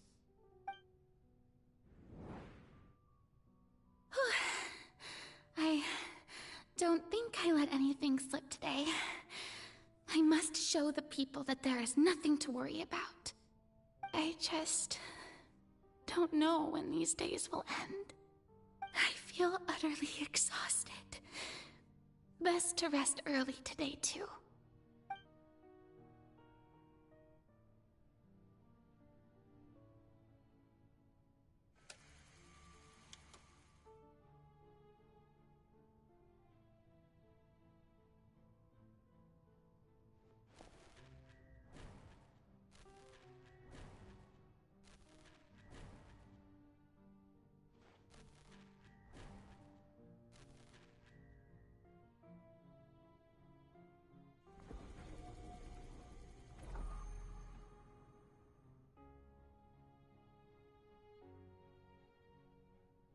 Lady Farina, it's like a dream being able to speak with you up close like this. I've heard that the first member of our family who was honored to receive an audience with you was Madame Dioteria, almost 20 generations ago. And what a fine family yours is indeed. It brings me great joy to meet such a faithful believer. A descendant of a line most ardent. Surely you exaggerate, Lady Farina. My lady? What is it, good citizen? Oh, are you crying? Oh, really now? I didn't even notice. This must be the overflow of hydro from my person. Well, can't quite help being the god whose dominion is the waters, can I? No wonder. No wonder. A manifestation of your power, then. Oh, Archon, I am honored to have witnessed it. Honored indeed.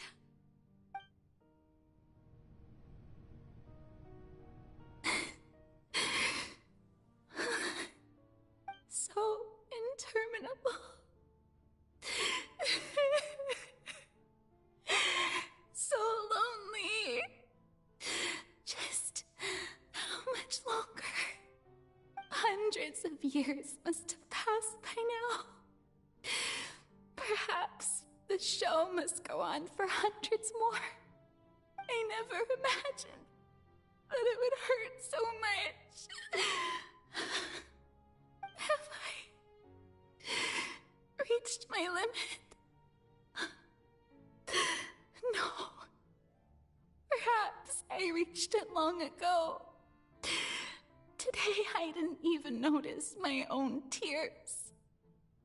I want to tell someone, anyone, about this, but Would that not destroy all I've done so far?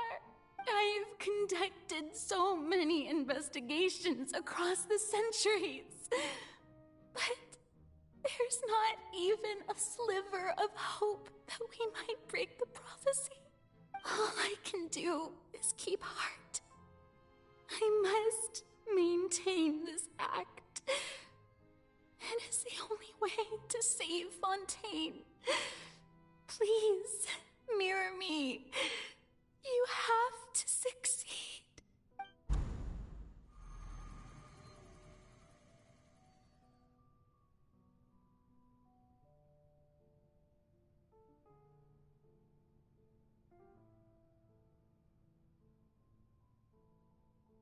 Farina, you don't have to shoulder this burden alone.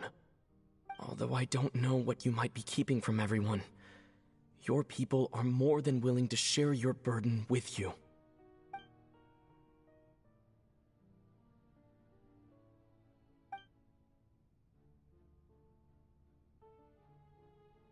Share my burden. That's impossible. It was fated right from the start that this would be my duty alone.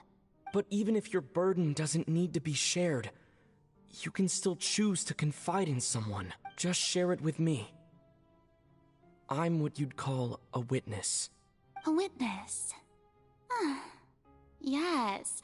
I've heard that you came to Tevat from beyond the stars, yes. In other words, you never belonged here. And if Tevat is, in its entirety, a show on a stage, then you're just a spectator, aren't you? If that's the case... He's right. I could confide in him, couldn't I? But if things don't play out as expected, the people of Fontaine will be the ones to pay the price. No, Farina. You shouldn't be selfish. But what if it's really alright? Farina, you've worked so hard for so long. Surely it would be okay to put yourself first for once. Just this once. Is it such an outrageous thing to do anyway? To find someone in whom you can confide your frustrations and sorrows? Surely it could not hurt. If you let this opportunity slip through your fingers, it might never come by again. Think about it long and hard.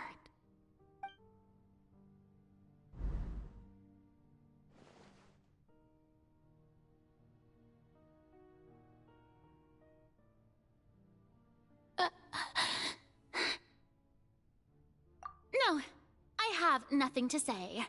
I am Farina, the Archon of Fontaine. Everything will surely get better. All you need to do, dear spectator, is to witness my performance until the curtains fall.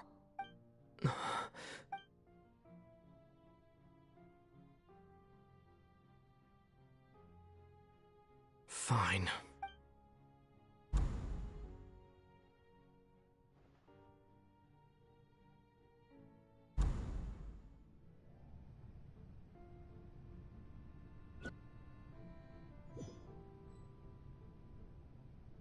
So even Farina know the truth?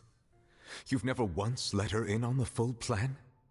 Yes, it had to be done. To deceive the heavenly principles, you must first deceive yourself. She did very well. If she had let her resolve falter even once in these 5 centuries, Fontaine would have been doomed to the most tragic fate. It seems that trusting humanity was the right decision after all. I believe that I understand how your deception works, but that is only half the truth, is it not? How would you build on this foundation to save the people of Fontaine? That is the most important thing. Ah, good. Of course, the Iudex of Fontaine has pinpointed the crux of the issue. I'm sure you've long sensed that the Oratrice is no simple machine, yes? I've always suspected that it had its own consciousness. And Lenny did mention that he heard a human voice within the core chamber. It now seems that that person was you, hidden within the machine all along. Am I right? And then I became one with the Oratries, taking Fontaine's gnosis with me. Yes, it would seem so, wouldn't it? Alas, your understanding of this device still lacks sufficient depth. In truth, it is no enactor of justice. It is, in fact, a device created to kill the god of justice. I beg your pardon? Oh, you have it. And to be more precise, not only will the Oratries take down the god of justice, it will also take down the divine throne upon which she has been placed. I mean, did you think I would be the sort to enjoy peaceful repose while Farina suffered? My work over these last 500 years has been to constantly accumulate indemnitium within the Oratries. But really, some have already discovered that only a small fraction of the energy generated by the device was ever used to provide power to Fontaine. The vast majority had to be, accumulated to enact this death sentence. It was all part of your plan, then? Both the trial and the sentence? Indeed. This power, accrued over 5 centuries, could have sustained Fontainians for millennia had it only been used for that purpose. Almost all of it has now been stored within the Oratries. But only power of this magnitude could hope to destroy the Hydro Archon's divine throne, shaking the rules established by Celestia and breaking through the institution that is the Seven. So the Oratrice's call for death was for neither Farina nor Focalor, but for the Hydro Archon. The destruction of that divine throne. If I do not misunderstand your intent, you must be... returning what's rightfully yours to you, of course. In other words, this was all done to return the authority of the Hydro Archon to the Hydro Dragon of this planet. But...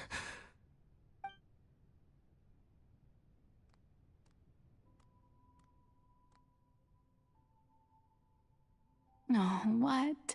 Getting sad again, are we? The authority of the ancient dragons shall soon be yours once more, O Hydro Dragon Sovereign. And this is the face you make. All you've done throughout the years is just so you can sacrifice yourself at the very end. I've never quite seen it that way, you know. Even now, I'm quite pleased at how well my deception worked.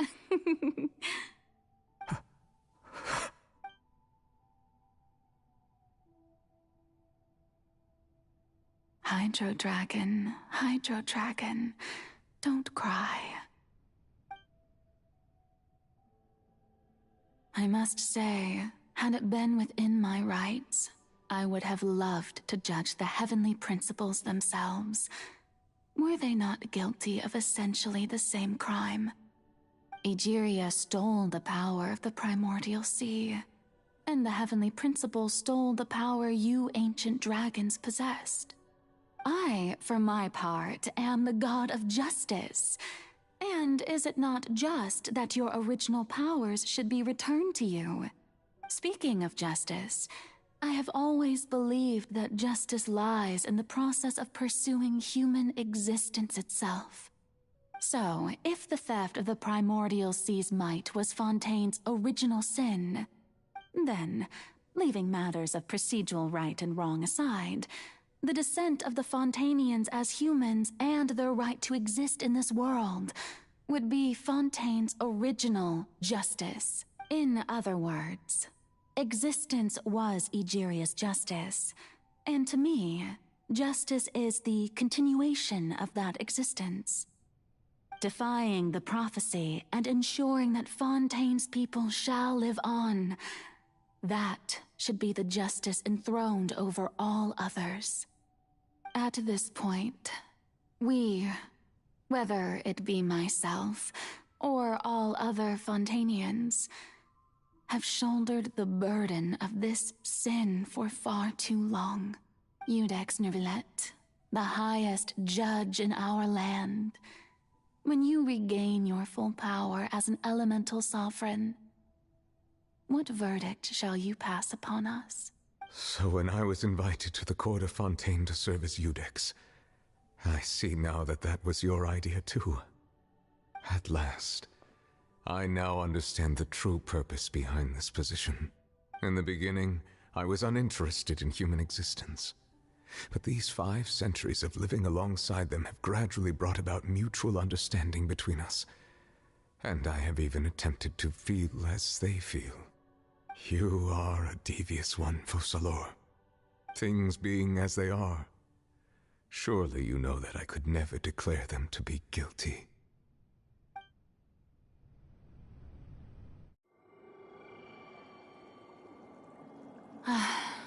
The hour of my execution is almost here. For the sinner, the curtain call has come. I know I may not sound it, but faced with death, I find myself a little afraid. Perhaps this is one thing both gods and humans have in common.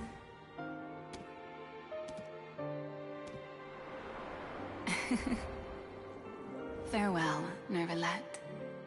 I hope you've enjoyed the part you played these 500 years.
I, Iudex Neuvillette, hereby declare,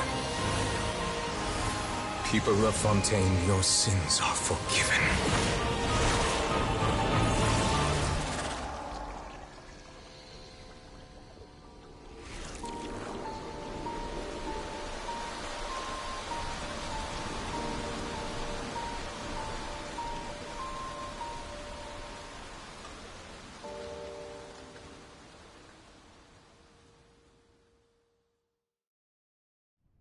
There are leaves.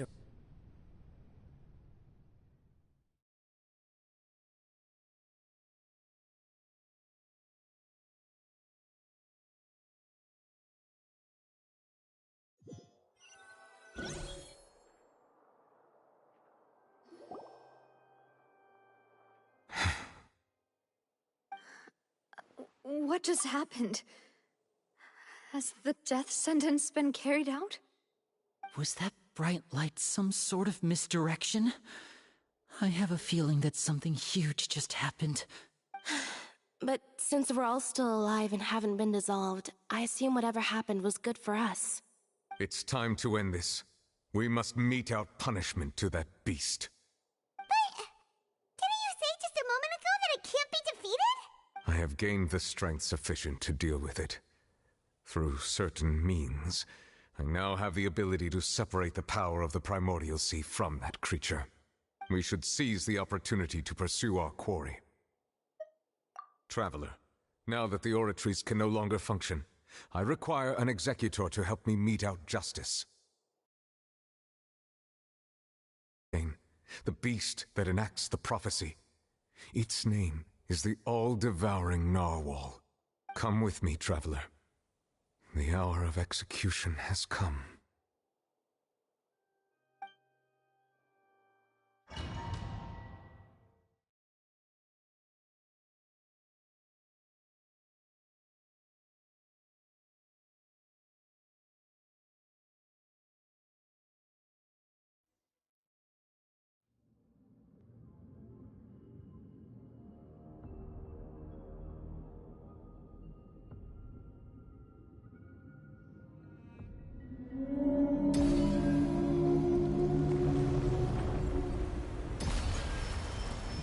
We're going to execute it?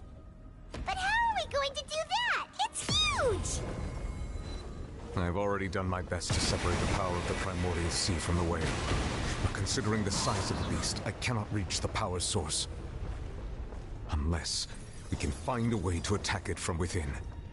I shall share a part of the ancient dragon's power with you. We shall look for an opening together.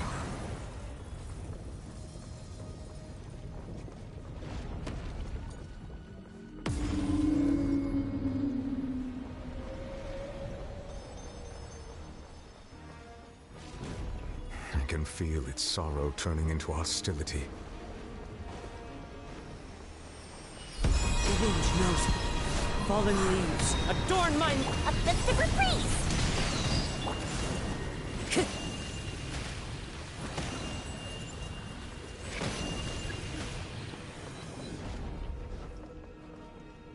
Into the wind.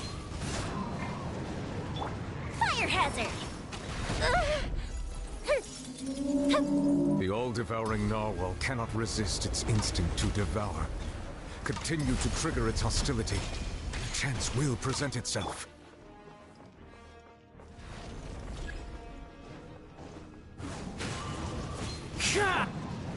Stabilize! Let's see!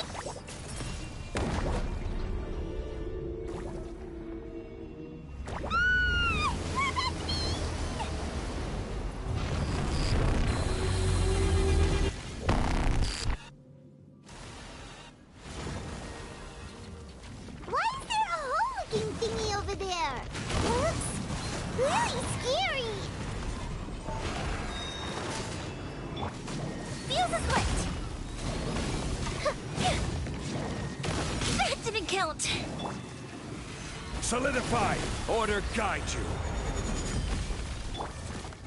I have granted you my protection. Do not fear. Seize the moment and use my power to suppress its root from within. One with nature. Now I'm mad! Don't... The wind knows me.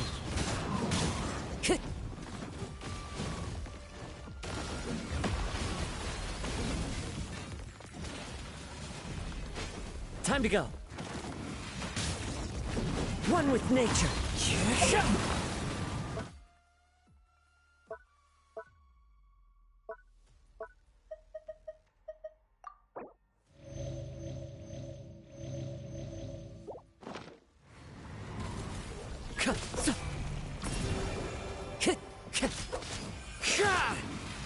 The wind knows me.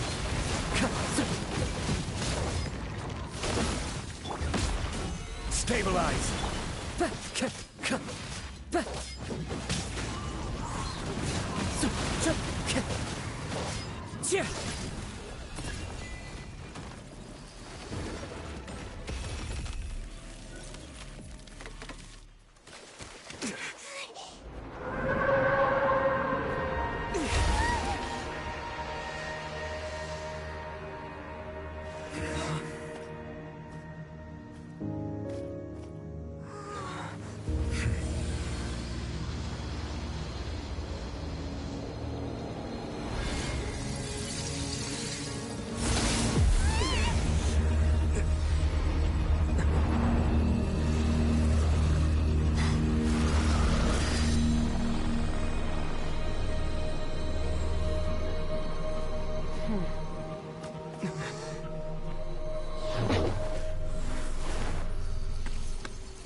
Thanks for helping with the cleanup. It should have been my job, but... oh well. It was just supposed to be a short private training session for me. I didn't think that my disciple and my master's pet would start brawling in the meantime.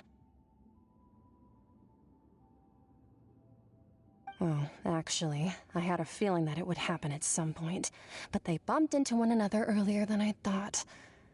What a blunder. I suppose I'll have to swing my sword 3 million times as penance. That power. Who are you exactly? Paimon has an idea. From what she said earlier, she must be Child's master. Skirk, right? It's just that he gave us the impression that she was the less talkative person. I simply did not have anything to say to the weak.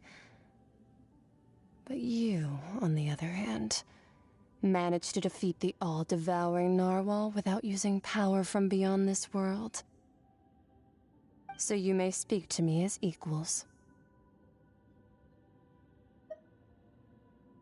I have to agree.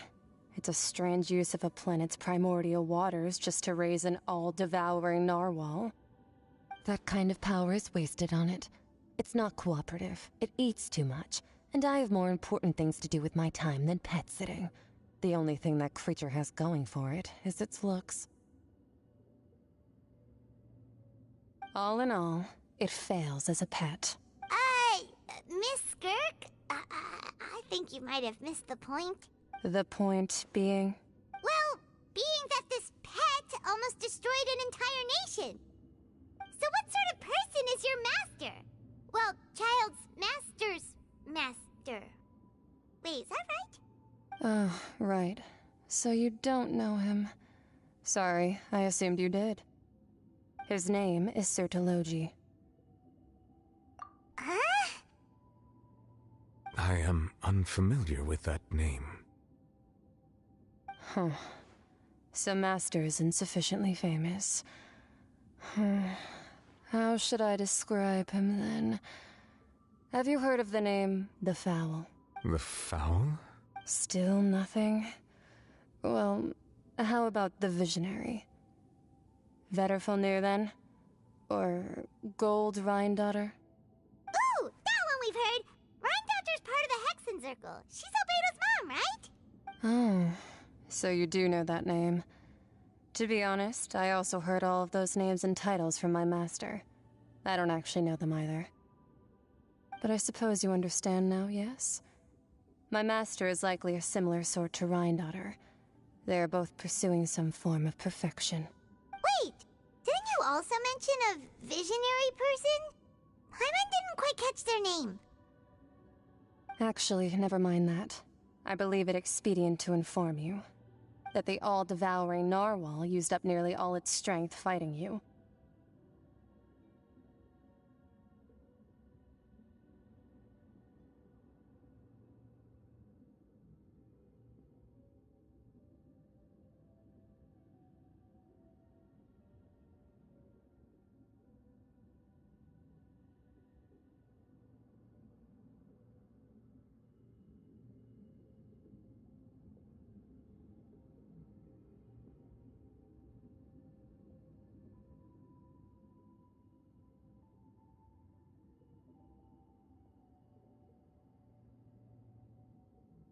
Such roiling hydro energies will prove difficult for the planet's deep seas to digest. As such, the Fontaine back on the surface has most likely been thrown into chaos. In other words, the prophecy that you've been fretting over should now be in full swing. What?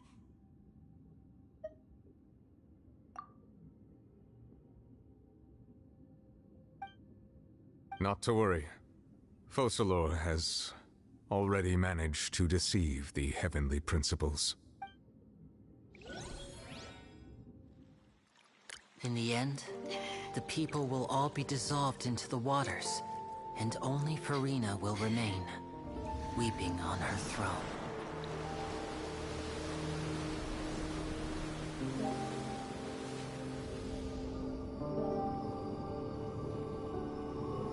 Only then will the sins of the people of Fontaine be washed away.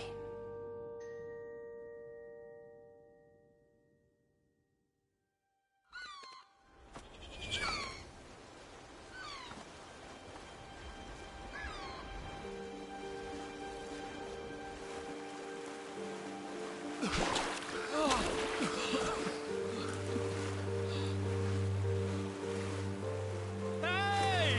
Help! Over here!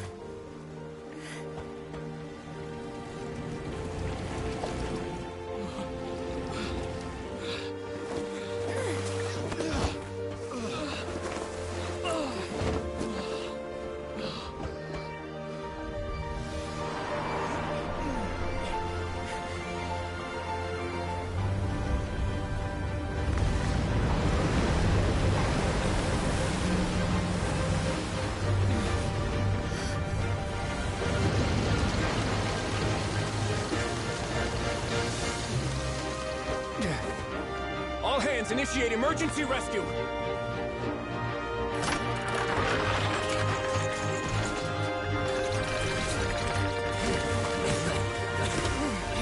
Hurry!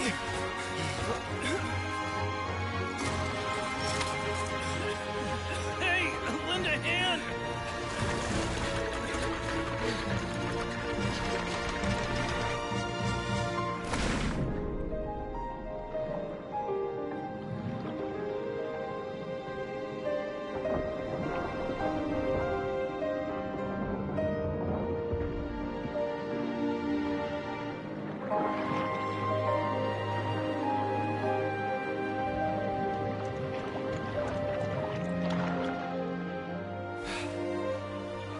Look! The water's receding!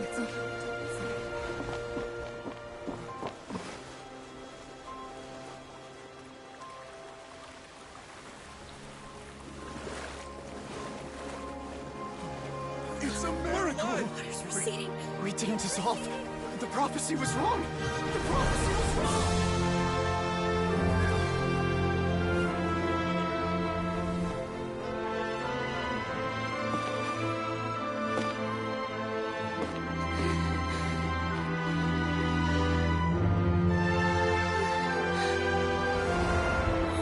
Are you right? Yeah. We're saved. The prophecy was wrong.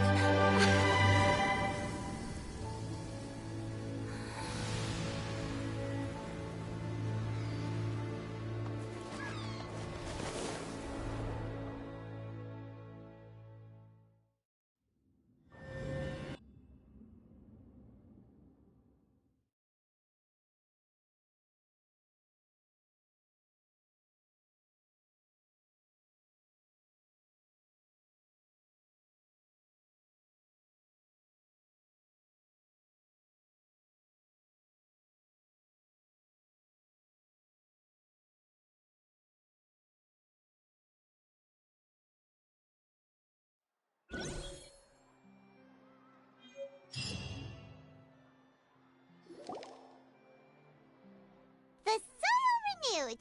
The Sphena talks post-disaster rebuilding. I recently visited Poisson to meet with Miss Navia, spokesperson of the Sphena, and we spoke about Poisson's present and future. Old soil can still give birth to new bloom, Miss Navia stated. Hope is like seeing a small cookie when you're starving late at night. You just need a little of it. Skyship Winglet, Booner Bane of the Fontaine Research Institute.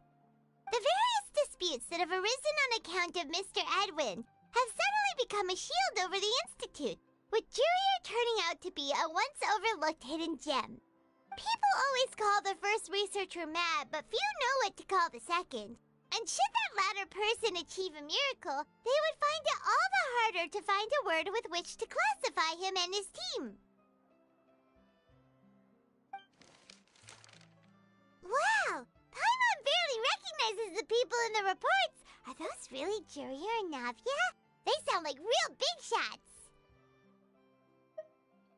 What do you think? Pretty enthralling, huh? The Steambird's idea was pretty simple. With the disaster just having passed, we would print a free edition packed to the margins with good news to calm people down. The value for these big scoops lies in their inevitable follow-ups. We'll publish further reports and go into the stories behind those people. Edwin's assistant, Jurier, created a true flying... Hyman's curious too! Wait a minute. And that's exactly why I'd like you to come conduct interviews with me. You're the best incubators of... Are you sure? Oh, this time will be different. Come on! Let's head to Poisson first, and then make a trip to the fortress. There are some things you'll only know when you get there.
Oh, it's you. What brings you all here? Hey, we're just having a look around. I'm here to update myself on how things are going here. Oh, the Fatui are here too! Let me introduce you. This is Mr. Knumknuttzofficial. He represented the Knave in sending us a large amount of supplies, and is helping with our work. Our residents are hard at work as well. Thanks to everyone, work is progressing nicely. We've lost a lot of people, but we're moving forward. That will have to be enough.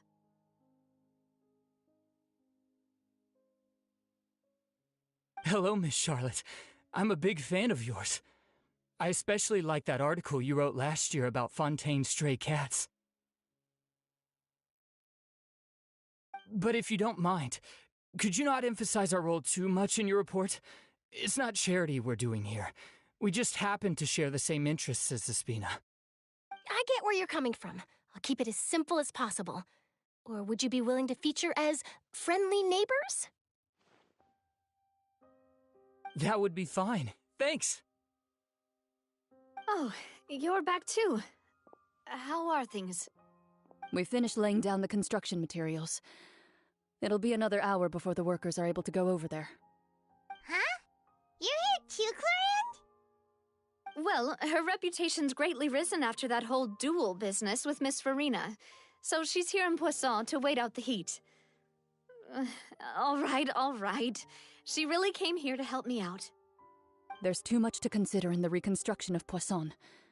The Spina has need of more decision-makers. And, well, I do already happen to be connected to Mr. Callis.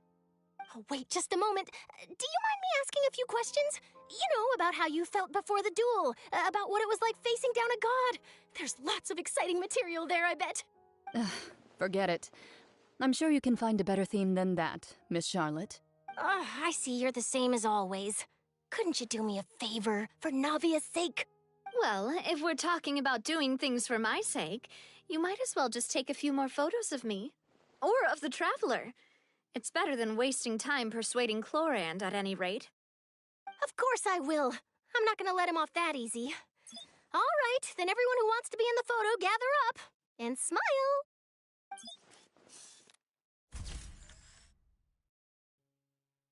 How did it go? Was it a good shot? Did Paimon look cute in it? Not bad. Your addition really helped the composition of the picture. All right, hang on a moment. Let me snap a few more shots.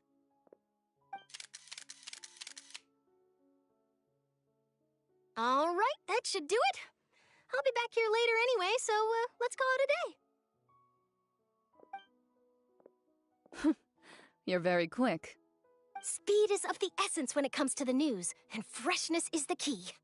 Also, not to brag, but I'm pretty good at building connections. Who knows? I might eventually get that interview with you after all, Miss Clorinde. Wow, you really do have that never say die spirit. I'm impressed. I'll hazard a guess that this is how you got that interview at the Fortress of Meripede. Whoa, you're well informed. Let me make a guess too. I asked Sijuin, who told Monsieur Neuvillette, and he told you, right? That's a very complete information chain. In truth, all Monsieur Neuvillette asked me was, when did the fortress become so friendly towards the media? I told him that it was best not to speak too soon. There's no guarantee that Ridsley will make a personal appearance. You're right. I've got to treasure every moment I have with them. In which case, I'll be making a move first. Stay safe now, and tell me if you hear anything interesting. I'll treat you to afternoon tea in exchange.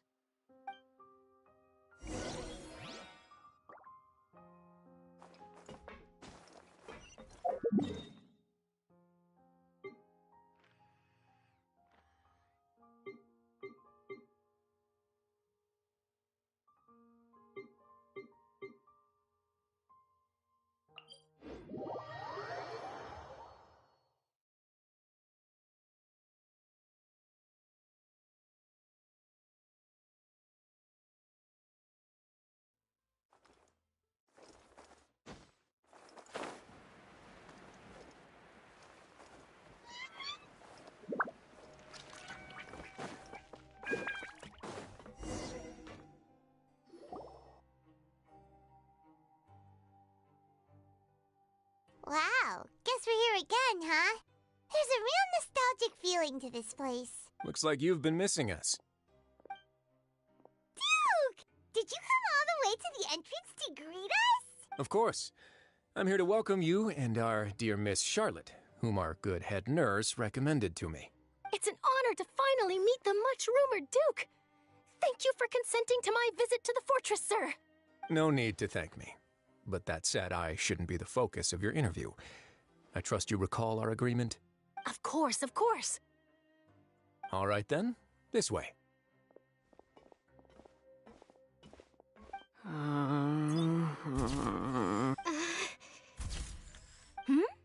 Hey, no need to be so nervous. I've already taken all the photos we need.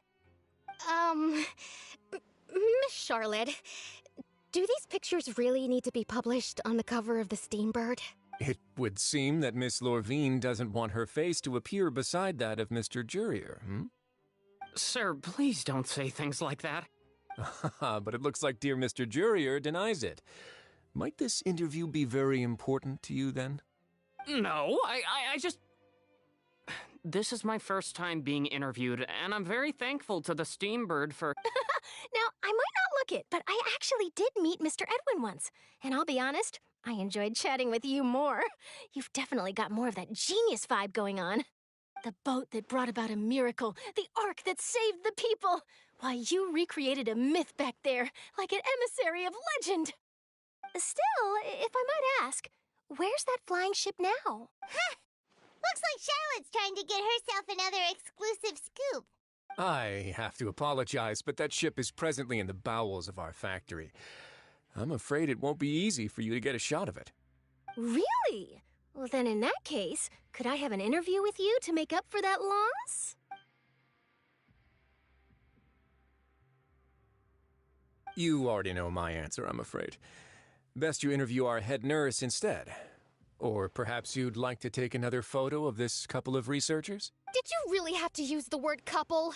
Well, then, 2 solo photos will do. Is my hair messed up? Please, someone help me have a look. Things sure are getting pretty lively here. We've seen this kind of thing before. Oh, seems like everyone's here. Would any of you like to try this new drink I came up with? Ah, Sigewinne. Hey, Miss Charlotte. Why don't you, take some pretty photos of our head nurse? Sure. Come on, Miss Sigewinne. Over this way. Let's find a brighter spot. Sure. Do I have to smile? So, how have things been at the fortress? Same old, as you can see. Fontaine's undergone some changes, but this place is still more or less the same. Other than that flying ship, it got a tad too much attention, I think. That's why I decided to let the interview go through. We should direct more public opinions toward the behind-the-scenes heroes. Am I right, Mr. Jurier? Miss Lorvine? You're too kind, sir. I believe that you too should have your day in the sun. Not that you would want that, which is a pity. I'll just leave the spotlight to you two.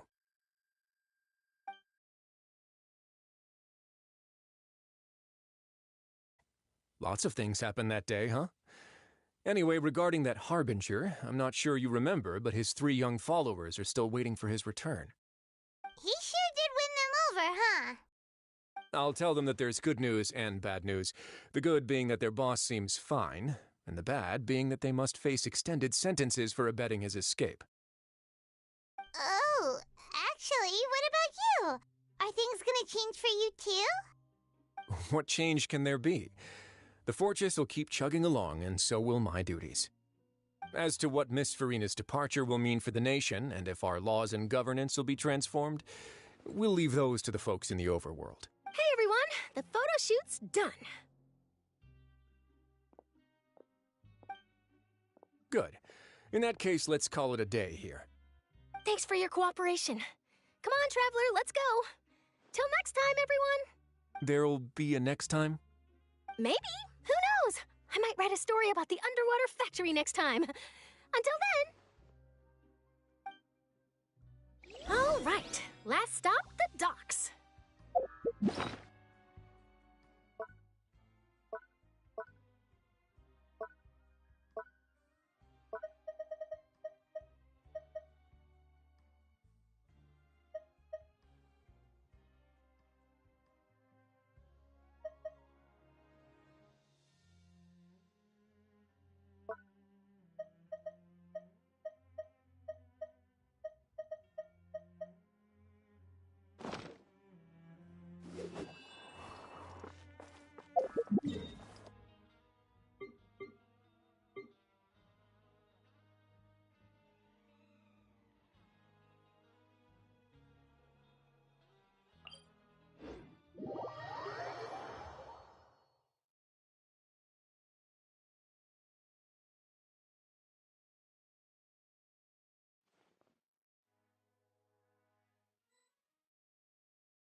Navia mentioned that she stayed in touch with Linny and the others after working together. Apparently, they've been at the docks distributing these strange pockets the whole time since. Traveler, Paimon. And Miss Charlotte, too. Would you like a magic pocket? What sort of gadget is it? It's a wondrous bag that can be used to carry many things. The water level has returned to normal, but if you see any of your things floating around, you can use this to carry them. Or you could trick a friend into doing it for you. Trick a friend? I wonder which of my friends would fall for that. You could just make a friend like Fremine here. Isn't that right, Fremine? Is this what you meant by, I'll help you make some more friends? To be honest, that sounds pretty sweet. Could I have your contact, please? Sure. Please, write down my address. Lynette sure is working hard to help Fremine socialize. He was the one who proposed doing this. He even wants to assist in our magic shows. Yes, I was planning to first introduce Pear as an assistant, and later Fremine himself. In the future, I think we can leave underwater escape magic to him too. That said, would anyone want to see a diver escape underwater? Oh, it'll work out. Every journey begins with the first step. He'll become a part of our show eventually. Lynette, could you come over? Miss Charlotte says she wants to take a picture of us. Got it. My, that Charlotte is rather perceptive. She got rid of everyone. Father says that you did a great deal during the latest events. She's very grateful for your contributions to Fontaine. That's all right. We were more than happy to help. So, what's she doing? Oh, I guess you haven't heard. After Lady Farina left, Father and Monsieur Nervillet opened negotiations, during which he gave Fontaine's gnosis to her as a diplomatic gift. A diplomatic gift? A gnosis? Yes, I was quite surprised at first myself. But when I thought it over, there were actually a number of things going for it. It could have been done as an apology for the incident with Lord Child, or as thanks for his help in tying the all-devouring narwhal down. Furthermore, Father did also lend significant aid to Fontaine and Poisson. Well, that's true, but this is a gnosis we're talking about. Doesn't this seem a bit irresponsible? I would agree, but I've also heard that it seems that Monsieur Nervillet has had a significant change of heart regarding the matter. So there's some reason for this that only Nervillet knows about? I suspect you'll have to ask him about that yourself. Yes, speaking of which, I did see him strolling around the entrance to the Fortress of Meripede a while back. Isn't he real busy and stuff? Paimon didn't think he'd... But back to the topic. They say that he's returned to Snezhnaya. That's true. When you think about it, we've had loads of run... So shocked by such a simple switching of sides?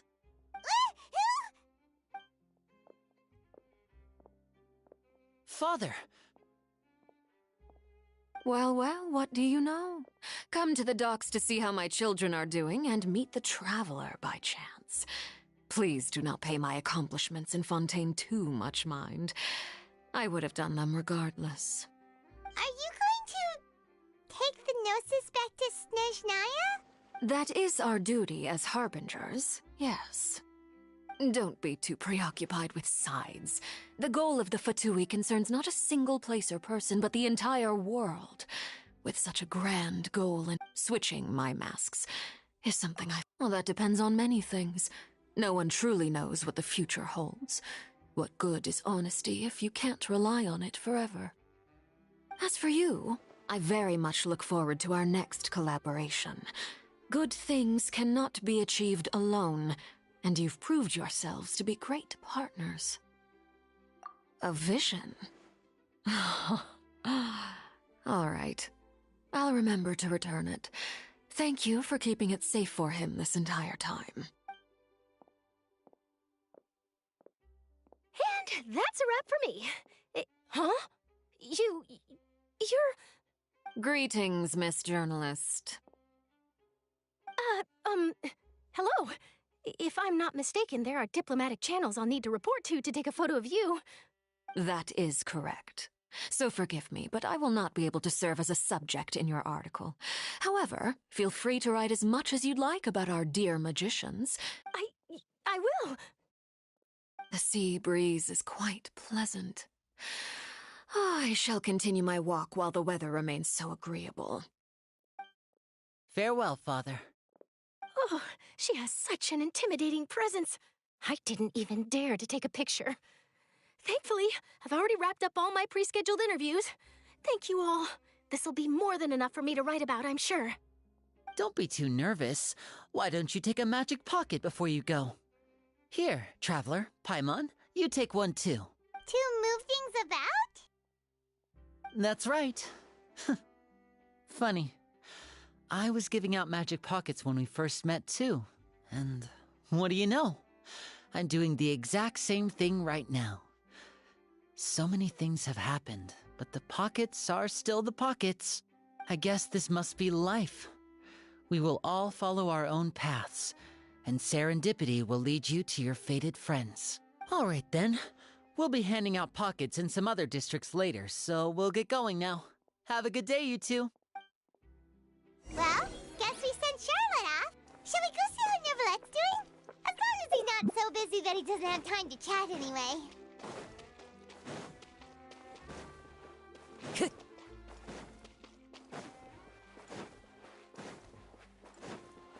Time to go.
This realm is true.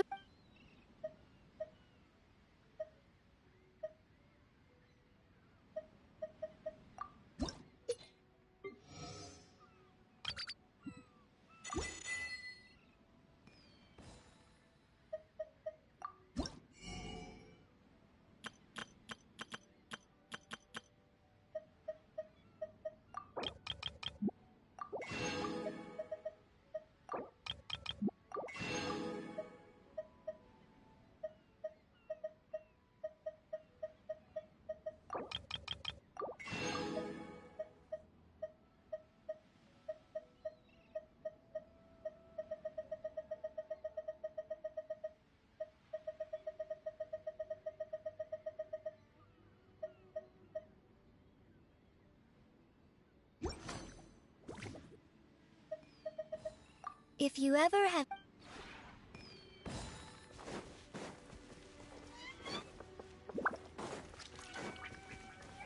Time to go.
Time to go.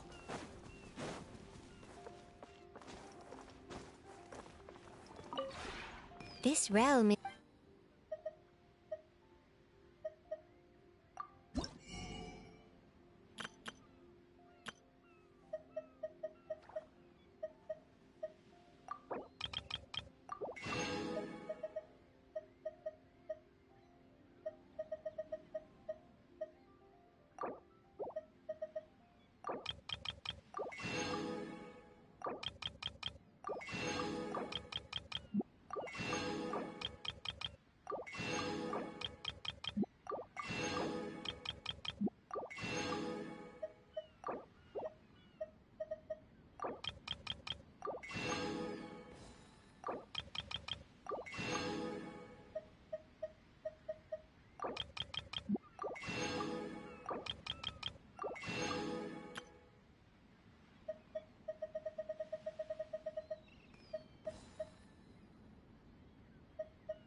If you ever have...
Hello! I was just coming up with a new dish. Absolutely! Service isn't for a while yet, so there's nothing on the... Yup! Gastronomy just makes me happy. The best part is seeing smiles on my customers' faces. Those are the real fruits of my labor. Oh, and it's really nothing to do with rare ingredients, secret recipes, or anything like that. I just use my own methods and try to bring out the best in every ingredient. Certainly seems to satisfy my customers.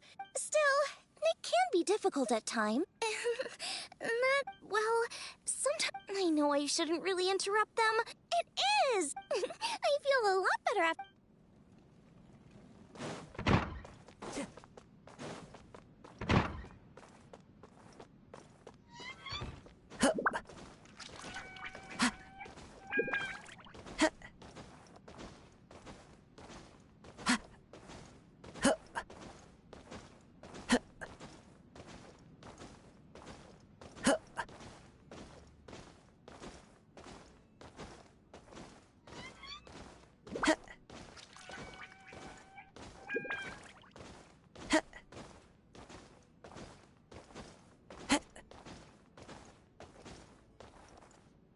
One with nature.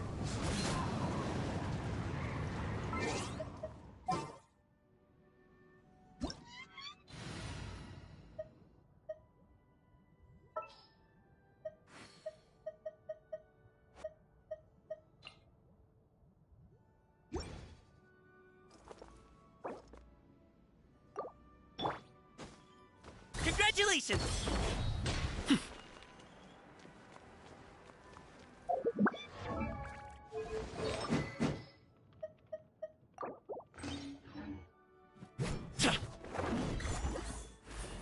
Alley-oop!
pal.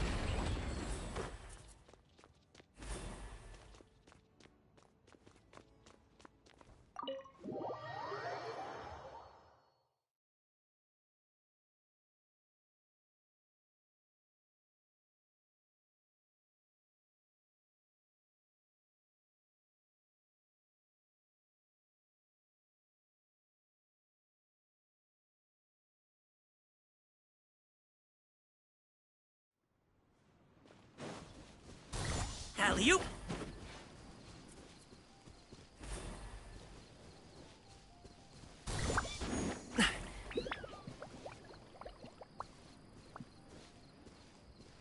Congratulations! Huh.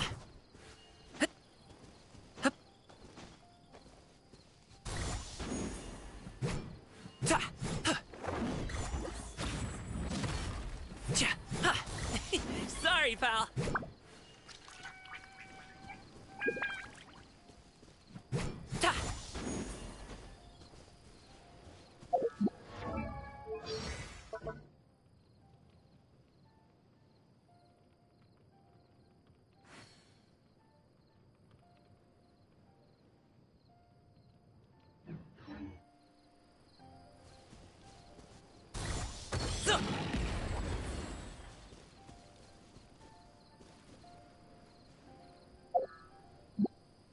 Congratulations!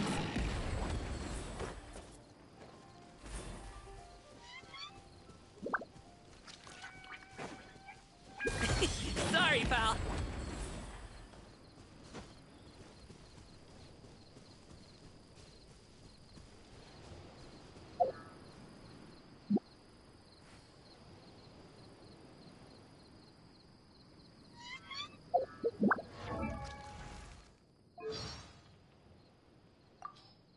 Boom booms and eyes, and boom booms and mouth.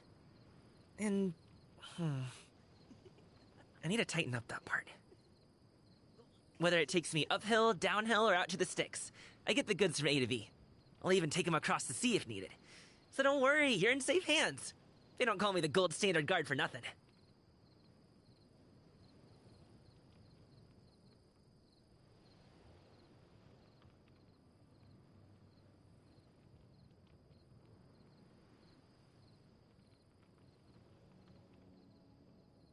Oh, hey, you hear that?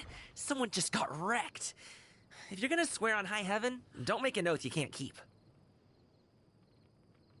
Rain?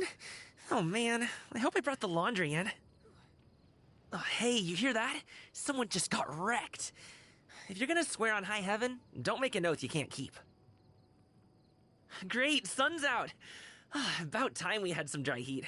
It's been so muggy lately. Dang, I bet water costs an arm and a leg around here. Good thing I brought my own. Whew, just finished my kung fu practice. I'm about to go for dim sum. You want to join?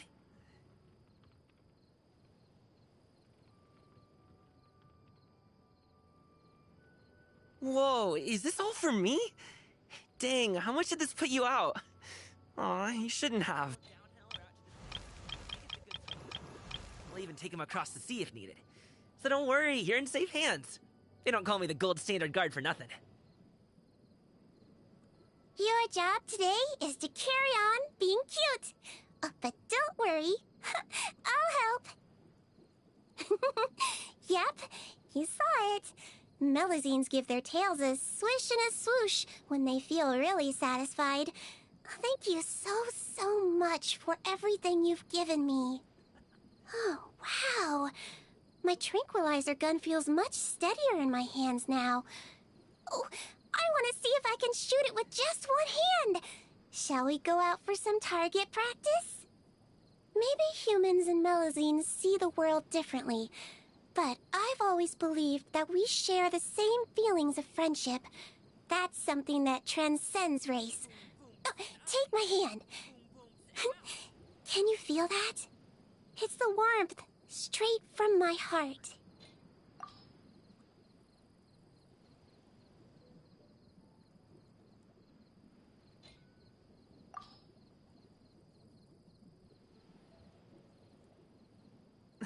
I love human hands. They're really handy for handling things. Oh, they make cutting bandages and picking up needles so much easier, and they fit my tranquilizer gun like a glove. Humans become very vulnerable when they get sick. I've seen lots of huge guys who boast about their skills in the pancration ring suddenly look at me like a frightened blubber beast when they find out they need an injection. Happy birthday! From what I've observed, you're always going from one place to the next. So, I made a special skincare set just for you. That's portable and practical. Come on! Close your eyes. I'll show you how to use it. First, I'm gonna apply a wet compress to your face, but you can just splash some water on there if you're ever in a hurry. Next, we squeeze out a small amount of foam cleanser, gently massaging it in with a circular motion, following the muscle, before rinsing and drying. And lastly, we apply some moisturizer with Tidalga extract. And we're done! Oh, you look radiant. And now it's time for lovely little you to go and enjoy your special day to the fullest. There are so many good ingredients, all with their own nutritional benefits. And I found a great way to combine them all into one meal. Want to try my special edition nutritious shake? Tea is great, but if you drink too much, it does your health more harm than good. Oh, I've lost count of how many times I've told the Duke that. Out of all the books I've ever read, The Meaning of Laughter is my favorite. Not only is it a fun read, it also helps me when I diagnose patients. Like when someone comes out of the pancration ring and they're laughing with their mouth, but the rest of their facial muscles are all contorted, it means that they're doing it to cover up the pain from taking a beating. If you ever meet someone doing that, you should subtly hint for them to come to me and get patched up. But remember, the subtlety is important. Otherwise, it takes away the meaning of their laughter. Do you like going swimming? Oh, it's really nice around the Fortress of Meripede. So dark and murky. I bet you'd love it too. Oh, wait. Your eyebrow muscles are contracting, which means you're feeling uncomfortable. Okay, got it. Let's go diving at the Salacia Plain instead. It's been so long since I saw the leisurely otters playing. I could watch them all day. Oh, but please make sure you don't harm them, and don't steal their shells. Hi! Oh, you're getting deja vu. I guess you've met some other Melusines before, huh? Well, that's right. You lean a little bit forwards, quickly wave your hand, and then greet the other person in a friendly tone. Hello, hello!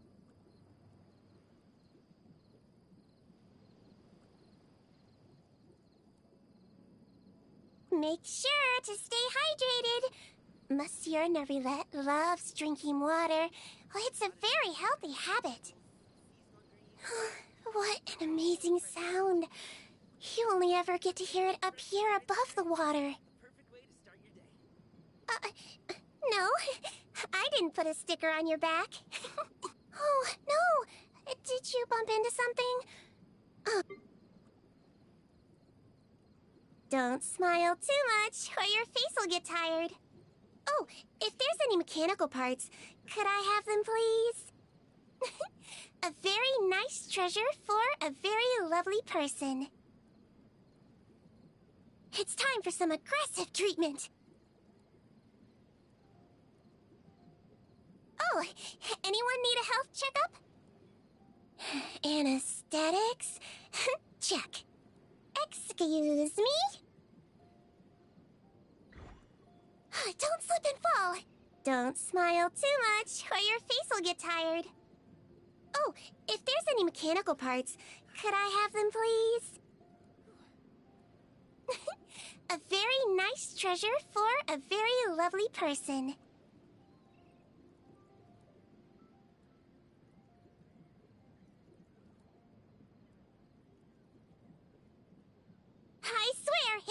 medical research. Don't be nervous. Just relax. You might feel... I need to tighten up that part. I bought a pair of mittens to keep my hands warm. Look, my Melusine round hands came back.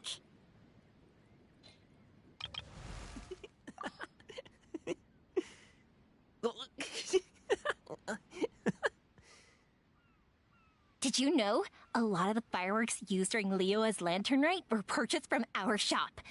I made them to order before asking Beidou to ship them to Liyue. Exports like these aren't allowed under the Sakoku decree, but how can there be festivals without fireworks? When the last sparks of the fireworks have disappeared into the sky, they turn into rain and snow and will fall upon the earth again, nourishing the land and nurturing humanity, so that someday they can be sent up into the sky again and display their magnificence. Of the many stories my father told me, this one is my favorite. Have you ever kept goldfish as pets? They're very cute. Fireworks are for now, but friends are forever. If we've got nothing else to do, why don't I tell you a story?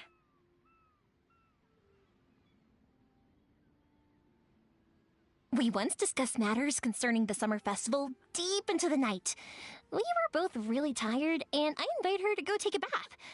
But when she heard that it involved many people bathing in the same pool, she went red in an instant. That was when I first learned that noble ladies can't use public baths. We cooperate a lot due to work. Unlike people in the other two commissions, she always lets me finish speaking and answers me seriously without showing any impatience. I'd say the word ladylike was practically made just for her. Fireworks are probably the furthest thing from the eternity that the Shogun pursues. She probably feels that their transient glory has no practical purpose in Inazuma. It's probably something that one who has eternity in their grasp will find hard to comprehend. It is precisely because we mortals are like fleeting shadows that we need to treasure such flickers of beauty. Oh, he may look scary, but he is very popular with the children. However, he can be very competitive. Every time we play with the children, it always turns into a showdown between him and me. For example, we drink a bowl of ramen soup in one go, or try to eat sour plums without making any faces. The children will cheer us both on and try to guess the winner. And when that happens, well, then I can't let him beat me, right? Arataki's getting? Huh? So he isn't just someone with too much free time in his hands?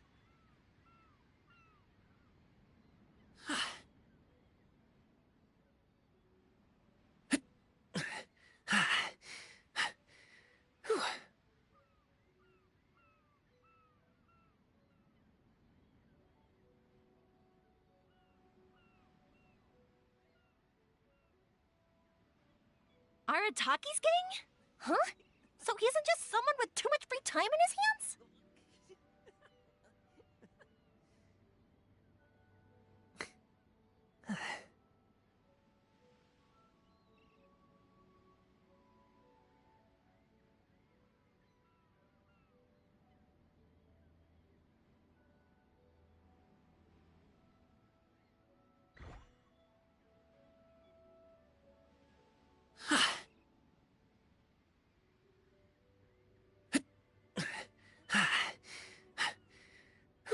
With no worries like myself speak plainly, while those with many cares often speak of ancient poetry or the scenery. They talk of flowers and birds, wind and moon, but never about the reality that confronts them. He's got quite the tale to tell, I'm sure. Due to public safety and fire hazard-related concerns, I often get whisked off to the Tenryo Commission's place for a lecture. Kujusara's probably the most reasonable of the bunch. At least she'll hear me out before passing any judgment. If I'm in the right, she'll acknowledge my perspective. And if I'm wrong, then I'll get Toma to come and help me apologize to her. Wait, you said there was a kid in Mondstadt who was good at making bombs? Now, they aren't much different from fireworks. In other words, she might be a genius. Oh, I'd love to meet her. But isn't it dangerous to let children play with explosives? Don't the people of Mondstadt worry about that? The courier from Komani Express? She's super reliable and really quick on her feet. Ingredients used in coloring the fireworks always run out quickly, but she always delivers a new batch right when I need them. I gave her a firework once as a thank you gift, but she was too scared to light it, saying that she got spooked once by the sound of fireworks. So I told her to find a nice viewing spot far away and set it off for her.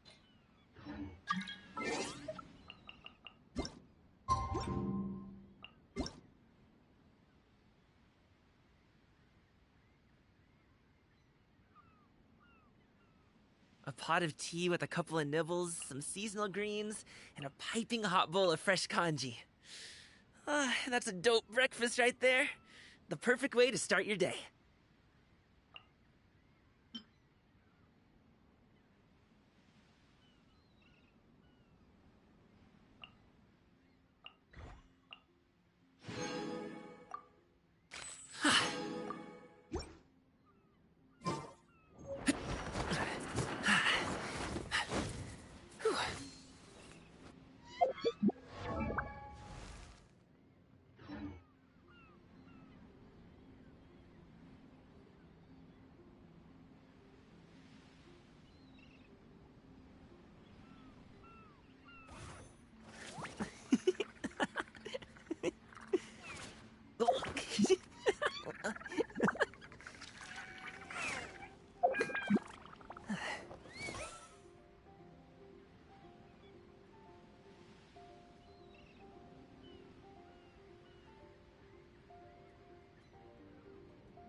Congratulations!